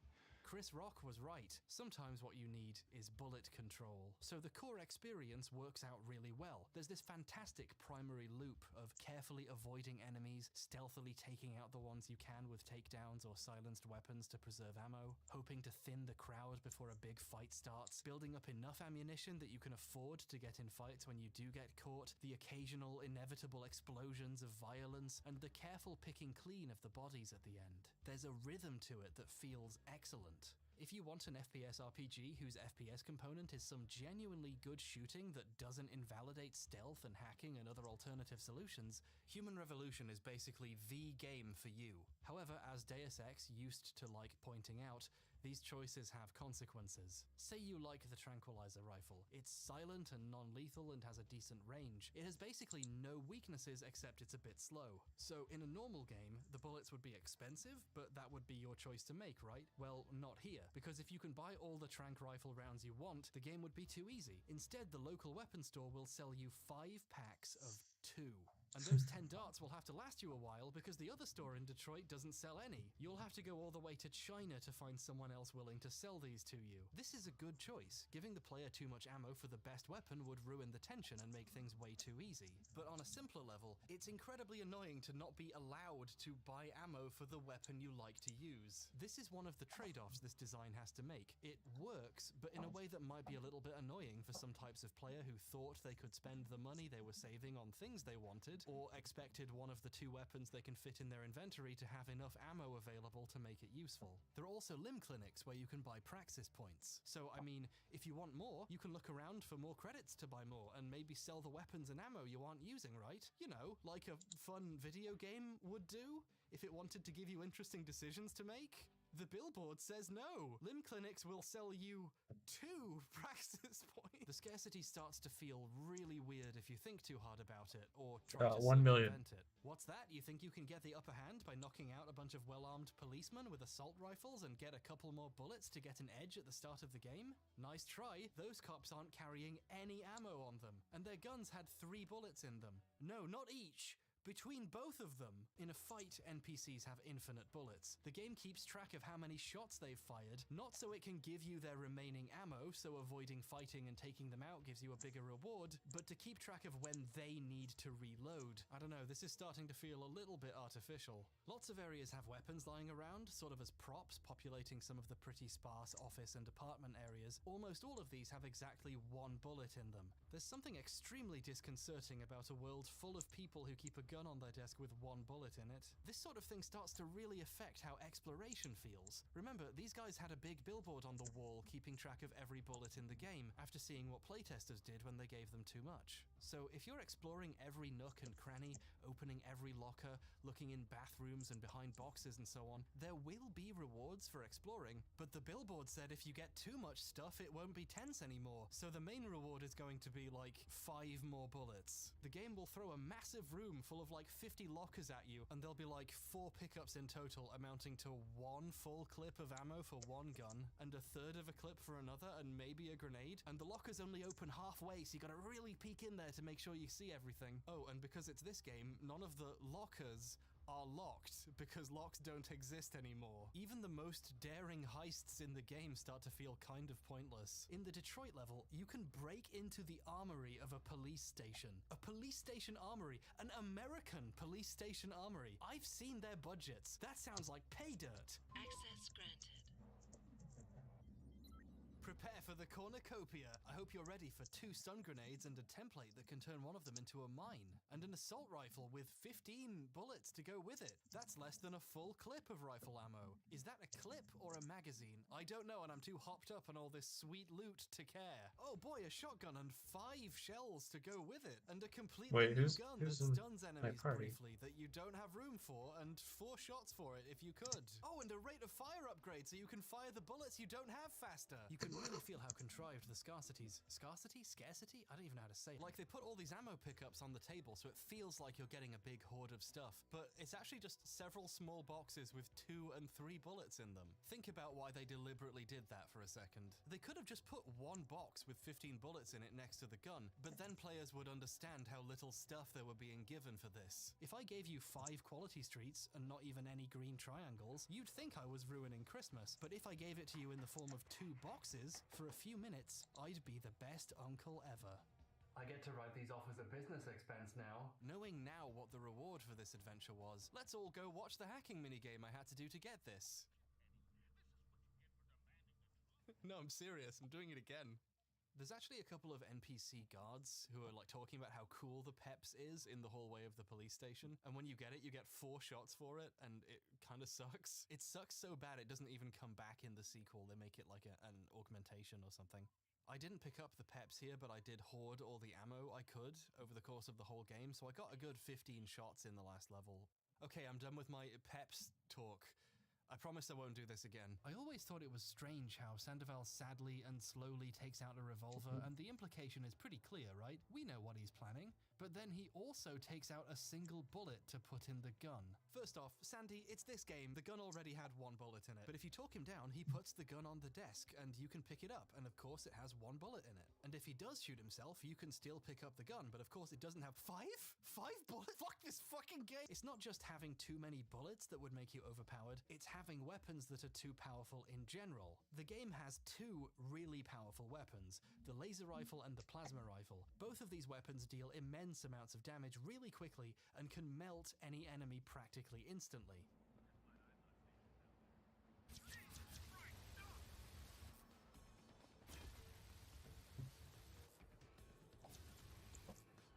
Wait, that had a scope?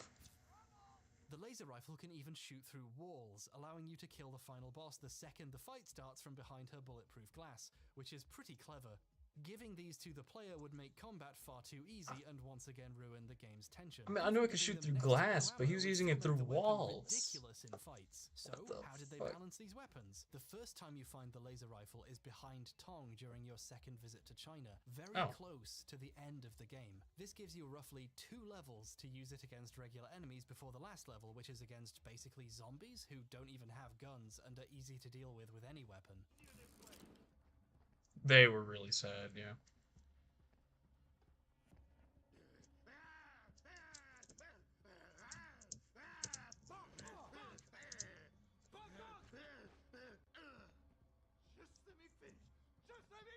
Oh boy, I'm so glad they gave me the laser rifle in time for this. The plasma rifle can be first found being wielded by the third boss, which is fine. You know, getting a cool weapon off a boss is a fun reward.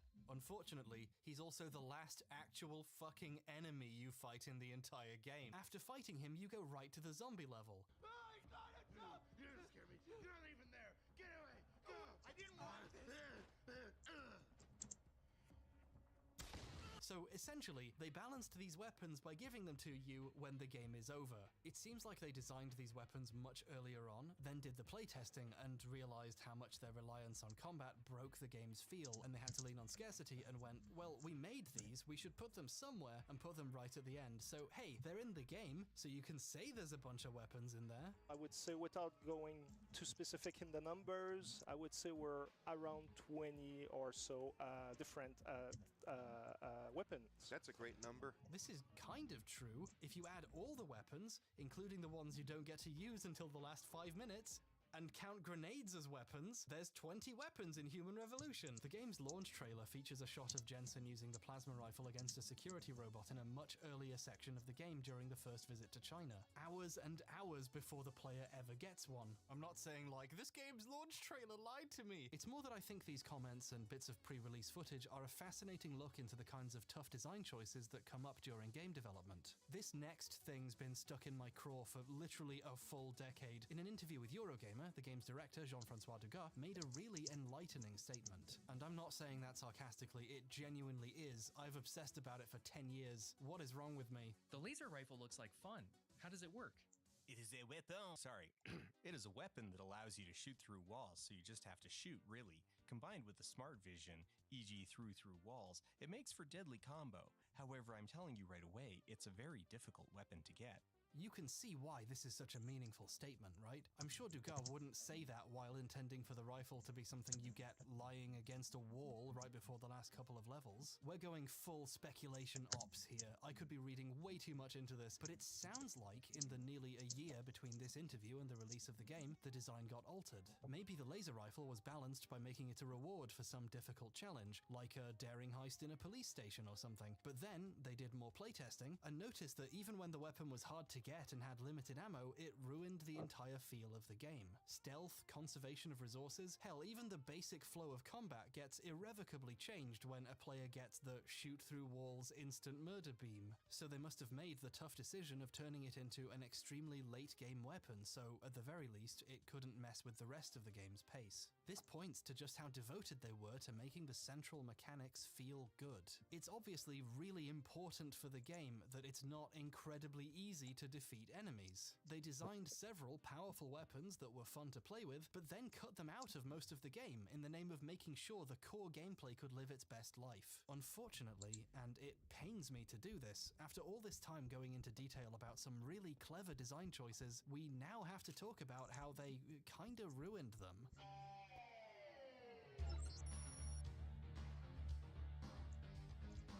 You know how I've been really hitting you over the head with how important scarcity was? Well, in his talk, Lapicus was also doing that. Deus Ex is a game about scarcity of resources. Oh, that's why I keep pronouncing it like that. If we give you everything, you're not gonna think anymore. You're just gonna go and use the simple route. It's fun for players to be rewarded for their choices, or to be made to deal with problems caused by them. The original does this too, not to the same degree with ammunition, but because you needed lockpicks, multi-tools, augmentation canisters, med kits, skill points, and other useful items to progress, you're always hurting for something.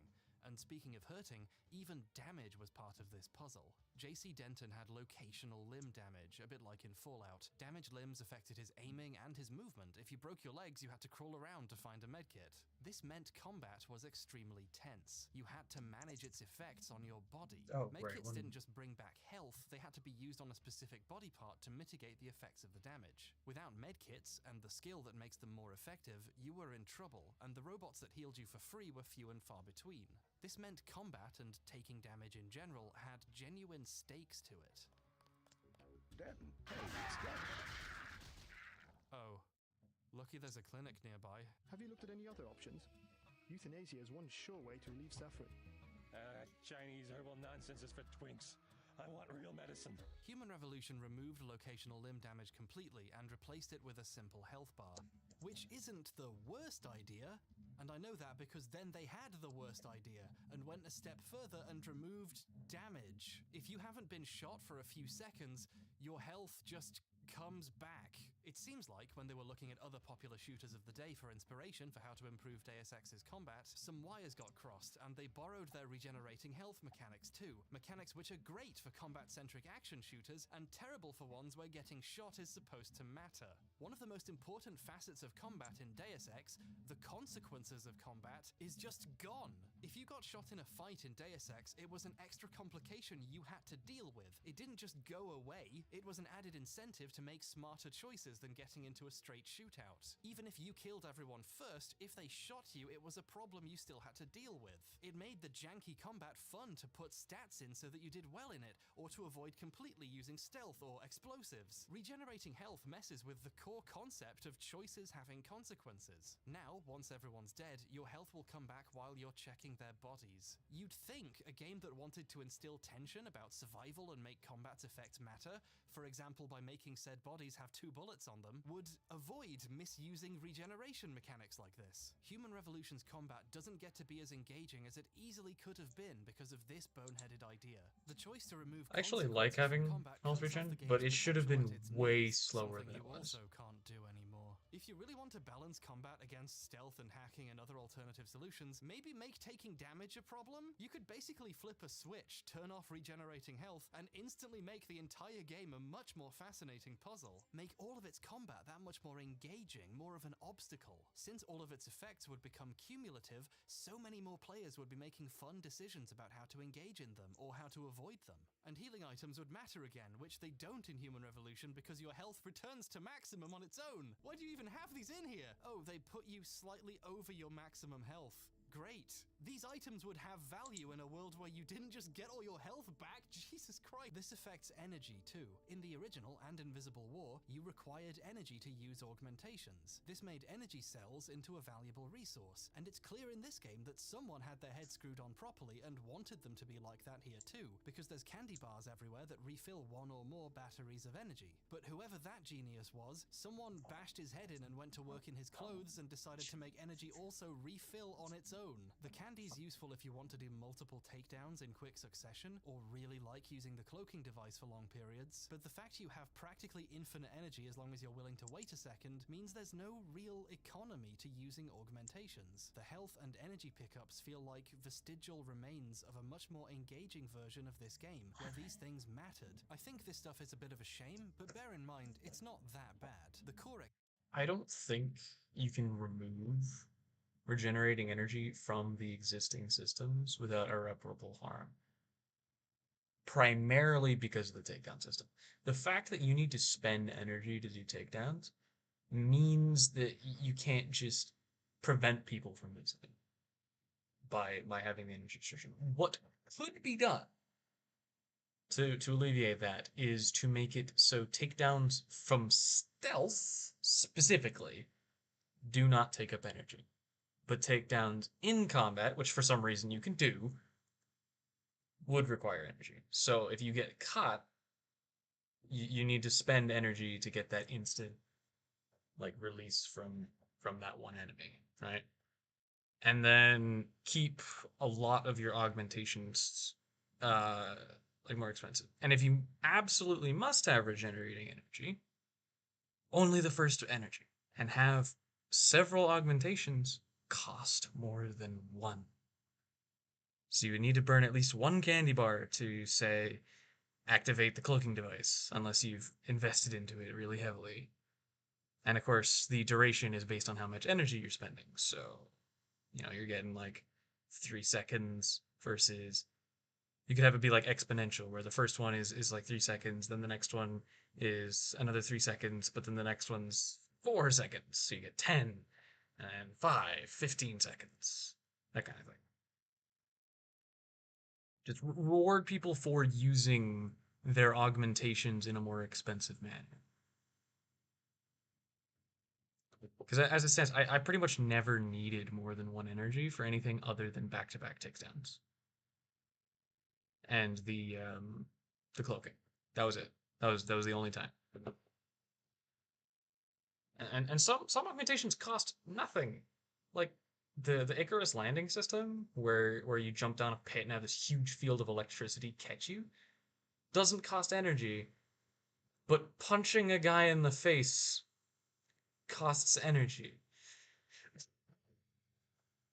Like tapping his shoulder and getting him to turn around takes more energy than using lightning to break your fall. Absolutely ridiculous. Like you can become a Raichu without using any energy. I don't know. A lot of the systems feel like they could have been fixed if they tried to fix them, as opposed to just sticking with what happened. And that problem actually exists in Mankind Divided as well.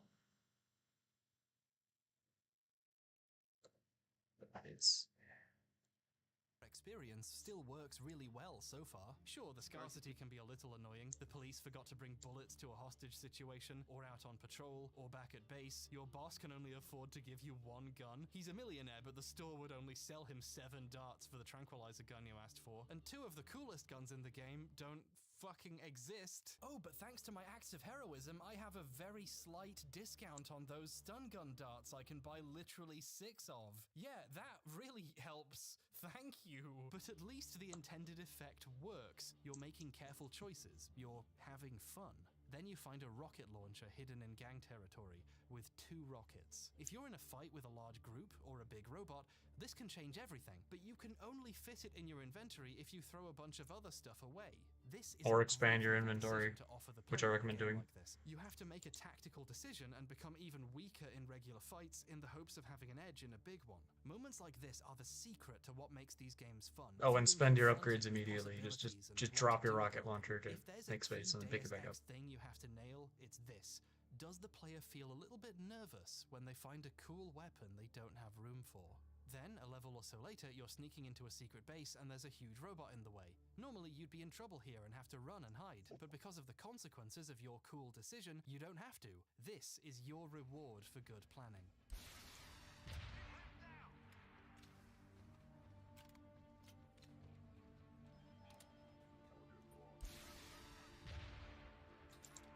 Choice and consequences. That's the beating heart of Deus Ex. Well, it should be. You see, I lied. I didn't use this rocket launcher I found. I got this one from right here, sitting right next to the fucking robot. The developers almost made a game with decisions and consequences, and then they didn't. They made a game that handholds you through every obstacle. Robots are also easily destroyed by EMP grenades. Having to save your EMP grenades for tough situations would make them really rewarding to use, wouldn't it? But what if people forgot to bring any and wanted to use one on the robot? So they put one directly in front of you as soon as you entered the room. This fucking sucks. There's no other way of saying it. They fucked up. It's obviously really important for the game that it's not incredibly easy to defeat enemies. If we give you everything, you're not gonna think anymore. Not only is this room just not a challenge, you gain access to a means of instantly killing this robot the literal actual moment you enter the room with the robot. In this instant, players will realize their choices don't matter. If you saved that rocket launcher, you wasted your time, effort, and inventory space. You were a sucker who thought they were going to experience some kind of reward or punishment for your decision making, but you never will. This goes on for the entire game. The next time you fight these robots, the rocket launcher's right fucking there. The EMP grenades are right there. People complained about the boss fights being just shooting focused and therefore a problem for players who focused on stealth, but that's just not true. Every boss fight takes place in an ocean of weapons and ammo, so the player can't possibly get stuck. All the stuff I said was fun is still fun, but the most important moments, the peaks of the mountain of risk and reward, have been eliminated. Mummy Bird chewed your dinner for you open wide. If you're going to give me the solution to any interesting problem the instant I enter the room, you might as well have made this a cutscene too.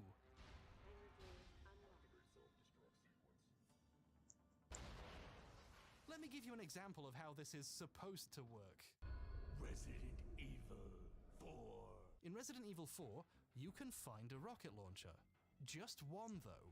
Additional launchers cost a ton of the cash you could have spent upgrading your weapons. So while they were powerful and let you practically skip bosses, they required a meaningful sacrifice by the player, throwing all that money away, and to even carry a launcher you gave up a ton of space for one shot that was gone once you used it. Even looking at the rocket launcher in my inventory gives me tingles, and staring at it in the store is tantalizing, because it's a choice with meaningful consequences that doesn't condescend to the player's intelligence by giving them one anyway the instant they walk into a room with a boss. You might also notice that your health doesn't regenerate in Resident Evil either, because that would be fucking stupid, wouldn't it? Deus Ex worked along a similar principle. The Gep gun was a huge inventory hog. You had to leave so many useful items lying where you found them and know you'd be in trouble if you needed a rebreather or some stealth camo, but it made fighting mechs a breeze, and in a pinch it saved you a few lockpicks. That trade-off was so satisfying. I'm trying to imagine a version of this game where they just put a Gep gun on the floor near every major enemy, but I don't really need to imagine it, now do I? To make a Deus Ex game where whenever you face a tough enemy, the means of killing it is right next to it, and if it even manages to hurt you, that health just comes back, you have completely removed the choices, consequences, and even most of the difficulty from your game.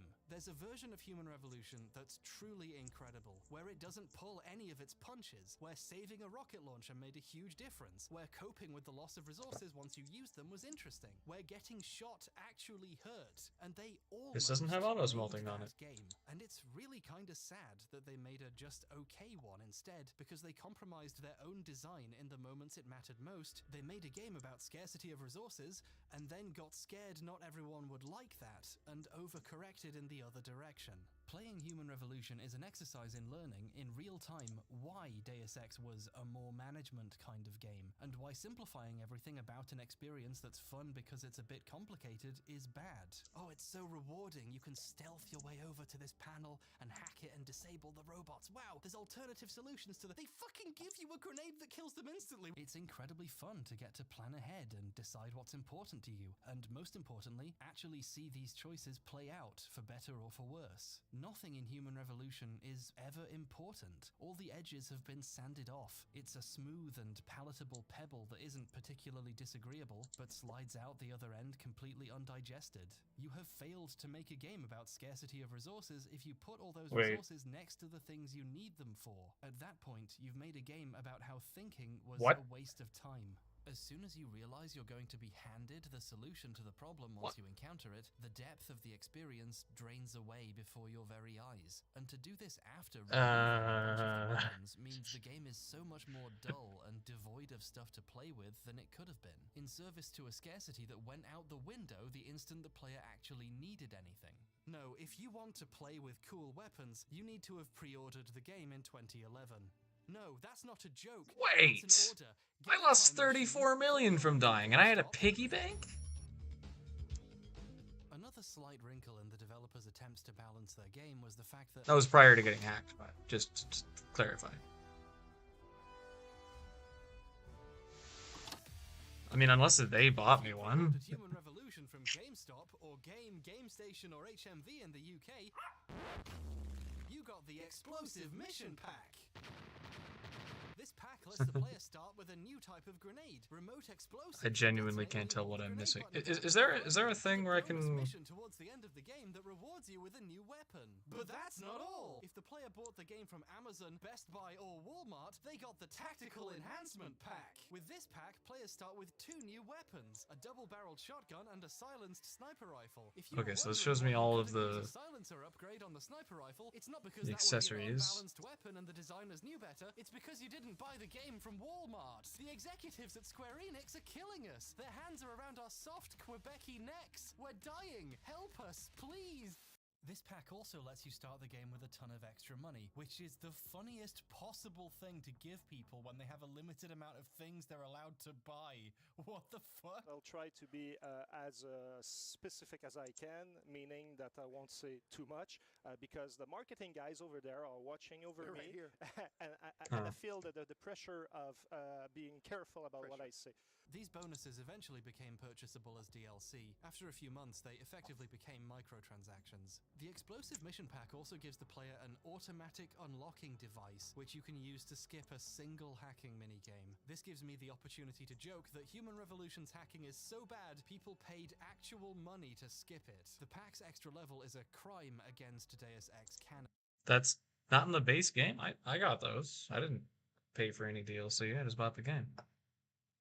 Which is worse than most actual crimes. It's a mission to rescue Tong's son, who has been kidnapped by the bad guys. Tong's son is Tracer Tong, one of the main characters from the first game. It's pretty shitty they made the thing that's probably the most related to the original plot into a fucking pre-order bonus, really milking the people who cared about Deus Ex. As thanks for saving his son, Tong gives you the grenade launcher, a powerful and fun weapon you have 2 levels left to use. This is genius right here. As the player gets better, make the game harder. The trailer for this pre-order bonus uses footage of the weapons in levels you can never use it in because you get it so late. I wouldn't go as far as to call this false advertising, who cares? Oh It's my funny God. the most powerful weapons are consistently given to you after all the best spots to use them. Fun fact, I was born and raised in West Yorkshire, which is my way of saying when this game came out I was extremely poor. I only got to play it because a French friend of mine who really loved Deus Ex had pre-ordered it because he wanted that DLC. Can I and please think spawn a at statue of least Adam somewhat Jensen that came near? with some versions of the game, and then because he was a game critic or worked at a Oh my related company or something, he got given a free copy he didn't need, and he gave it to me. So if you're watching this, thanks Thomas. I wouldn't have got to play this game for years otherwise. I'm glad I finally have the opportunity to thank you in the middle of a YouTube video a decade later. Pre-order bonuses and the microtransactions they later became are bad for everyone. They're bad for players, they're bad for developers getting made to do things they know are bad for the game, and then having to listen to people like me whining about it like it's their fault. The only people who benefit are the people this makes money for, which means it's probably not going away anytime soon. But at some point, you know, games have to make money. It is a business. Would you like to augment your pre-order?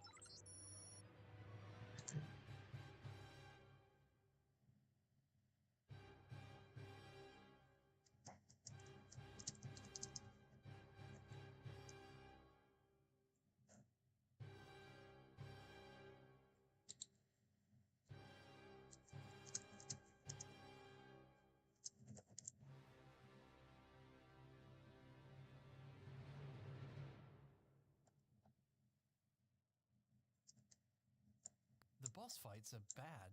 Oh my God. Anyway, the level design of immersive sims is one of the most important parts. You can have all the cool guns and augmentations in the world, but if that world doesn't create fun opportunities for using them, then those tools are going to waste, like the instant pot in the back of your cupboard right now. You also have to find ways of making the player engage with the levels, for example by giving rewards for bothering to explore. You want constant rewards to drive players onward. Okay, you have to reward players regularly. It's a bit of a disappointment in this department. Half the stuff you'd normally be searching for in a Deus Ex game isn't there to find, because scarcity was too important to give you too many big rewards, and there are no longer multi-tools or lockpicks to find because the newfound omnipresence of hacking has replaced the need for them. The main thing you'll find when you're exploring is a couple of bullets, a meager amount of credits which you can't spend on anything, oh and how can I forget, dozens upon dozens of energy bars which you don't need because the first battery refills on its own. And since like we covered earlier, earlier, praxis points are a kind of boring upgrade system, there are no truly nice surprises that incentivize further exploration. You barely find anything in a police station armory. You're not going to find much in the back alleys of Detroit or Hengshire. What is here feels a little too similar to the original for its own good. At a certain point, it starts to feel like a half-hearted remake. Like, even in shockingly small details, like how you and your pilot get intercepted on your way to China, or how your pilot I think I was already on die, control or switch. how the first mission ends with you deciding whether or not to let a terrorist leader live, and as soon as you make that choice, the cops instantly arrive and all the enemies in the level evaporate and get replaced by cops. Or how you fight exactly 3 augmented bosses throughout the game, a big guy, a small lady, and a guy who can turn invisible and wields a plasma rifle. Or the way the game's 3 main locations are an American city, a Chinese city, and a French city, although Human Revolution sets its French part in Montreal for what I assume are tax reasons, and the city environment itself got cut, so Montreal is just a large office building you land on and then leave. For the record, in the Q&A section of his GDC talk, Lapicus got asked if he thought the generally good reception of Human Revolution was partially down to them directly recreating a lot of the original stuff. It follows the original Deus Ex almost act for act, story beat for story beat. I'm wondering how much you feel that contributed to the acceptance of it? First off, I'd like to react to your comment that the game follows the first game beat by beat. It might be true. It wasn't our intention. It's not how we designed the game. It's not how it was written. So if that's the case, it's a coincidence. I don't know if it's better or worse the game was like this by accident, but that's what the game is like, so I don't know what to tell you. It's not a huge deal that they're similar, it's the same series, so similarities are welcome if anything, but a problem with, accidentally or otherwise, making your levels a lot like the originals is it makes what's missing stick out like a giant robot sitting next to the weapon that instantly kills it. Liberty Island is a famously amazing level. It's an entire open island with 2 different docks, people to talk to get a key to get inside if you want.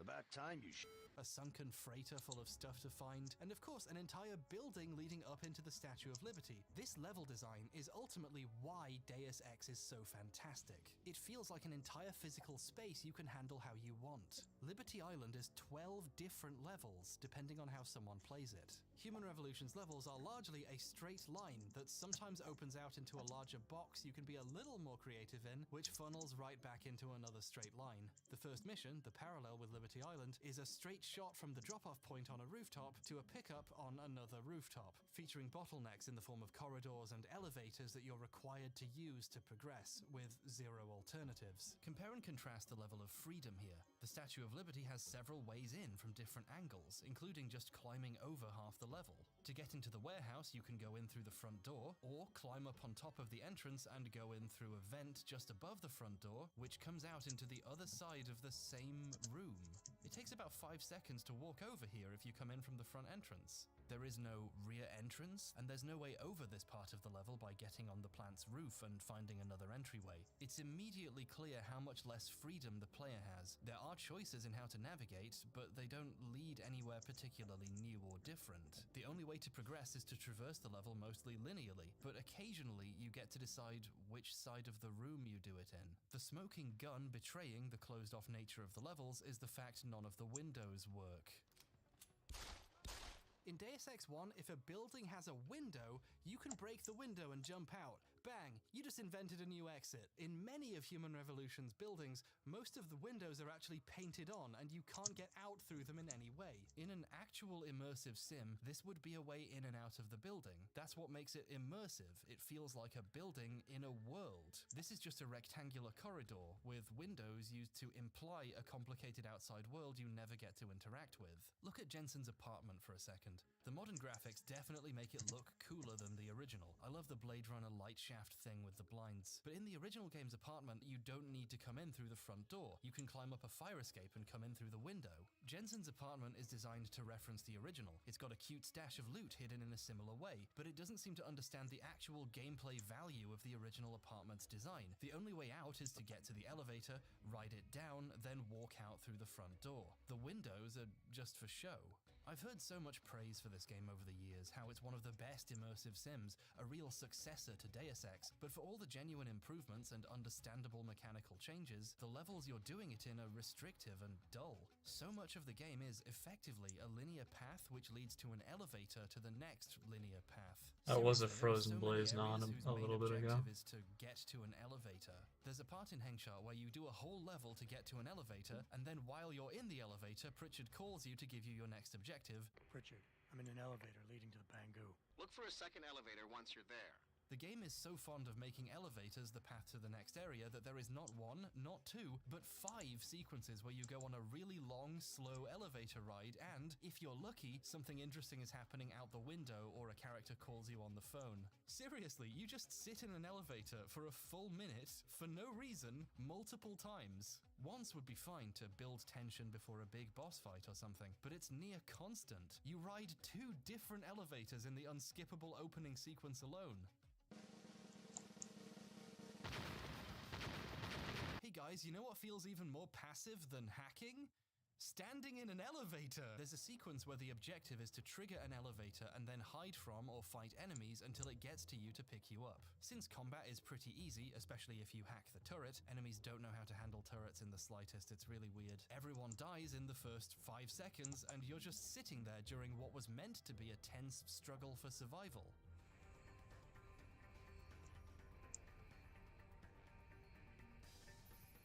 The funicular is halfway there, Jensen.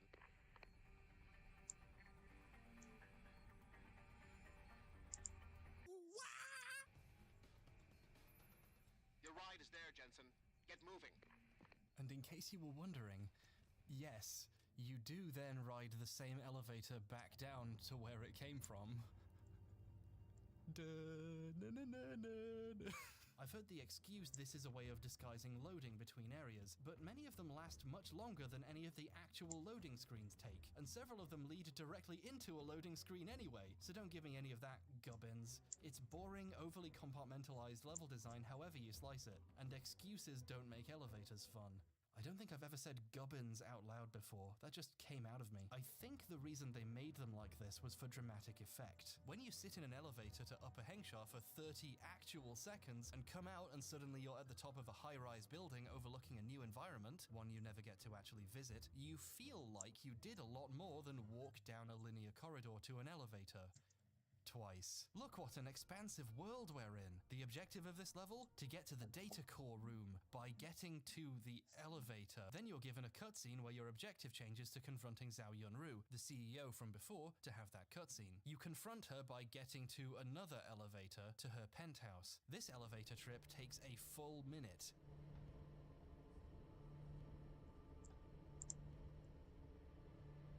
This is only the 3rd longest elevator. The current Human Revolution speedrun by Rampancy is 37 minutes long. 8.5 minutes of the run is spent in an elevator. Uncomfortably close to a quarter of this speedrun is sitting and waiting. And this is the best case scenario. This guy does cool shit like skip waiting for that one elevator by shoving himself through the door. In fact, most of the run's cleverest tricks involve finding ways to avoid having to wait in an elevator even longer. The time wasted here isn't even the real problem. Where the original game's levels were usually large outdoor spaces with multiple ways in and out of the buildings with objectives in them, encouraging player creativity and freedom of choice, Human Revolution is wandering between elevators, with ornate windows overlooking the kinds of environment you'd actually want to be playing in. The level design still has some choice in it, and occasionally the kinds of freedom you'd really want, like the police station, which is great and offers a fantastic range of choices for how to deal with it, but a majority of the game is strangely compartmentalized, constrained, a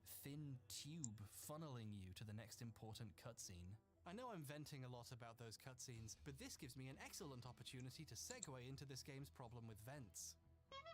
Okay, in this sequence I've shown you a few times before, there's 4 guys making patrols around this area, more guys off in the side halls, and a doorway leading ahead to the next part of the level. But this area that's harder to get to unseen is the room the hostages are in. Once you get inside, you're locked in by a trap and have to frantically disarm the bomb by hacking it or learning the password or just smashing the tubes, which is a hilarious thing to discover you can do. This is a great sequence. Getting into this room and saving the hostages is the first level's optional challenging secondary objective, and the people who designed the stealth system and and guard patrols act like it. It's much harder to stealth your way in here than the critical path. I mean, if you shoot all the guys, it's easy and bullshit, but you can see how the stealth was designed to be fun, so you can do all that fun learning the patrols and carefully navigating, or you can go in the vent next to the entrance to the room, which leads directly into the room with the hostages. Now, this first one kind of works. It's a reward for exploration. You have to find the vent hidden behind a box. So if you're doing this, it means you chose to look around a little more and get a sense of your surroundings. I'm not a big fan of how the vent is a definitive solution to the problem, though. In Deus Ex, vents were like vents. You could use them to your advantage, but they never took you directly from the start of the room to the place you needed to go to win. In the subway, for example, to free the hostages using stealth, you had to find a vent and then meticulously crawl through an entire ventilation system and come out of the right one so you wouldn't get seen instantly. The vents were part of the challenge, not the solution.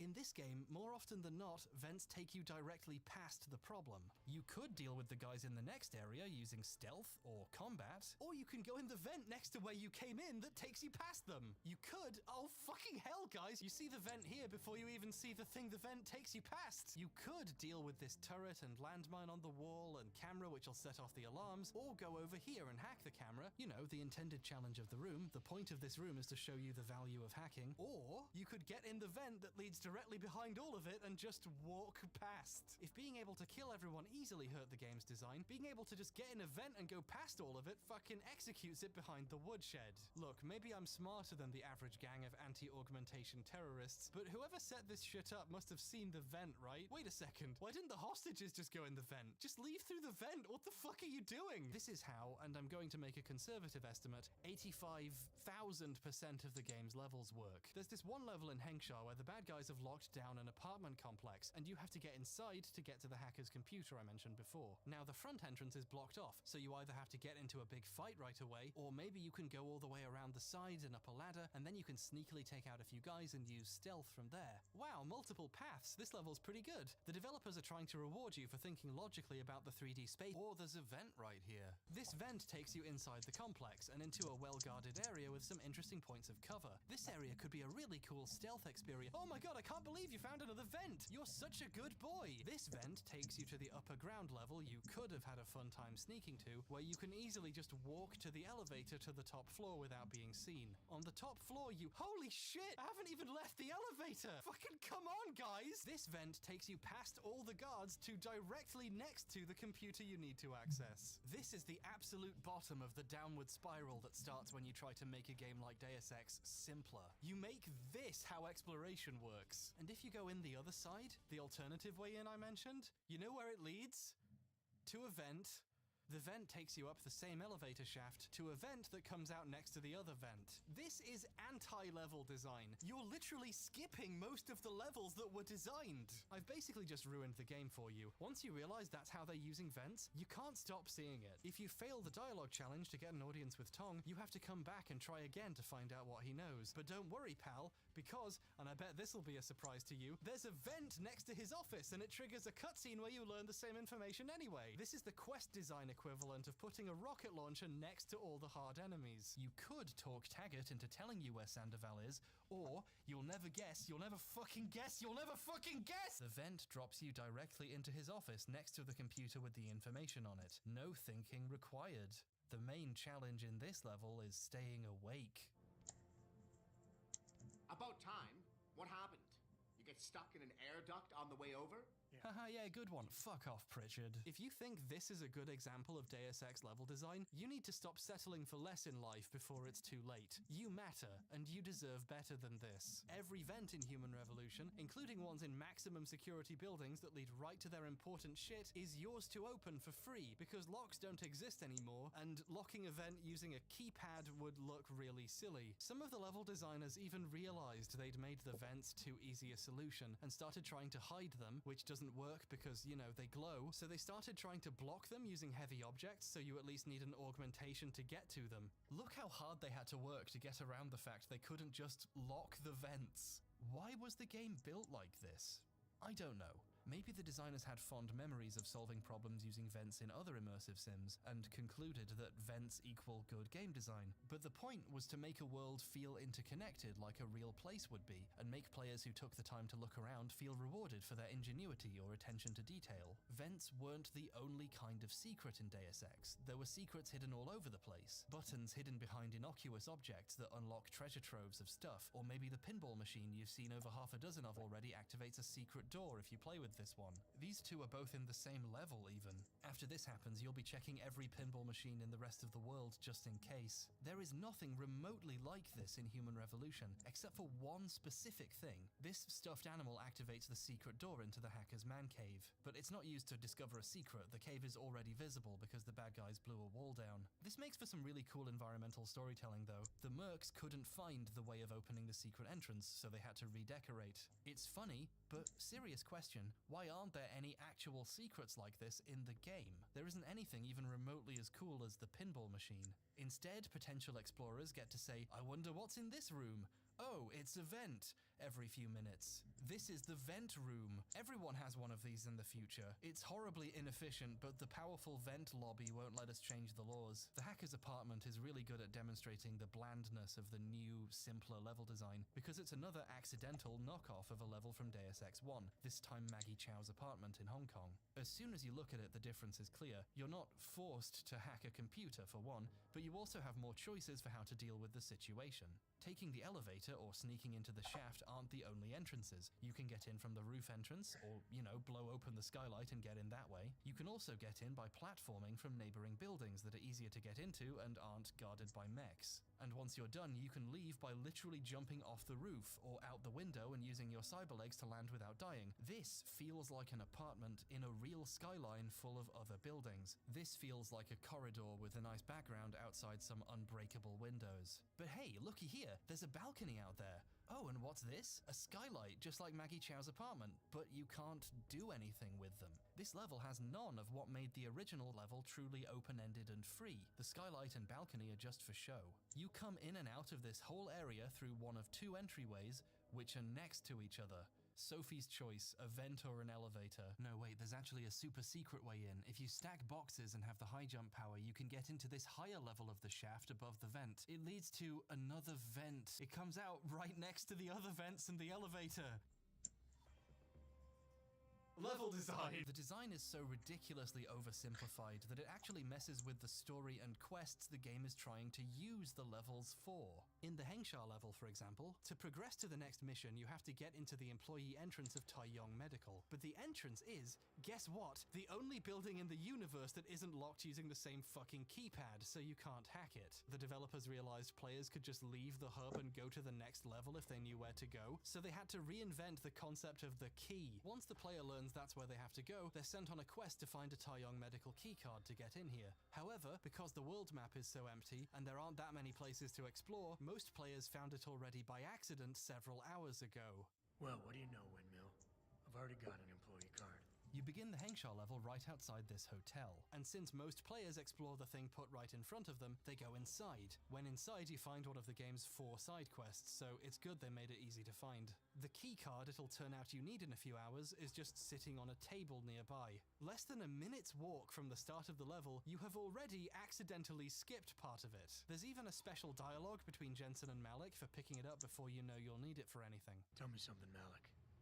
You think a smart card with a Taiyong Medical logo on it will come in handy in this town? Maybe. Why are you asking? No reason. Just thinking ahead. Hey, looks like I've accidentally beaten a later quest by walking into the building next to where you dropped me off, Malik. Whoops! Who takes their company keycard out of their wallet and puts it on the fucking coffee table like that? What the fuck is this? Now, I love the idea of being sent on a quest to find a keycard which you could have found way earlier. That's great, but levels this simplistic mean you aren't actually finding it early if you're big on exploring, you're finding it immediately within minutes of starting if you take a passing interest in your surroundings. Now, let's add one extra layer of silliness to this, because before you find out you need that keycard, your mission requires you to get to Tong in the Hive. To get into the Hive, you need to talk your way in, or bribe the guy at the door, or somehow gain access to someone's membership card. The membership card is 1 floor down in the same building with the other key card. Why are you asking? No reason. Just thinking ahead. A shockingly huge amount of players are going to find these items long before they even know what they do. That's not clever sequence breaking. That's a very poorly designed sequence. Oh, but if you don't find the membership card and don't have the money to get in, no problem. There's a fucking vent around the back leading right inside. The more enclosed levels mean a lot of the game's augmentations and abilities aren't as fun as they easily could have been. In Deus Ex, having the ability to fall a large distance without dying changed the shape of the world for you. Rooftops were now exits that prevented having to deal with enemies you'd have run into taking the normal way down. Human Revolution's slow fall power would work the same way, except for the fact the levels aren't designed as interesting 3D spaces, so only a select few places offer this type of situation. So instead, to make the augmentation more useful than the design can properly accommodate, long falls are added specifically for players to have something to do with that power, like this elevator shaft in Detroit. The game is going, look, one specific place for you to use your powers. You're so creative, instead of making a world where creative players naturally benefited from having this ability. There is an example of the kind of free-form use of a building's height as an entrance in the game, though. Unfortunately, it's in a cutscene. Bell tower break into the Alice Garden pods through the ceiling once you bring the keycard to the hacker. NPCs get to have more fun with your powers than you do. You can only enter and leave this entire pod hotel through the front door. There is no alternative way in. This is because they want you to be unable to leave when these guys drop in and block off the exit, forcing you to leave through, you guessed it, a series of linear corridors with vents skipping any of the difficult parts, leading to a new back exit which only now opened up. The experience you do have is pretty fun for what it is, sure, but this simply isn't how Deus Ex levels should work.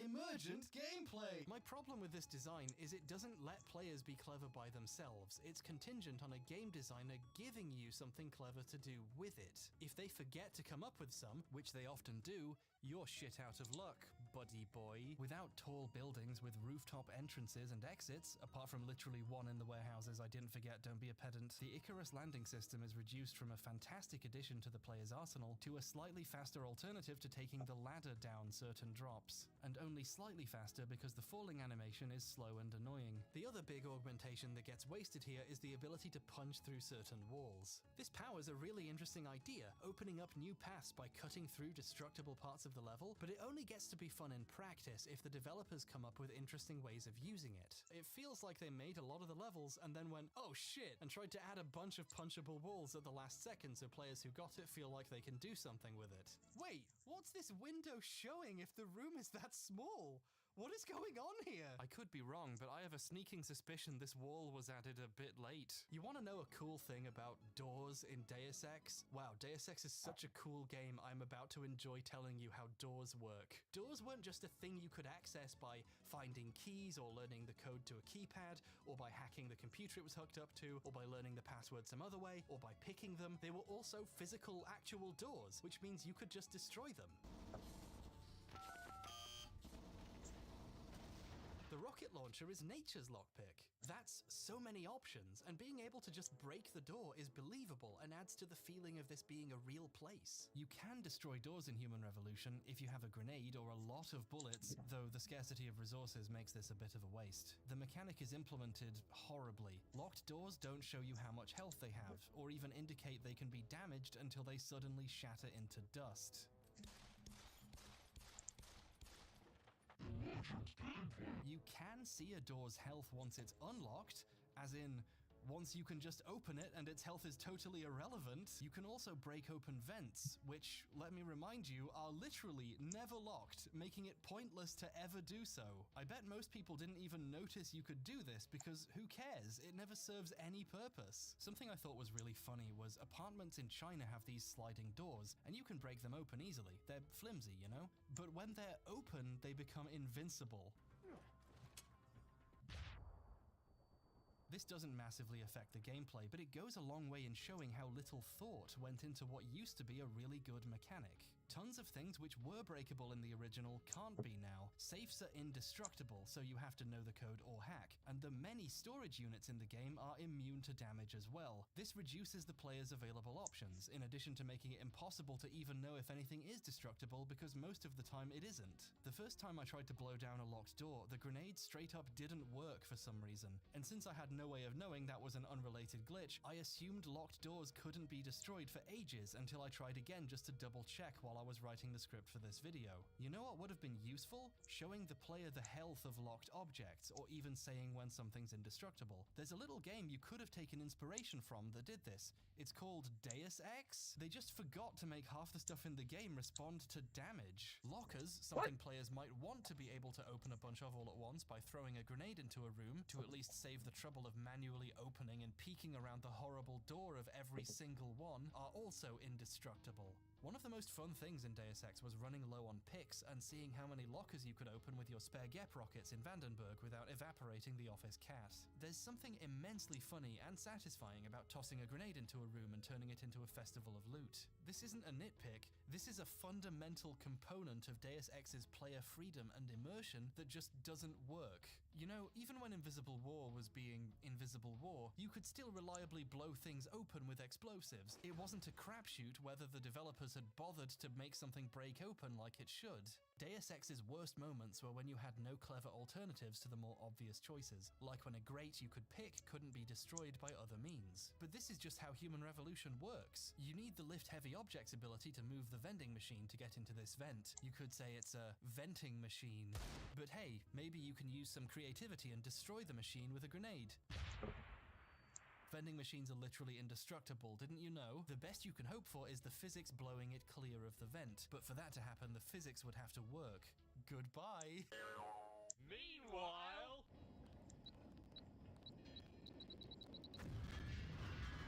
Deus Ex made almost everything breakable. Plants, boxes, bodies. Alright, I killed your boss. Well, okay. Trash sometimes spawns rats in it when you destroy it because it's New York City, baby! Smash all the vases and beakers on the floor you want. Take this, globalists! The game certainly is much nicer looking than the earlier games. Humans don't look like Age of Mythology Prometheans with faces painted on them for one, but just generally, everything is so much more beautiful. I mean, look at these ceilings. At least a year of the game's development probably went into these. Holy cow, bro, I love this. Top 10 ceilings in history, right behind the Sistine Chapel and another clever sounding thing. But when it comes to interaction, you know, the game part of this game, almost every prop or object is invincible set dressing. These beakers, bulletproof. This Chinese food, immortal. This glass table, absorbing nearby humans to gain their power. The world feels so static, and it makes you feel even less like you're really interacting with it. Lapicus claims this is a selling point too. Look at this. What? Quit screwing around. Are you telling me your game is better because you can't throw plants at people? This is cyberbullying! I've seen people say this game has amazing emergent gameplay. Like, oh wow, you can break open destructible walls if you don't have the wall punching ability. Yeah, that's nice. Although, if you don't have that ability, destructible walls don't noticeably glow, so it's hard to find many of them without already having the ability, at which point you're not going to waste grenades or ammunition on a wall you can just punch down. Actually, the punchable wall augmentation opens up a bunch of extra questions. You can smash down concrete walls if they're slightly cracked, but you can't use this ability to punch open locked doors? You can't just break whatever locking mechanism is keeping this flimsy door shut with your mega fists? Chaos Theory had a lockpicking minigame that got a bit dull the way hacking minigames did here, and that was on top of the hacking minigame they also had. But the designers also gave you the ability to loudly break the lock and open it instantly. People who heard the noise or saw the broken lock would know someone was here, but if you don't want to pick that lock, you don't have to.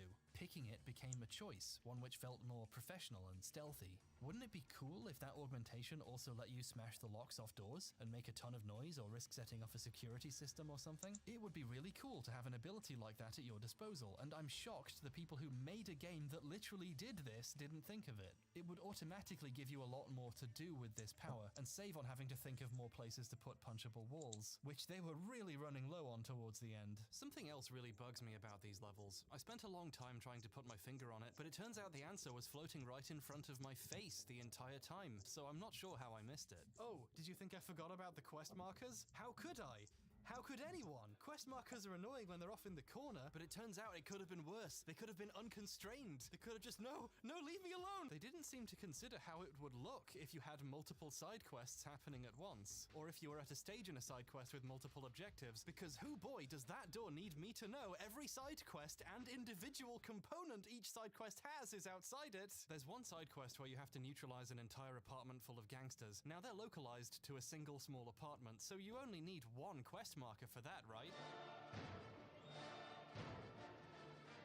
I have genuinely died in this game because I couldn't see a guy behind a pile of his buddy's quest markers. Yeah, so the game is a little desperate to make sure players don't miss what they're supposed to be doing, to the point that it's pretty distracting, ironically. They expect you to toggle off the markers for quests you aren't doing at the exact moment. And yeah, sure, this helps for that if you don't mind doing one thing at a time, but the real issue is making a game which has a method of pointing the player directly towards their required destination inspires really lazy design, because now the levels don't have to make sense to players as they navigate, because they've got a thing telling them where to go. If you've played the game, you'll know that even though the markers are really distracting, you have to leave them on because there's no other way of finding these quests. Detroit is an unintuitive area to explore. It's a ton of very similar streets connecting to other very similar streets, and when it's not those streets, it's identical apartment buildings, which granted is realistic to most urban cities, but that's not how games ought to work. New York in Deus Ex had character and presence. It was designed to be experienced by a player who didn't have it memorized or know exactly where to go. You enter and you're like,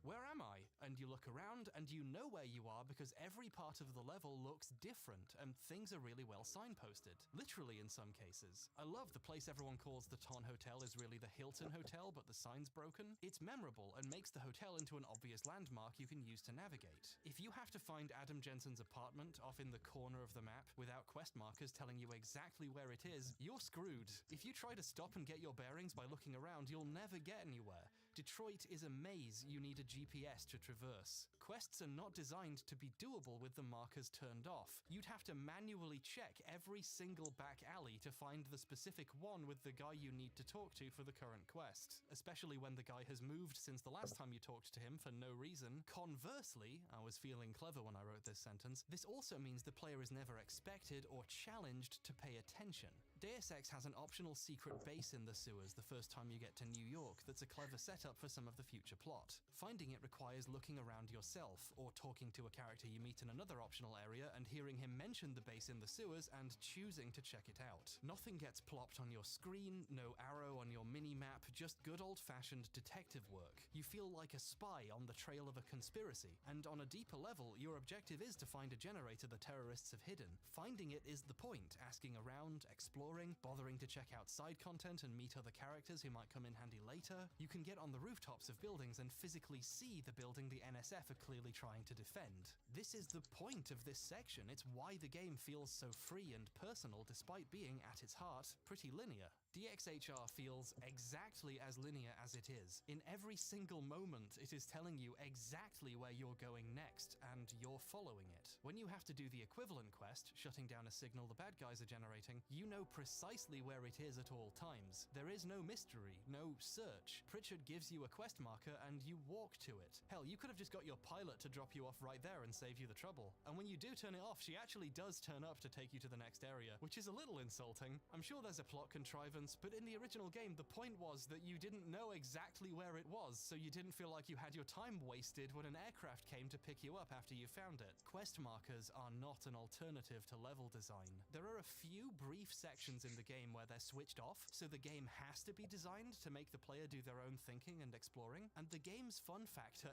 instantly skyrockets. There's a base where your signal is jammed or whatever, so you have to manually find the scientist you're looking for, and it's easily the best level in the game to navigate. Each of the buildings has a completely different shape and feel, unique designs and visual cues. The outside area is built so it's easy to know where you are relative to everything. It's really cool. 5 minutes in, you find the signal jammer and turn it off and the game is bullshit again. Now you know exactly where to go and suddenly you're not really exploring anymore. This is the one section in the game where turning off the quest markers actually works really well, so at least it's a good time if you keep the markers turned off. It kinda sucks that almost every game that heavily relies on these markers inevitably has a tiny, really cool segment that turns them off, where the level design has to account for them being turned off, and everything gets so much better. Instead of being an interesting take on the central mechanics, it ends up being a brief foray into better mechanics you don't get anywhere else, and now the player knows exactly what they're missing the rest of the time. There's an oversight in the PC version that's kind of funny, but also prevents the markers from at least getting better with age. The game was designed to look good at 720p on the PlayStation 3 and Xbox 360.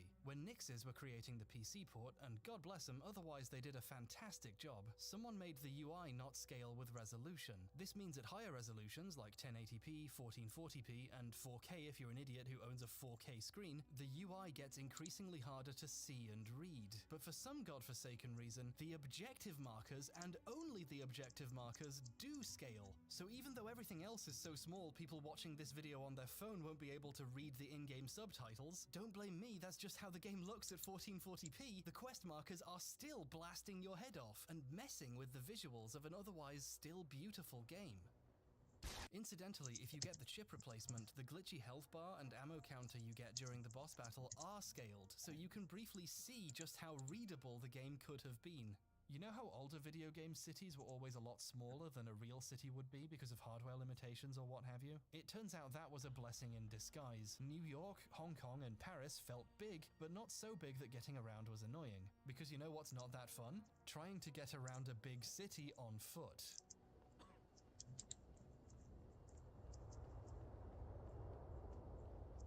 Hey, don't even. What's up, dude? You lost or something? The new, realistically big Detroit and Hengsha levels have tons of places that serve no actual gameplay purpose whatsoever, but the level has to be big because cities are big. The game does create a very nice sense of mood with this, though. The designers came up with hundreds of brands and logos to populate their future with. There's some genuine creativity on display here. But these levels aren't used in ways that benefit from this. You aren't milling around the cool environment, making small talk with locals, having unique encounters as you traverse the hustle and bustle of the city. It's window dressing as you follow a quest marker to the places the gameplay happens. JC Denton's walk speed wasn't super fast by the first-person shooter standards of the time, but the small and dense levels packed with stuff to do and secrets to find made the pace feel brisk. Adam feels significantly slower than JC, especially in the much larger cities. You can sprint for 2 seconds, that's not a joke, 2 seconds, and then it has to recharge.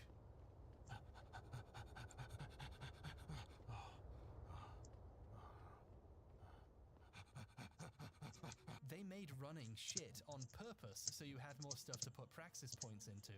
I mean, it's not a surprise he's going so slow if he's carrying so much stuff everywhere in his arms. Pathologic made you walk for hours deliberately as a form of punishment for the player. The game was trying to hurt you and make you question what you were doing with your time. Human Revolution is trying to be a fun cyberpunk action RPG, so I don't think they should be aiming for the same effect. The atmosphere and art design deserve some credit here, though. This is some of the most impressive, really boring walking back and forth between objectives I've done in my life, and I'm an expert on those. This is one of the best realized worlds in the history of video games. A decade later, the graphics hold up incredibly well because good visual design just doesn't age. But you're traversing it to do the same hacking minigame every 5 feet, to unlock safes with a negligible amount of money in them, which you can't even spend because the store only had 10 of the bullets you want. Seriously, these things are This game is so difficult to analyze without going way overboard and making an unwatchably long video. All the pieces of an excellent game are right here. They even made the skylight you could have got in through in a better version of the game, but they don't stick the landing. Instead, the game is merely fine. The stealth is fun, the combat is good, and the levels are okay, but don't encourage creativity. And it's easy to get bored because the game never asks that much of you.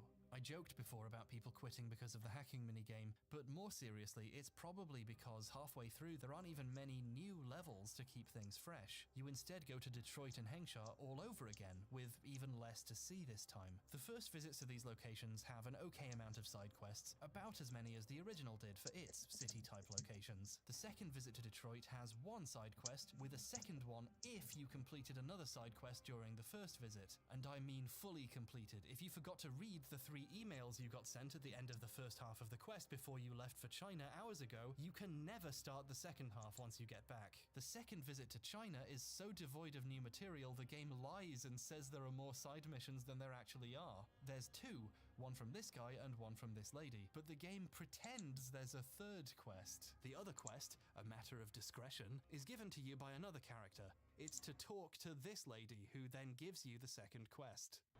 Are you the man Mr. Darrow sent? A guy calls you on the telephone and gives you the quest to get the other quest, so it feels like you're doing more quests. There are some really ambitious ideas for a cyberpunk world in here, saddled with an engine and hardware generation that didn't match that ambition. The simplified levels remind me a lot of the PS2 version of the original game, which was good, but a bit more stripped down and missing the expansiveness and complexity that made the PC version quite so special. I'd compare the level design to Invisible War's, but even I'm not that mean. Actually, no, Invisible War put enemies in the vents to punish you for thinking they were an easy solution, so its level design is objectively better. Next chapter. Goodbye.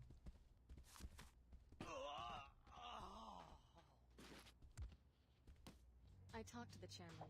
We discussed regime change for New Cairo. The story of the original Deus Ex was a complete mess. In a good way, though. It's part of what makes it amazing. But it's also why making another one is like trying to solve the trolley problem while trapped inside the trolley. It was set in 2052, in a world that's very different from ours, or was different in the year 2000. Many of the game's scariest predictions turned out to be true. My favorite games keep doing that. Let it spill over to the schools and churches. Let the bodies pile up in the streets. There's a dozen factions with their own agendas, all fighting for supremacy, uneasy alliances, ancient organizations, revolutionary groups, secret bases underneath other secret bases, corporate conspiracies, and even greasels.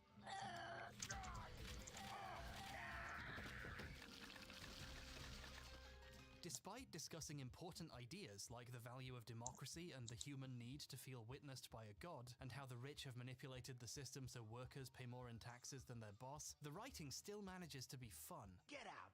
I got a bomb! A bomb's a bad choice for close-range combat. Deus Ex knows that a world where every conspiracy turned out to be true would be a little bit silly. Your hand might have slipped. No, I wanted orange. It gave me lemon lime. It's the maintenance man. He knows I like orange. So you think the staff has some kind of plot? Yes, they do that on purpose. So instead of pretending to be the darkest and most seriousest story ever, it's more like an X-Files box set, raising some important ideas and themes, but with a sense of humor about it. You take another step forward, and here I am again. Like your own reflection repeated in a hall of mirrors. That makes me one ugly son of a bitch. The game has multiple endings, all three of which have different implications for the future of the world. You can let things continue as normal, but with a slightly more benevolent dictatorship in place, run by you and that guy who loves betraying people. But I'm sure it'll all work out fine. Wait, that's not a good-sounding Paradise Lost quote. Oh shit, are we the baddies? Or you can shut off all advanced information technology and plunge the world into a new dark age where YouTubers have to provide something of value to society. Or you can fuse with an advanced AI and become a kind of all-knowing god from the machine. Hey look, it's the title. But now the question is, how the hell do you make another one of these? Do you decide on one ending being canon and hope for the best? Do you ask for a player's save file and try to react to their choices and retcon all the big ones because you can't be bothered? Or do you embody the spirit of Deus Ex's madness and push it even further and put jet boosters on the trolley? No! Enter Deus Ex Invisible War, the game equivalent of trying to replace sleep with your ADHD medication. Which ending is canon? All of them! At once! JC Denton fused with an advanced AI and became a godlike, hyper-intelligent super being, but also, all the technology in the world shut off, which kind of messed with his plans, but also, the fucking Illuminati is still running around, but also, there's even more greasels now! Set 20 years after the most confusing day in the world, Invisible War tries to follow up on the original with intriguing new perspectives and ironic twists, and tries to tell a new story of its own with new characters while it's at it. Then those two things smash into each other and create the most fascinating mess of a story ever conceived. It's less X-Files box set and more trying to figure out the plot of X-Files from Fox Mulder Best Moments compilation number 11.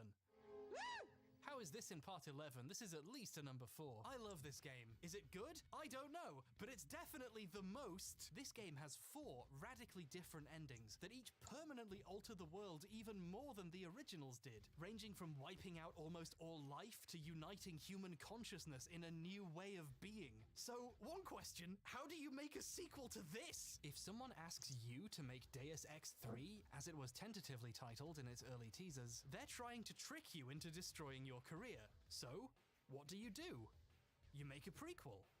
Oh no! Prequels can be great, but they often have to carry a lot of excess baggage. This is all the stuff we didn't need to see to enjoy the original, so seeing it is by definition kind of unnecessary. You know his name.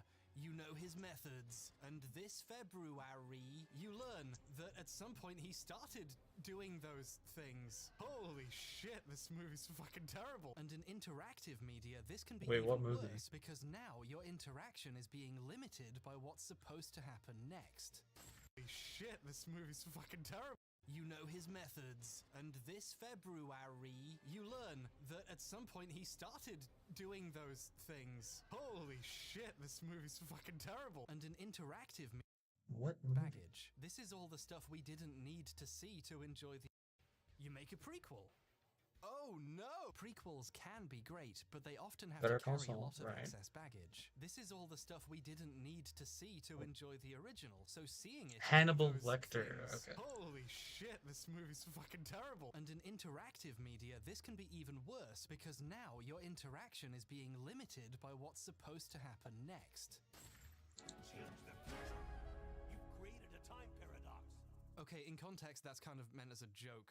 Let's do a real example. Stalker Shadow of Chernobyl began with the Marked One on the battle bus with the quest to down Strelok at the Tilted Towers. Whether he succeeded in his quest, or if he merely got showered with money to death, was based on your actions. Then, Stalker got a prequel. Clear Sky has many problems, one of them being it's the successor to a game with a lot of endings and some big twists, which itself has Salvage many operation. and can only end one Ow, way, and that then was loud. Shadow of Chernobyl happens. You spend 10 to 30 Okay. hours helping the Marked One cat.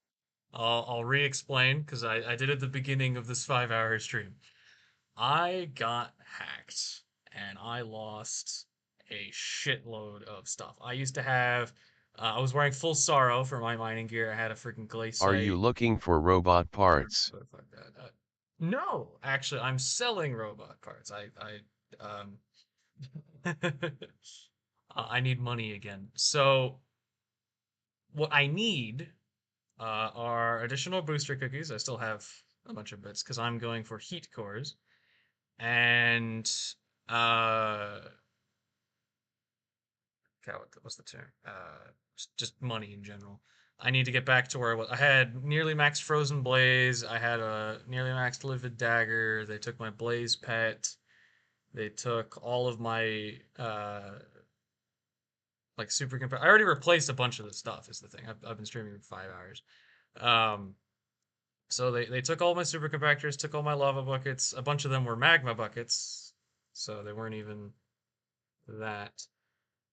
They took a bunch of my accessories, some of which I've already replaced, notably the personal compactor. It took all my like enchanted materials that I was going to use to get maxed minions, which I was trying to get my 30th minion slot. They took... It's honestly hard to keep track of everything that they took because they took so much shit. Like, I used to have an armor set in each of these columns, one of which was the glaze set I'm wearing now, so there's 3 that's missing, on top of the Sorrow and Frozen Blaze. There's a bunch of Visit tools that I had in Derpzilla. here. Just a bad day. Derpzilla. Okay.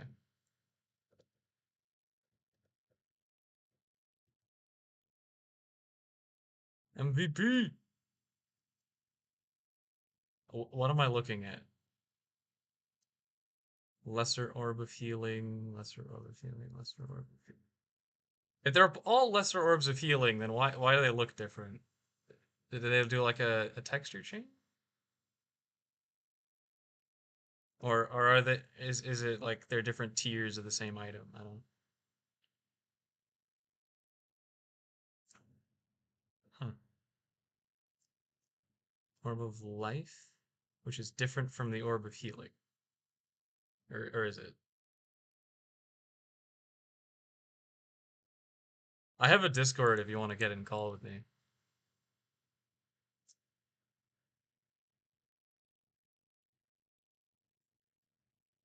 Yeah, here I'll post my Discord in chat.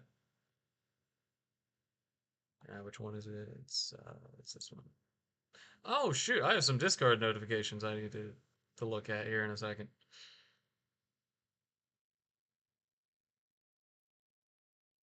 For that though, the chat or OBS.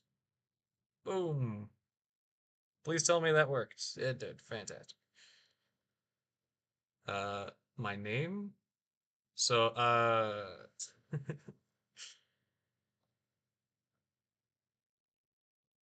bro, I have a full.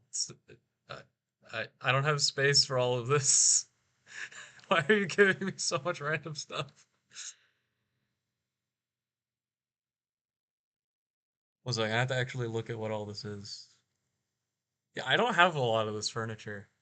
I need to clear some inventory space before I can accept that because I have a full inventory here. Da, da. Hey, you want some oil barrels?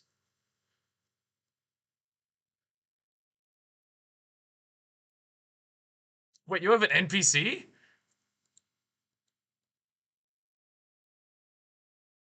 I must be missing some serious stuff. I didn't even know you could have those. Okay, storm armor with wither goggles, of course. Iron mage kit. Huh?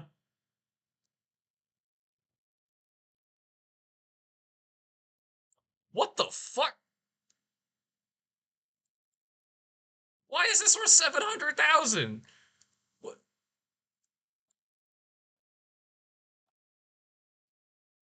It's uncraftable.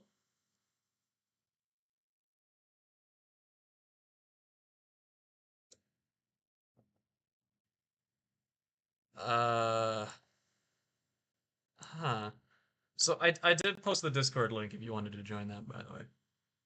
But why is this worth 700,000?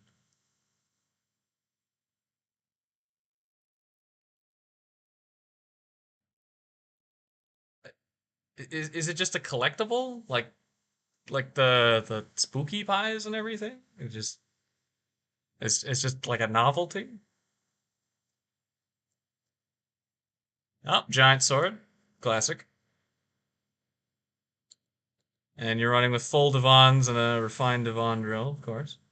What's your compact? Compact 10, classic, classic. Efficiency 10, so you got all the. Do people even actually use the extra, like, I think it's like 50 mining speed from efficiency? I wouldn't think that would be useful. Oh, also, have 45 fuel barrels. I don't need these. But you actually have a drill. Here.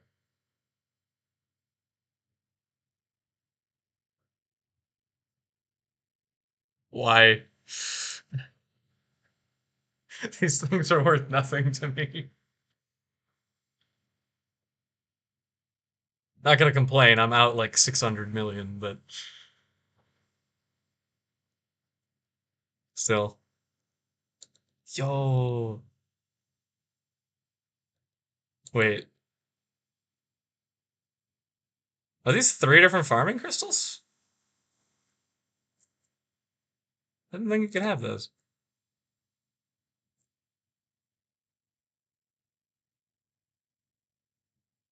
Rebuild my account. What? I mean, yeah, I'm working on it. I just don't want to get hacked again. It's been like a week. You know. It's actually the second time I've been hacked too. The first account actually got banned because they auto read it as boosting, and for some reason they ban the account that no longer has any items, and they don't ban the account that got all of the items in cases of boosting because that makes sense.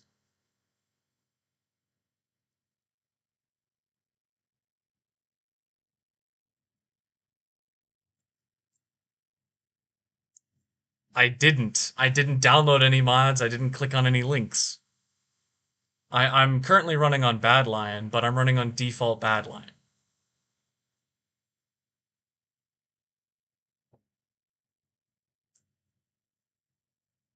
Like neither time did I engage in anything that like should have gotten me hacked. In the most recent instance, somehow my Microsoft account got like hijacked. And in the first instance, I genuinely have no idea how they got it. You have a bat. The Misk shop, and there's nothing in it. Okay. Full set for 1 million. That's actually a good idea. I'm selling the parts, but only the Robotron's really worth much.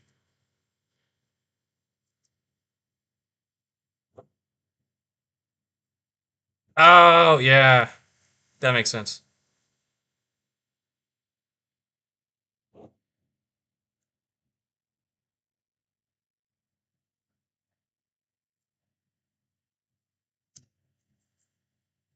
Honestly, a lot of your island looks really nice. I've done some crazy build projects before, but I haven't done anything on Skyblock. The only crazy project I've actually done is something I've only just started. Um, but I'm doing. Actually, wait. If you visit my island, it should be pretty obvious. Are we in a party? Who's the party leader? Because I don't think I allow guests. Me. Oh, I have to be on my island to edit that.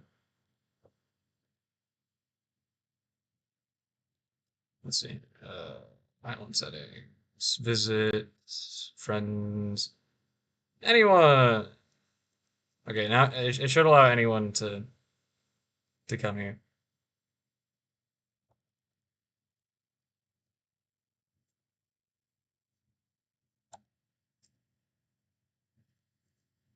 Yo.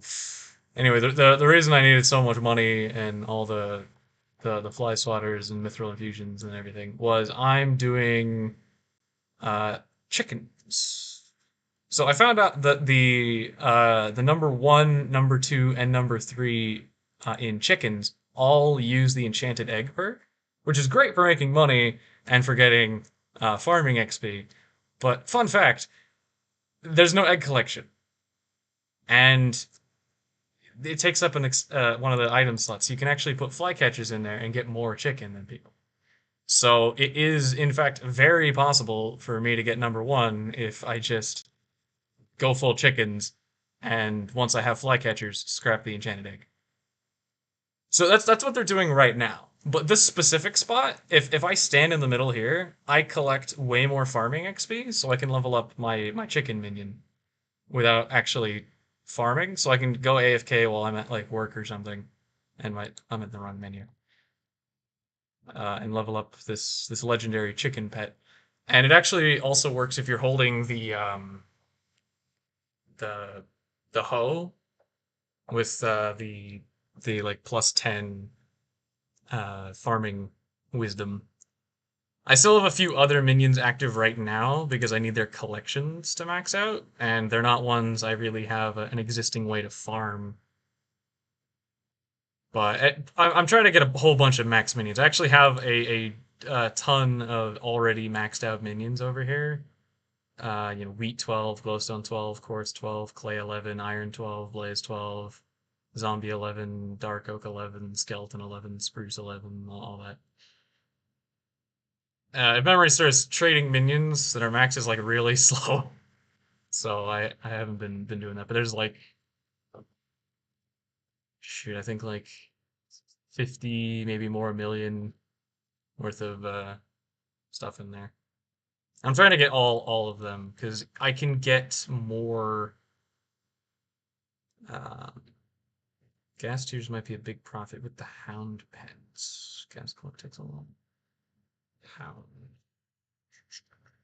Increase the chance for monsters to drop their armor by 10%. Gain additional coins for monster kill. Extra attack speed, ferocity, and strength.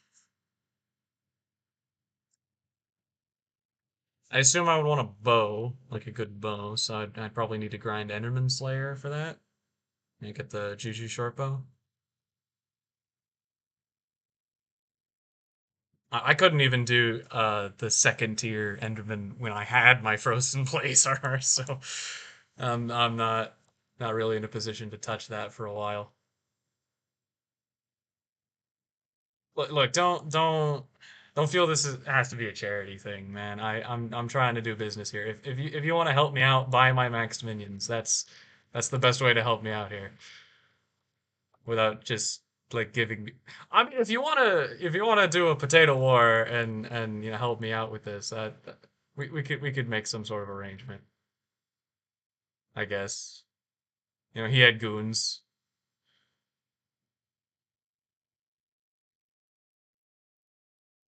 Ah, yes, the mushroom room. Before I had a mushroom cow and didn't need a mushroom minion anymore. No, no, actually, this room became completely irrelevant because the mushroom cow is so effective at getting mushrooms, with a sugarcane farm that there's literally no point in growing mushrooms yourself or using mushroom minions ever. I got a mushroom minion up to like level 6 in here, and then I maxed it out in a day once I got the cow.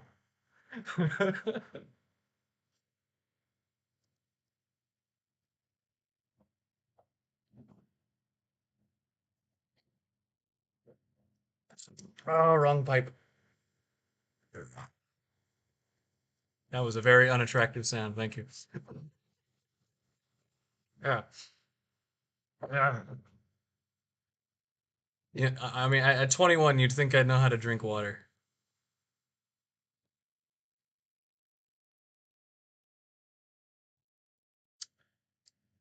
I actually don't know what the optimal thing to do during Jerry is. I haven't. I've only been through like two Jerrys so far, and I didn't really understand what was going on. So one of them I was doing foraging during, which actually was pretty effective. And then for the one before that, I was still like mining. I was just doing mithril because I didn't have Heart of the Mountain 3 yet.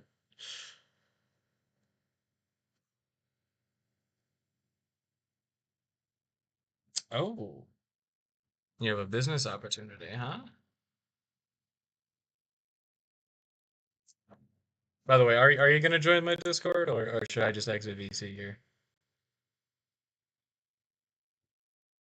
Because it is eating a bandwidth whether anyone's in here or not.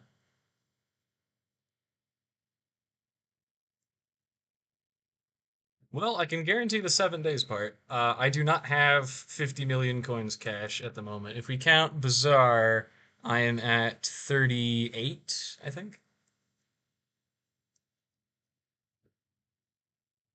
39. I have well over 50 million worth of stuff. Like my net worth is well more than that, but I don't know that in coins. I mean, hell, just my chickens are worth more than that. I have a full 28 tier 12 chicken minions. Oh, interesting. Yeah. Although I need 31 to reach the maximum amount.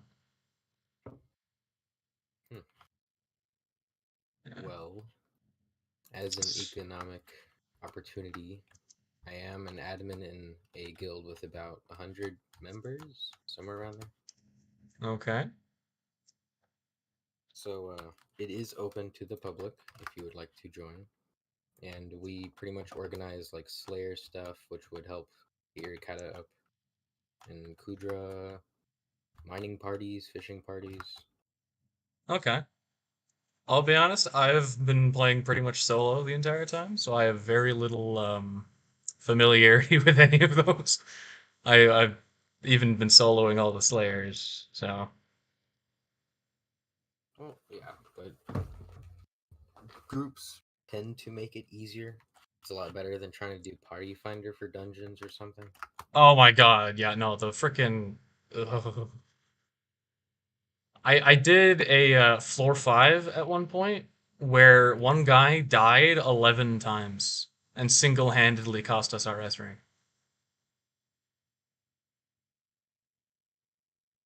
It was honestly incredible. In floor 5? Yeah. Huh. I don't know how he even revived that many times, frankly. Alright, Soulless Hotel. Yo, run.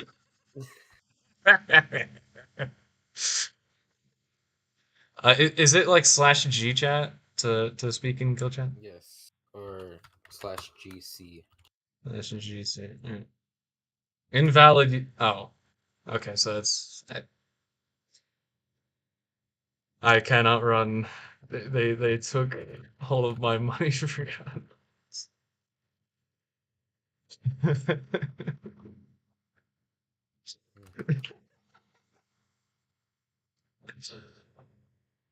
uh. But usually, if you're doing something, there's someone online because we have people like we have a few from India, a lot of people from Australia, a bit from the US. I have a very weird schedule on my end too. But yeah, I'm open. Whatever's available. At the moment, all I really need is just like a good way to make money. Ideally, I would probably find someone who would buy all these parts because I am powder grinding alongside it. But the auction house is kind of slow, and some people are crazy and keep dragging the price of these items down for no reason. You could also try fishing because once you get to like fishing 25, you can start getting better drops and such. I have fishing 20. Ooh, I got you. Hold on. I think I have. I don't know the requirement on these pieces actually. Well, I'll be able to see it if they aren't available to me. Yo, someone finally started buying my super light motors. Like 30 different people put super light motors below my price. So it... Jesus.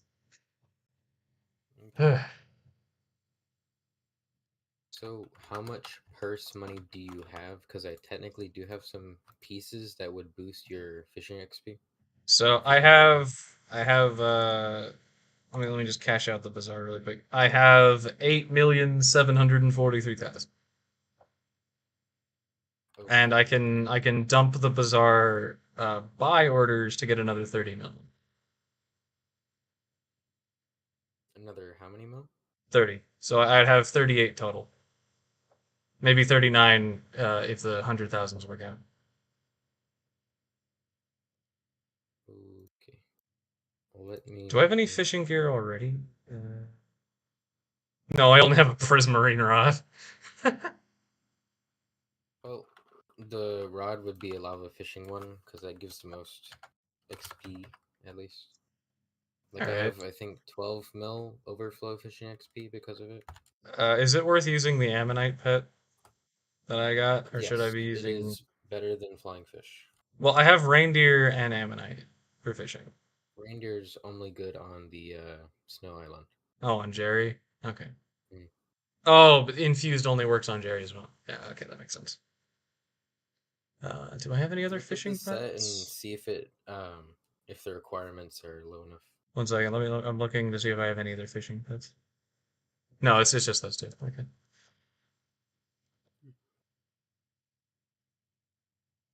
Taurus helmet requires 35, 33, 28, and 27. So I can't use any of these. Oh, okay. Well, I guess diver armor for now would be the way to go. Okay. That's all I can really think. Do you have that? Oh, diver armor? Yeah. I mean, I can make some. Can you buy skulls in the bazaar? Skull. I don't think I've ever Yeah, you bought can. those. They are expensive though. If you do get diver Skull. armor, then a flying fish would be the way to go. Flying fish armor? Flying fish pet with diver's armor. Oh, flying with, okay. 100 strength and defense, full the area and armor, 80 fishing speed. Increases the stats of the diver armor by 20%. Okay, well, let's look at diver. It's gonna come out to about Sea creature 3 mil or chance. 4 mil. It's looking like 4.5, 5, somewhere in there. Sea creature chance goes up 8%, and infinite water breathing? Yeah, but the thing is, if you're wearing the full set and you're in water, it just propels you forward for some reason.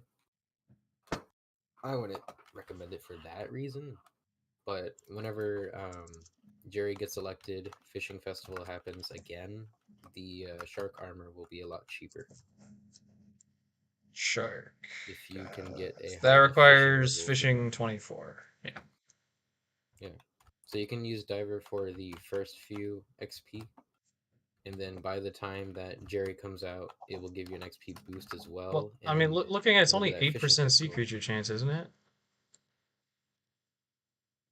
8% total. Yeah. Well, you combine that with the flying fish, and it's Then it's how 9.6. much? I'm good at math. It's 9.6%. Huh. Yeah. Oh. Okay, so I'm using an ammonite to lava fish, and what do I need for that? Oh, you need a lava rod in order to lava fish, but that's a higher fishing level than 20. Starter about the lava same as rod. plug. Actually, I'm just gonna put in rod to see what rods that are here, so I can. Hellfire rod 35, Inferno rod, auger rod, rod of the sea. That's the wrong kind of rod. 21. Hey, I have fishing skill 20. Shiny rod. Magma rod 27. I think what you can use now is Rod of the Champions, which is the highest one at fishing 20, which is a little better. Yeah, that's 15. So we're looking at 8 enchanted lily pads and a challenging rod, which is also in that collection with more lily pads. Okay. So auction, not auction, bazaar. We're looking at lily pads, enchanted lily pads by 8. And normal lily pads by 512. It would probably be better to buy one on the auction house because most people tend to level up their own to Rod of the Sea once they reach that. But if they dump it on the auction house, that means that they quit fishing and they lowball it most of the time. Rod or champ. Lowest price. Nope, it's more expensive. Actually? Yep. Oh yeah, because by a lot. Marina was the last mayor. So a lot of fishing happened. Do you have the recipe? Yep. Yeah. Or I should. One second, let me check. Collections, fishing, lily pad. I do not. Holy shit. I can craft one. As long as you get the materials. Yeah, it's only like 40,000, so you don't even bother with collateral. Okay. But I do need to actually get the items. And apparently people just aren't selling lily pads. I actually had a fishing minion right here. They took it. It's the only minion that I couldn't find after they were gone. Ooh, hold on a second. Oh no, I do still have a fishing minion. It's over here. It's fishing 11.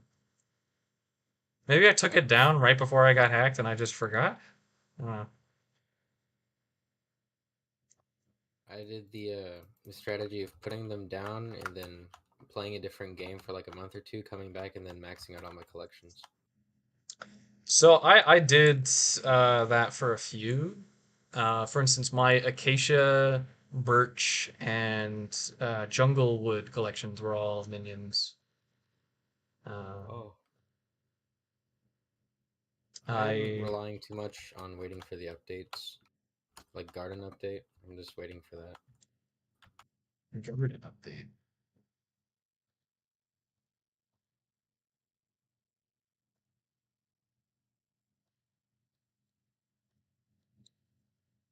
Well, the guild also has a Discord. Don't worry, it's not the that verify bot that decides to rat people. It's just a little reaction roll thing. It's kind of dumb that those things are like a thing at all. Like, why would verifying give someone access to your like Microsoft account or your Well, Mojang account or whatever? they make a bot, so whenever you click the link, the bot will send you another link, which is like one of those like QR code ones, like it's a Bitly, something like that. Right. I mean, I get that part, but how does that actually steal your account information? Because you're not typing anything in. It's not like the keylogger or anything. Well, it pulls up a page that tries to act like it's Discord asking for permission to link your Hypixel account or something like that to your Xbox, Mojang, whatever account. But you can notice that underneath the little Discord icon, it says unverified, which means it is a fake. And you're pretty much signing away all your Okay, motive and info of your then computer a to fishing some rod. random All right, here you go. remote.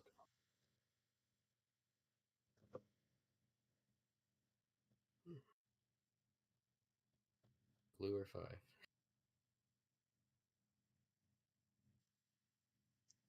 I realize it's not fully enchanted, but that was one of the first rods I ever made. I didn't even bother with anything else. Most of my fishing levels are from the minion. Oh. From like the fishing minion? Yeah. I only got to fishing like 10 or something.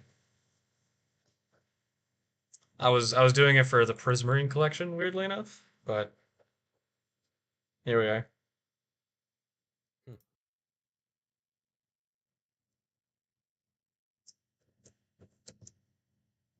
By the way, I apparently have 2 sea creature artifacts.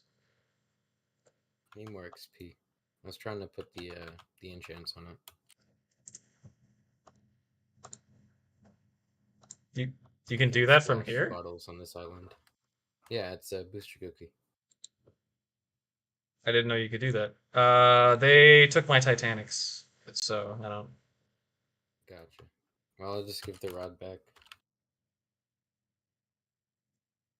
All right, sea creature chance 9, fishing speed 95, and that's most of it. What is it missing in terms of enchants?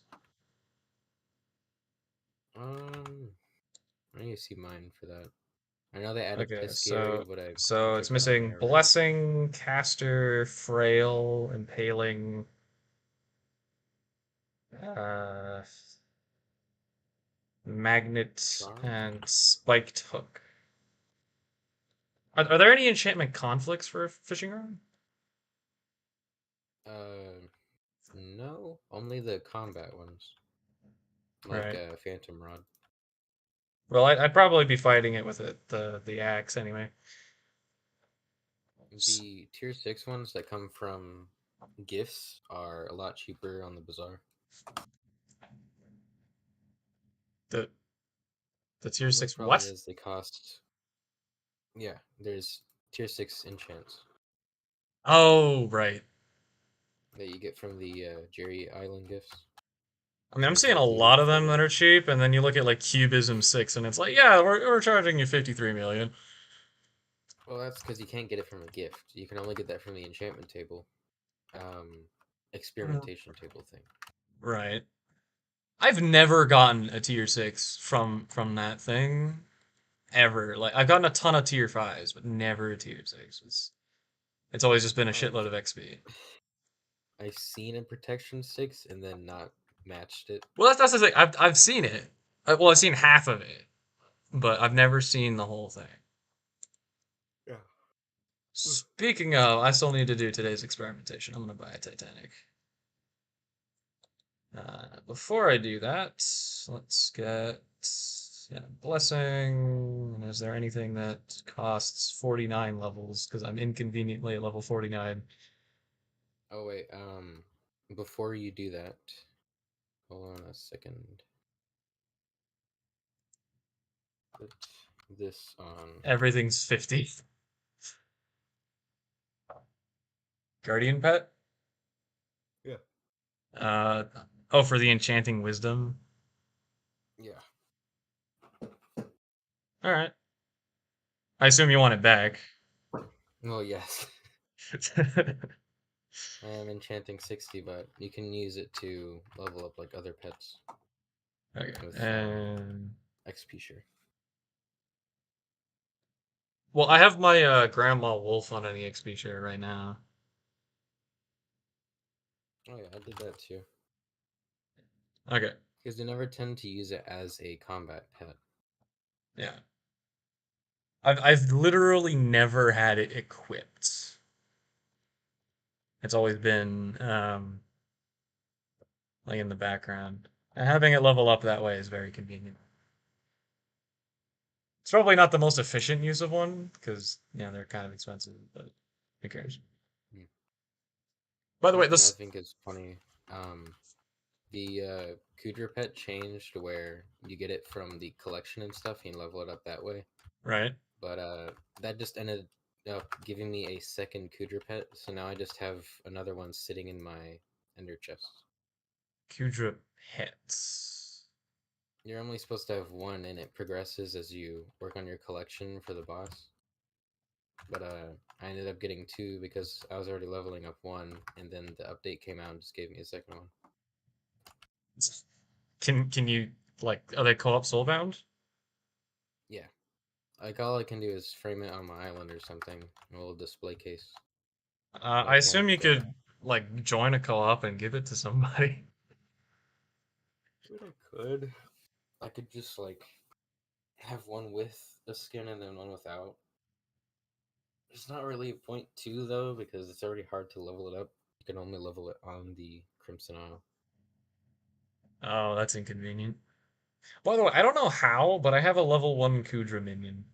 Like Inferno or whatever it was. Inferno minion? The advanced blaze that drop like peppers and stuff. I have a level 1 of that minion, and I don't know how. The Blaze Slayer thing. Yeah. Those are fun until you figure out that you have to spend 200 mil a day to feed it fuel. Yeah. There's So, you could sell it to someone, but they usually look for tier 7s or something. Yeah, I have a tier 1. Yeah. I mean, it probably is still valuable in like a smaller way, but I mean, I still need to offload my other minions. I've been trying to find like websites where you can sell minions. A lot of those tend to be IRL trading, but you could do like a Discord. I think there's a section in Skyblock. What is it? Skyblock Z. That Discord. Is there a maximum to Chronometron? It after I think 13, it stops giving you extra XP, clicks, but it still Right, gives you a little bit more enchanting XP. Is it worth just keeping going? No, I think it would cap out at 64 because that's the stack limit. Okay, I'm just gonna fail on this next one then, because that'll be 16. You know the the blind Simon Says one, where Yeah.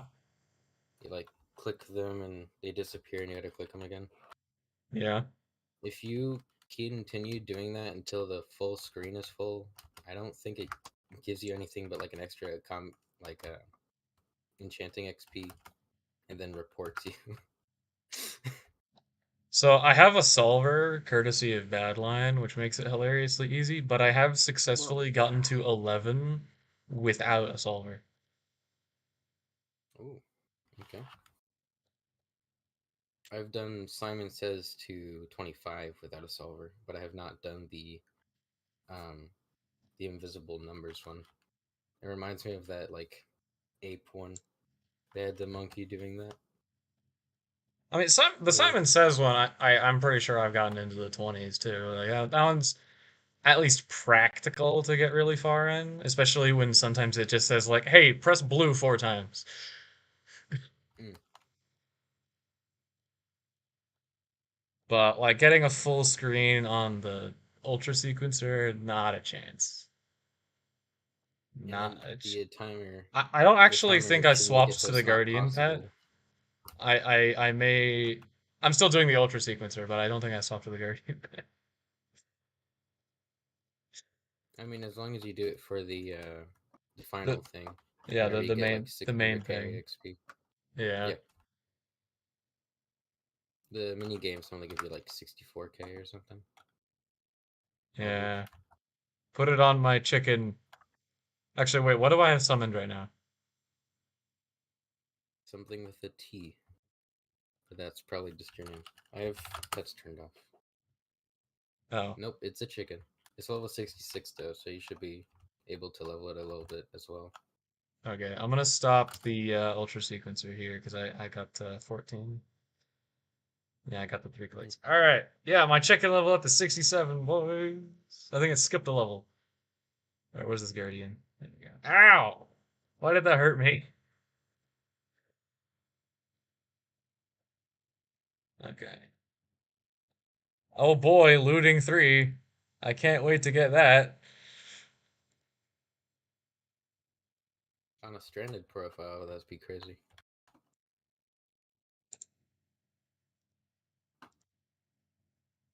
Oh hey, Cubism 5. It's not like you can just get that by default.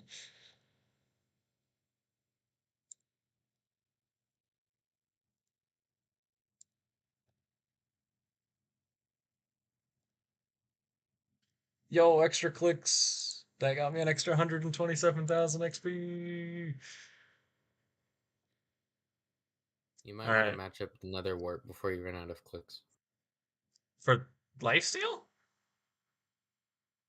Oh, I thought that was XP for a second. No. I did not. I got 2 Titanics and like 800,000 enchanting XP. Oh yeah. All right. Convert item Guardian. Oh wait, it put it back in my menu. Put it back. Okay, let's try that again. Here, you can have the cubism vibe too. Ah, precious. I'll frame it. Frame it on your wall. Yeah. You want Feather Falling 7? It's only worth less than 1 coin in the bazaar. Oh, I'm alright. I got the old version of Infinite Quiver. Which one? The one that goes like 60% to 100%. Oh, that sounds amazing. I have the Infinite Quiver 7 for 21%. That sells for 0.2 coins.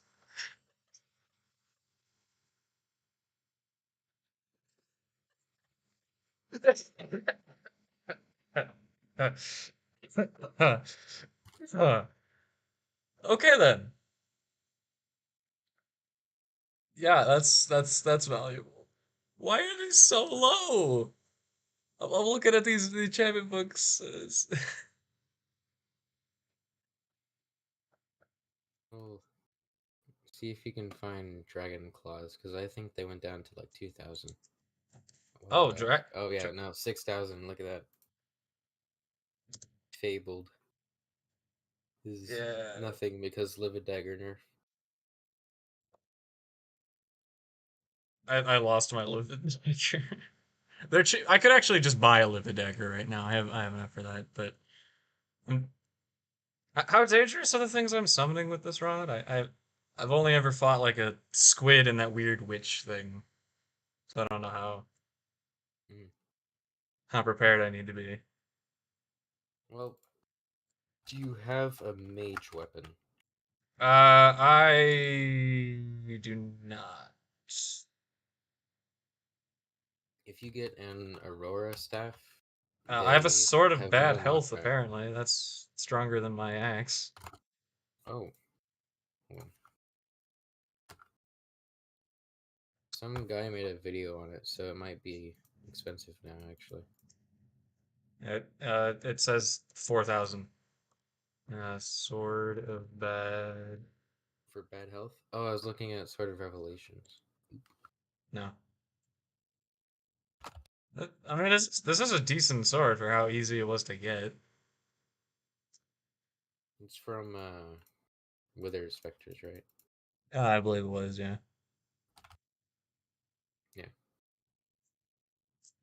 I don't see any on the auction house, so I guess, yeah, they're probably... Yeah, it's damage 200, strength 50. You can use your right click to gain an extra 100 strength, and it has crit damage 50 as well. So it's a wooden sword? It's a wooden sword.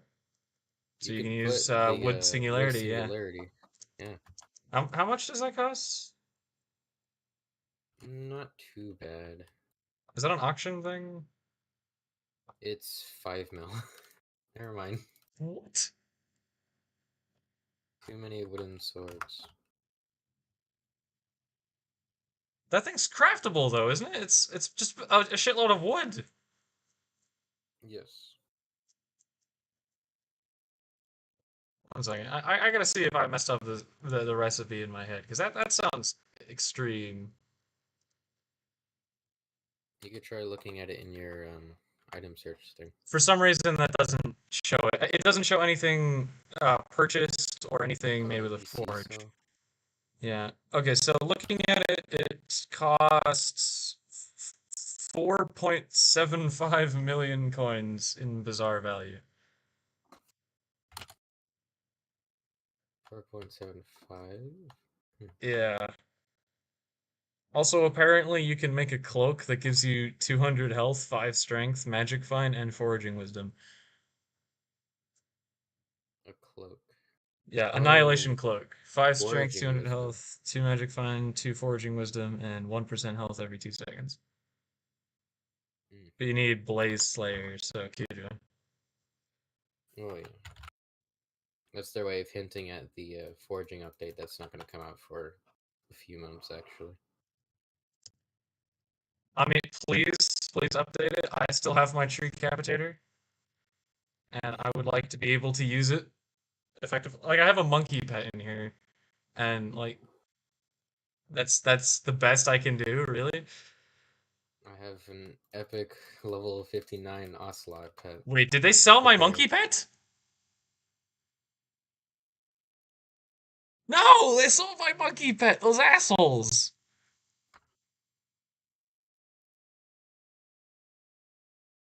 It's actually really hard to figure out what all this. I mentioned it. It's really hard to figure out what they sold because I don't even remember what all the fuck I had. They didn't sell my ball pet, which is apparently going for like 18 million now or some crap. But they sold my monkey. You could do ruby mining then. I actually don't have anything that can mine ruby. Do you have mithril cords? Pardon? For mining XP? Mithril cords. Mithril. Oh wait, no, I have a titanium pickaxe I could mine with. But mithril cords. Like big chunks of mithril in the crystal hollows that you can mine. Yeah, I have cords on. It's the on most several of efficient those. way. Okay. But what most efficient way to get what? Well, it's currently the best way to level up any pet if you just pop a mining XP boost on it and then go mining. So I've been doing that for my mining XP levels. Right. But you could also do that to just level up some of your pets that are lacking. Oh yeah, get my chicken to level 100. I do need to or do that. the ammonite pet gets stronger the higher your mining level is, as well as fishing. So if you do mining before fishing, that could also boost the what's it, fishing speed? Yeah, it's fishing speed and also sea creature chance. No, sea creature chance is harder than mountain levels.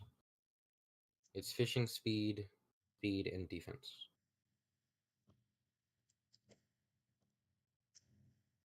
The amount of sea creature chance it gives per heart of the mountain level goes up.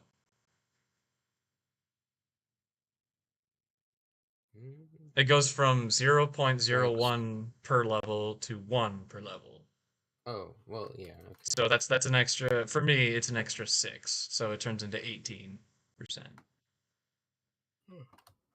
Yeah.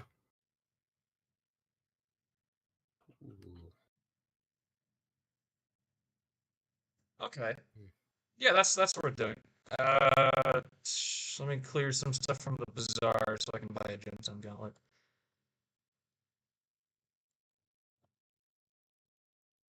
That'll be pretty important. You could try buying a pioneer pickaxe with refined on it, because the rarity combined with the refined would give it the most. Well, actually, it doesn't work unless you have a high mining speed. Yeah, I mean, it's not bad, but I'm wearing glaciite. Yeah. Okay.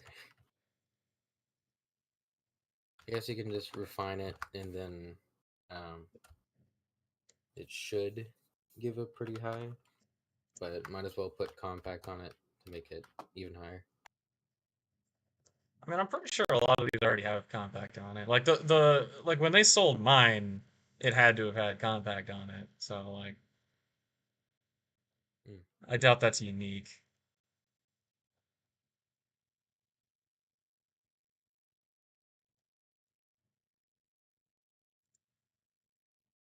What rare is it? What?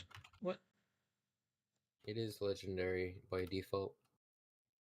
So why isn't it showing up? Are there none on auction? Really? There are. Oh, there it is. Okay. You gotta put, yeah. It's in the tools misc bar.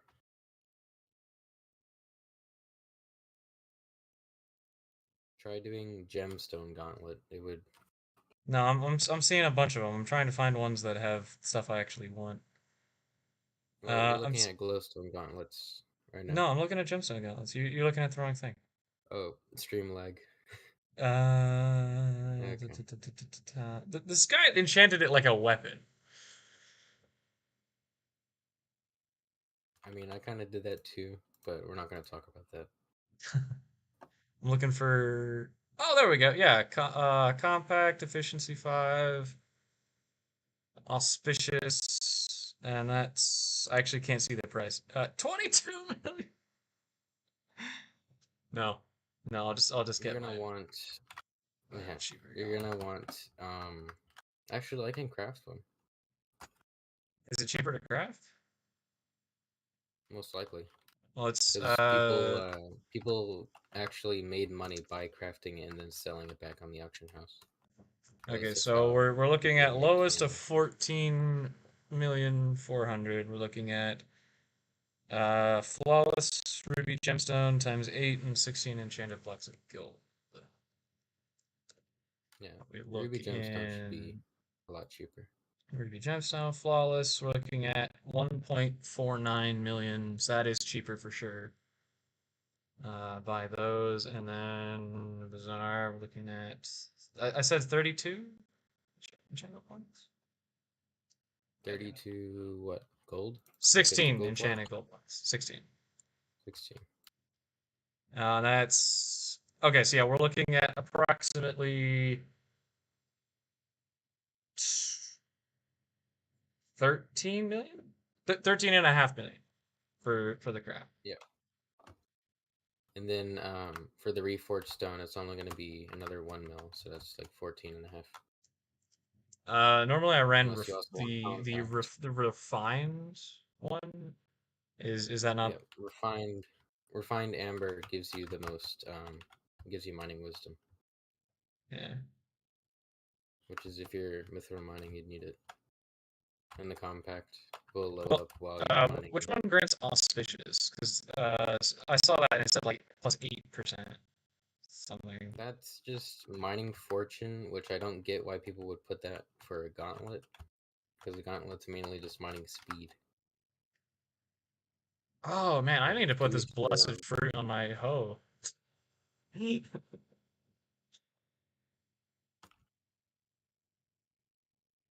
That's a million, alright now. Okay, so while I Can't bother steadily grow find brick amber buying from the stuff. NPC. Who? When you go to the hub and you head towards the coal mine, to the left at that blacksmith, you'll go into the back room, the smith monger. He sells refined amber for exactly 1 mil. Oh, that's way more expensive than the guys in the bazaar. You can buy these for Oh, 560. someone's duping it. Yeah. Someone's duping refined amber then. Yeah, it's like half of that in price over here. Yeah, that doesn't seem right. I mean, yeah, it's dumb, but I'm not gonna complain about saving half a million. I like money. Mm. Speaking of, I start spending. Got 4 bids, knock those out. We're looking at Electron.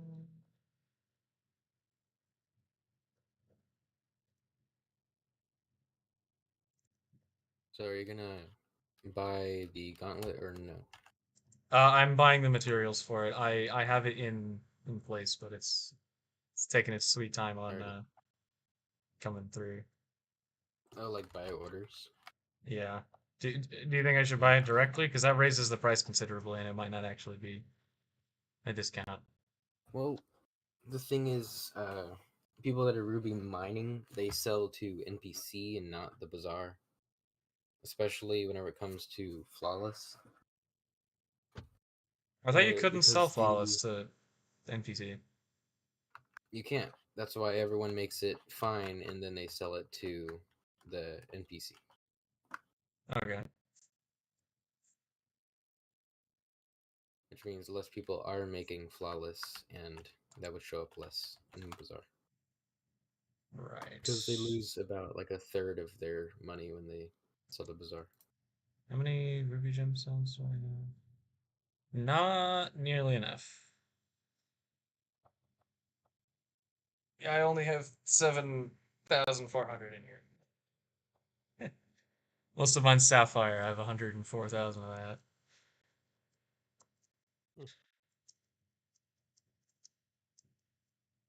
And that's with them having dumped all of my gemstones. They just quick sold all of my sacks.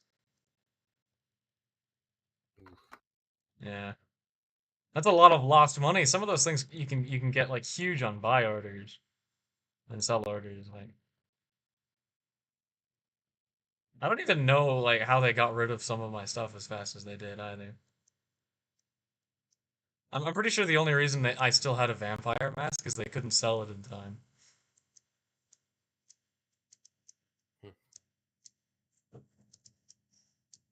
Yeah, that's what got me my super compactors and everything. It was a 20 million startup.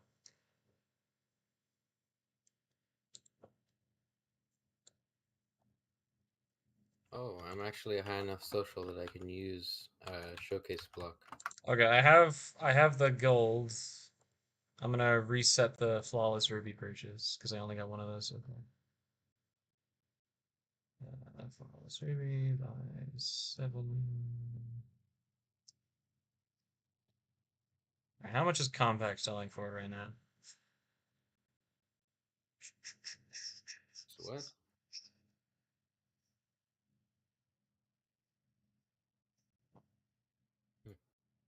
Compacts. We're looking at 2 million. Yay. I think that's still worth getting.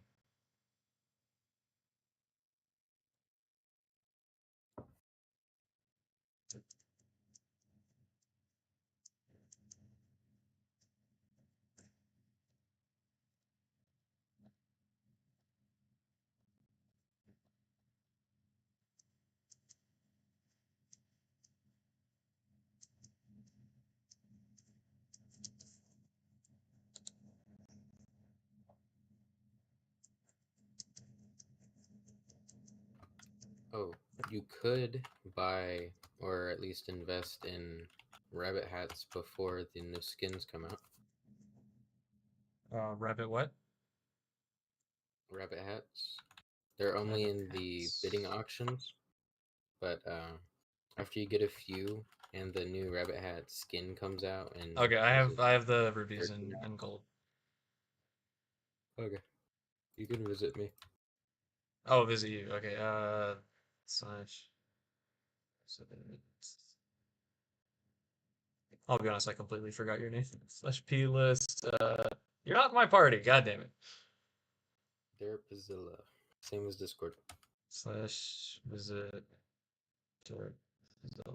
Let's spell it you. Is it cap sensitive? I don't think it should be. I fix it anyway. Okay, this will be 13.5 million collateral, please. Oh, right.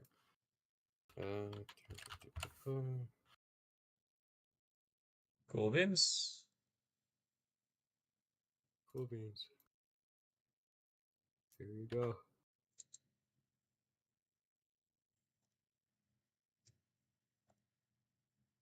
And a half. You only put 13. Hold on a second. Oh, what? I did. Dang. Okay. My bad. You're trying to take half a million from me? Okay, I see how it is. Hey, that I got paid with the carpentry XP from that. For But what does carpentry actually do? it gives you health now. It's a real skill. Unlock the skill by talking to the carpet. I don't even have it unlocked. Oh. Okay, that's just Where's the carpenter? He's back right from spawn. There we go to hub. Found him. He's at like behind spawn. He's at the spawn. Welcome to the furniture shop. Could you bring a stack of wool to help? Well, as it happens, I actually have a shitload of wool at home. So let me just grab that.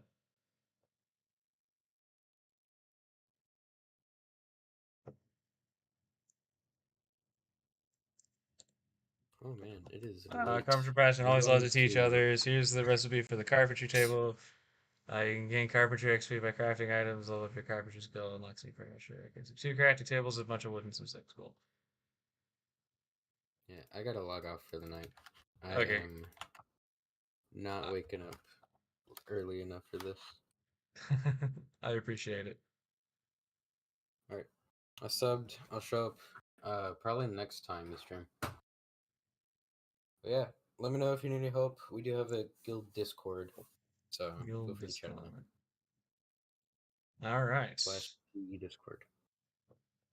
Well, if you want to post the Discord in chat, in the stream chat, you can do that. Gotcha. Hold on a second.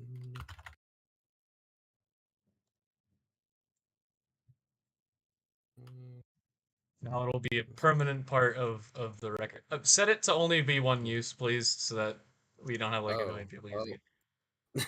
Hold on a second. I gotta delete that. I just used the one from the thing. Can you delete the message? It's not letting me. Did you post it in my Discord? I posted it in the chat. I don't see it in my chat. The YouTube chat? Yeah, I don't.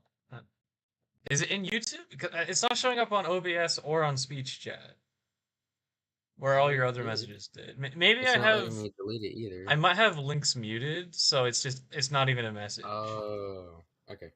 That's an anti-spam feature because I get a lot of like spam bots on my stuff. Yeah, I get you. How convenient. All right, yeah, maybe just DM it to me on Discord. That's probably safer. Yeah. Alright, let's have I got my stuff? Yeah, I still don't have my compacts, don't have my amber. Okay. There you go. Okay. I'm gonna dip. I'll see you next stream. Soulless Hotel. Alright, yep. Bye. Rules. Don't say anything prejudice, racism, sexism, harassing people for other things they can't really control, i.e. height. Don't spam if someone asks to stop or expresses concern that you're acting, then stop or take it to the DMs. Don't beg for in-game items, IRL money, rolls, etc. No pornographic content. Scamming will not be tolerated. The use of fake currency to pay for things like minions and carries is not allowed. I think that's a scam, but okay. No buying people's accounts, no IRL trading, and no advertising or sharing Discord links that end in permission or YouTuber/streamer role. When a role is slightly broken, you'll be DM'd a warning at time. Yeah, that's all very cool, very cool. All right, yeah, it's fine, it's all good.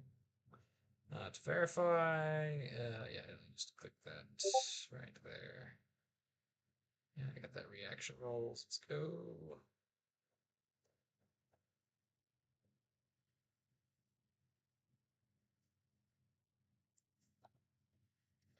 All right, time to compile a list of the maxed out minions I've got in here. Let's see which ones I can sell. So, wheat 12. Glowstone 12.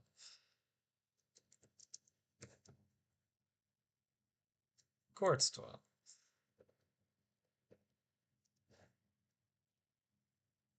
Clay 11. Iron 12. Blaze 12.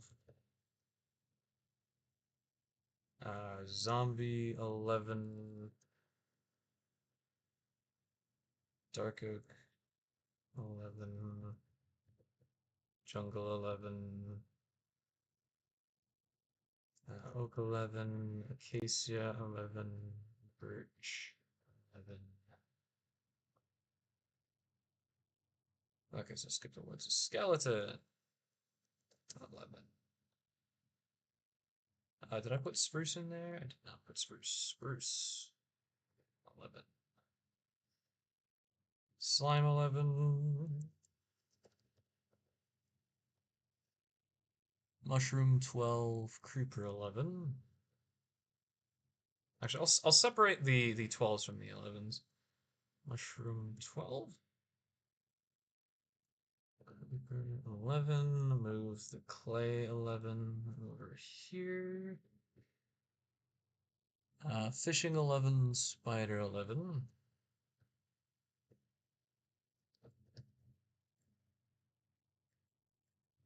Diamond 12. Does the sand minion go to 12? Sand minion. No. Okay, so that's getting sold. Sand 11.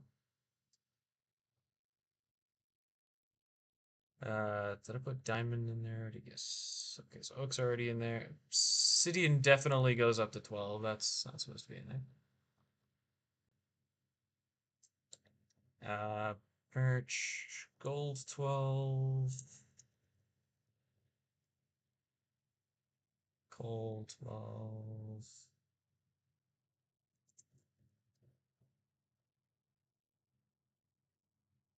Sugarcane and cobblestone 12.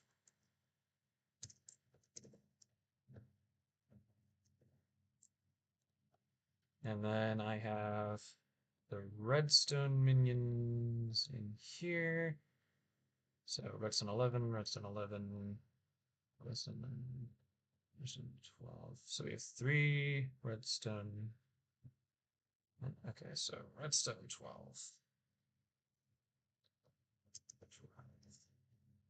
Redstone 11 times 2, redstone 9 3. And then we have glowstone 9, glowstone 9.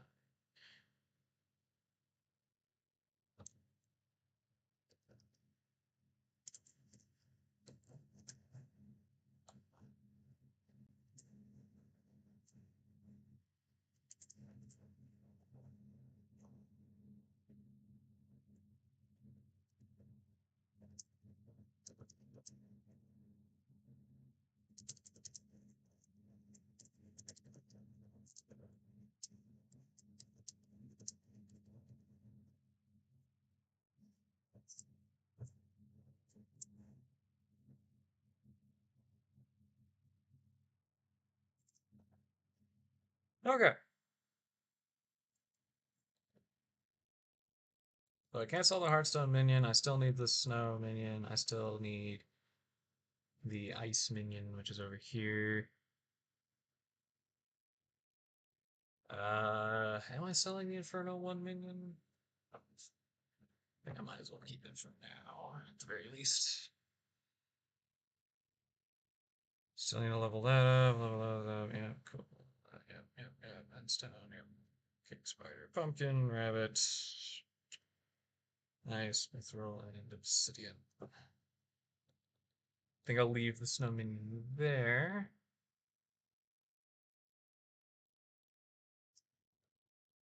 Okay. So I need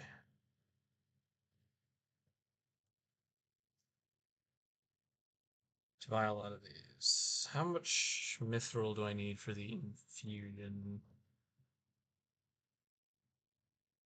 It's 8 stacks per, so I need a shitload of that. Well, it's a good thing I was going to grind those things anyway. We'll whip out the Ammonite minion.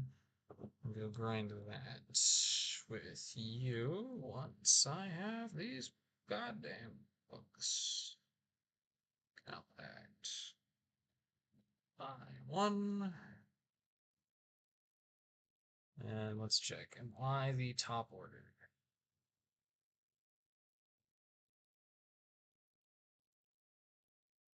Yes. I'm still the top order in that. I'm actually going to cut the stream because it is midnight. And I've been streaming for a sweet shaz it. 6 hours and 18 minutes. I think that's a good time. So have a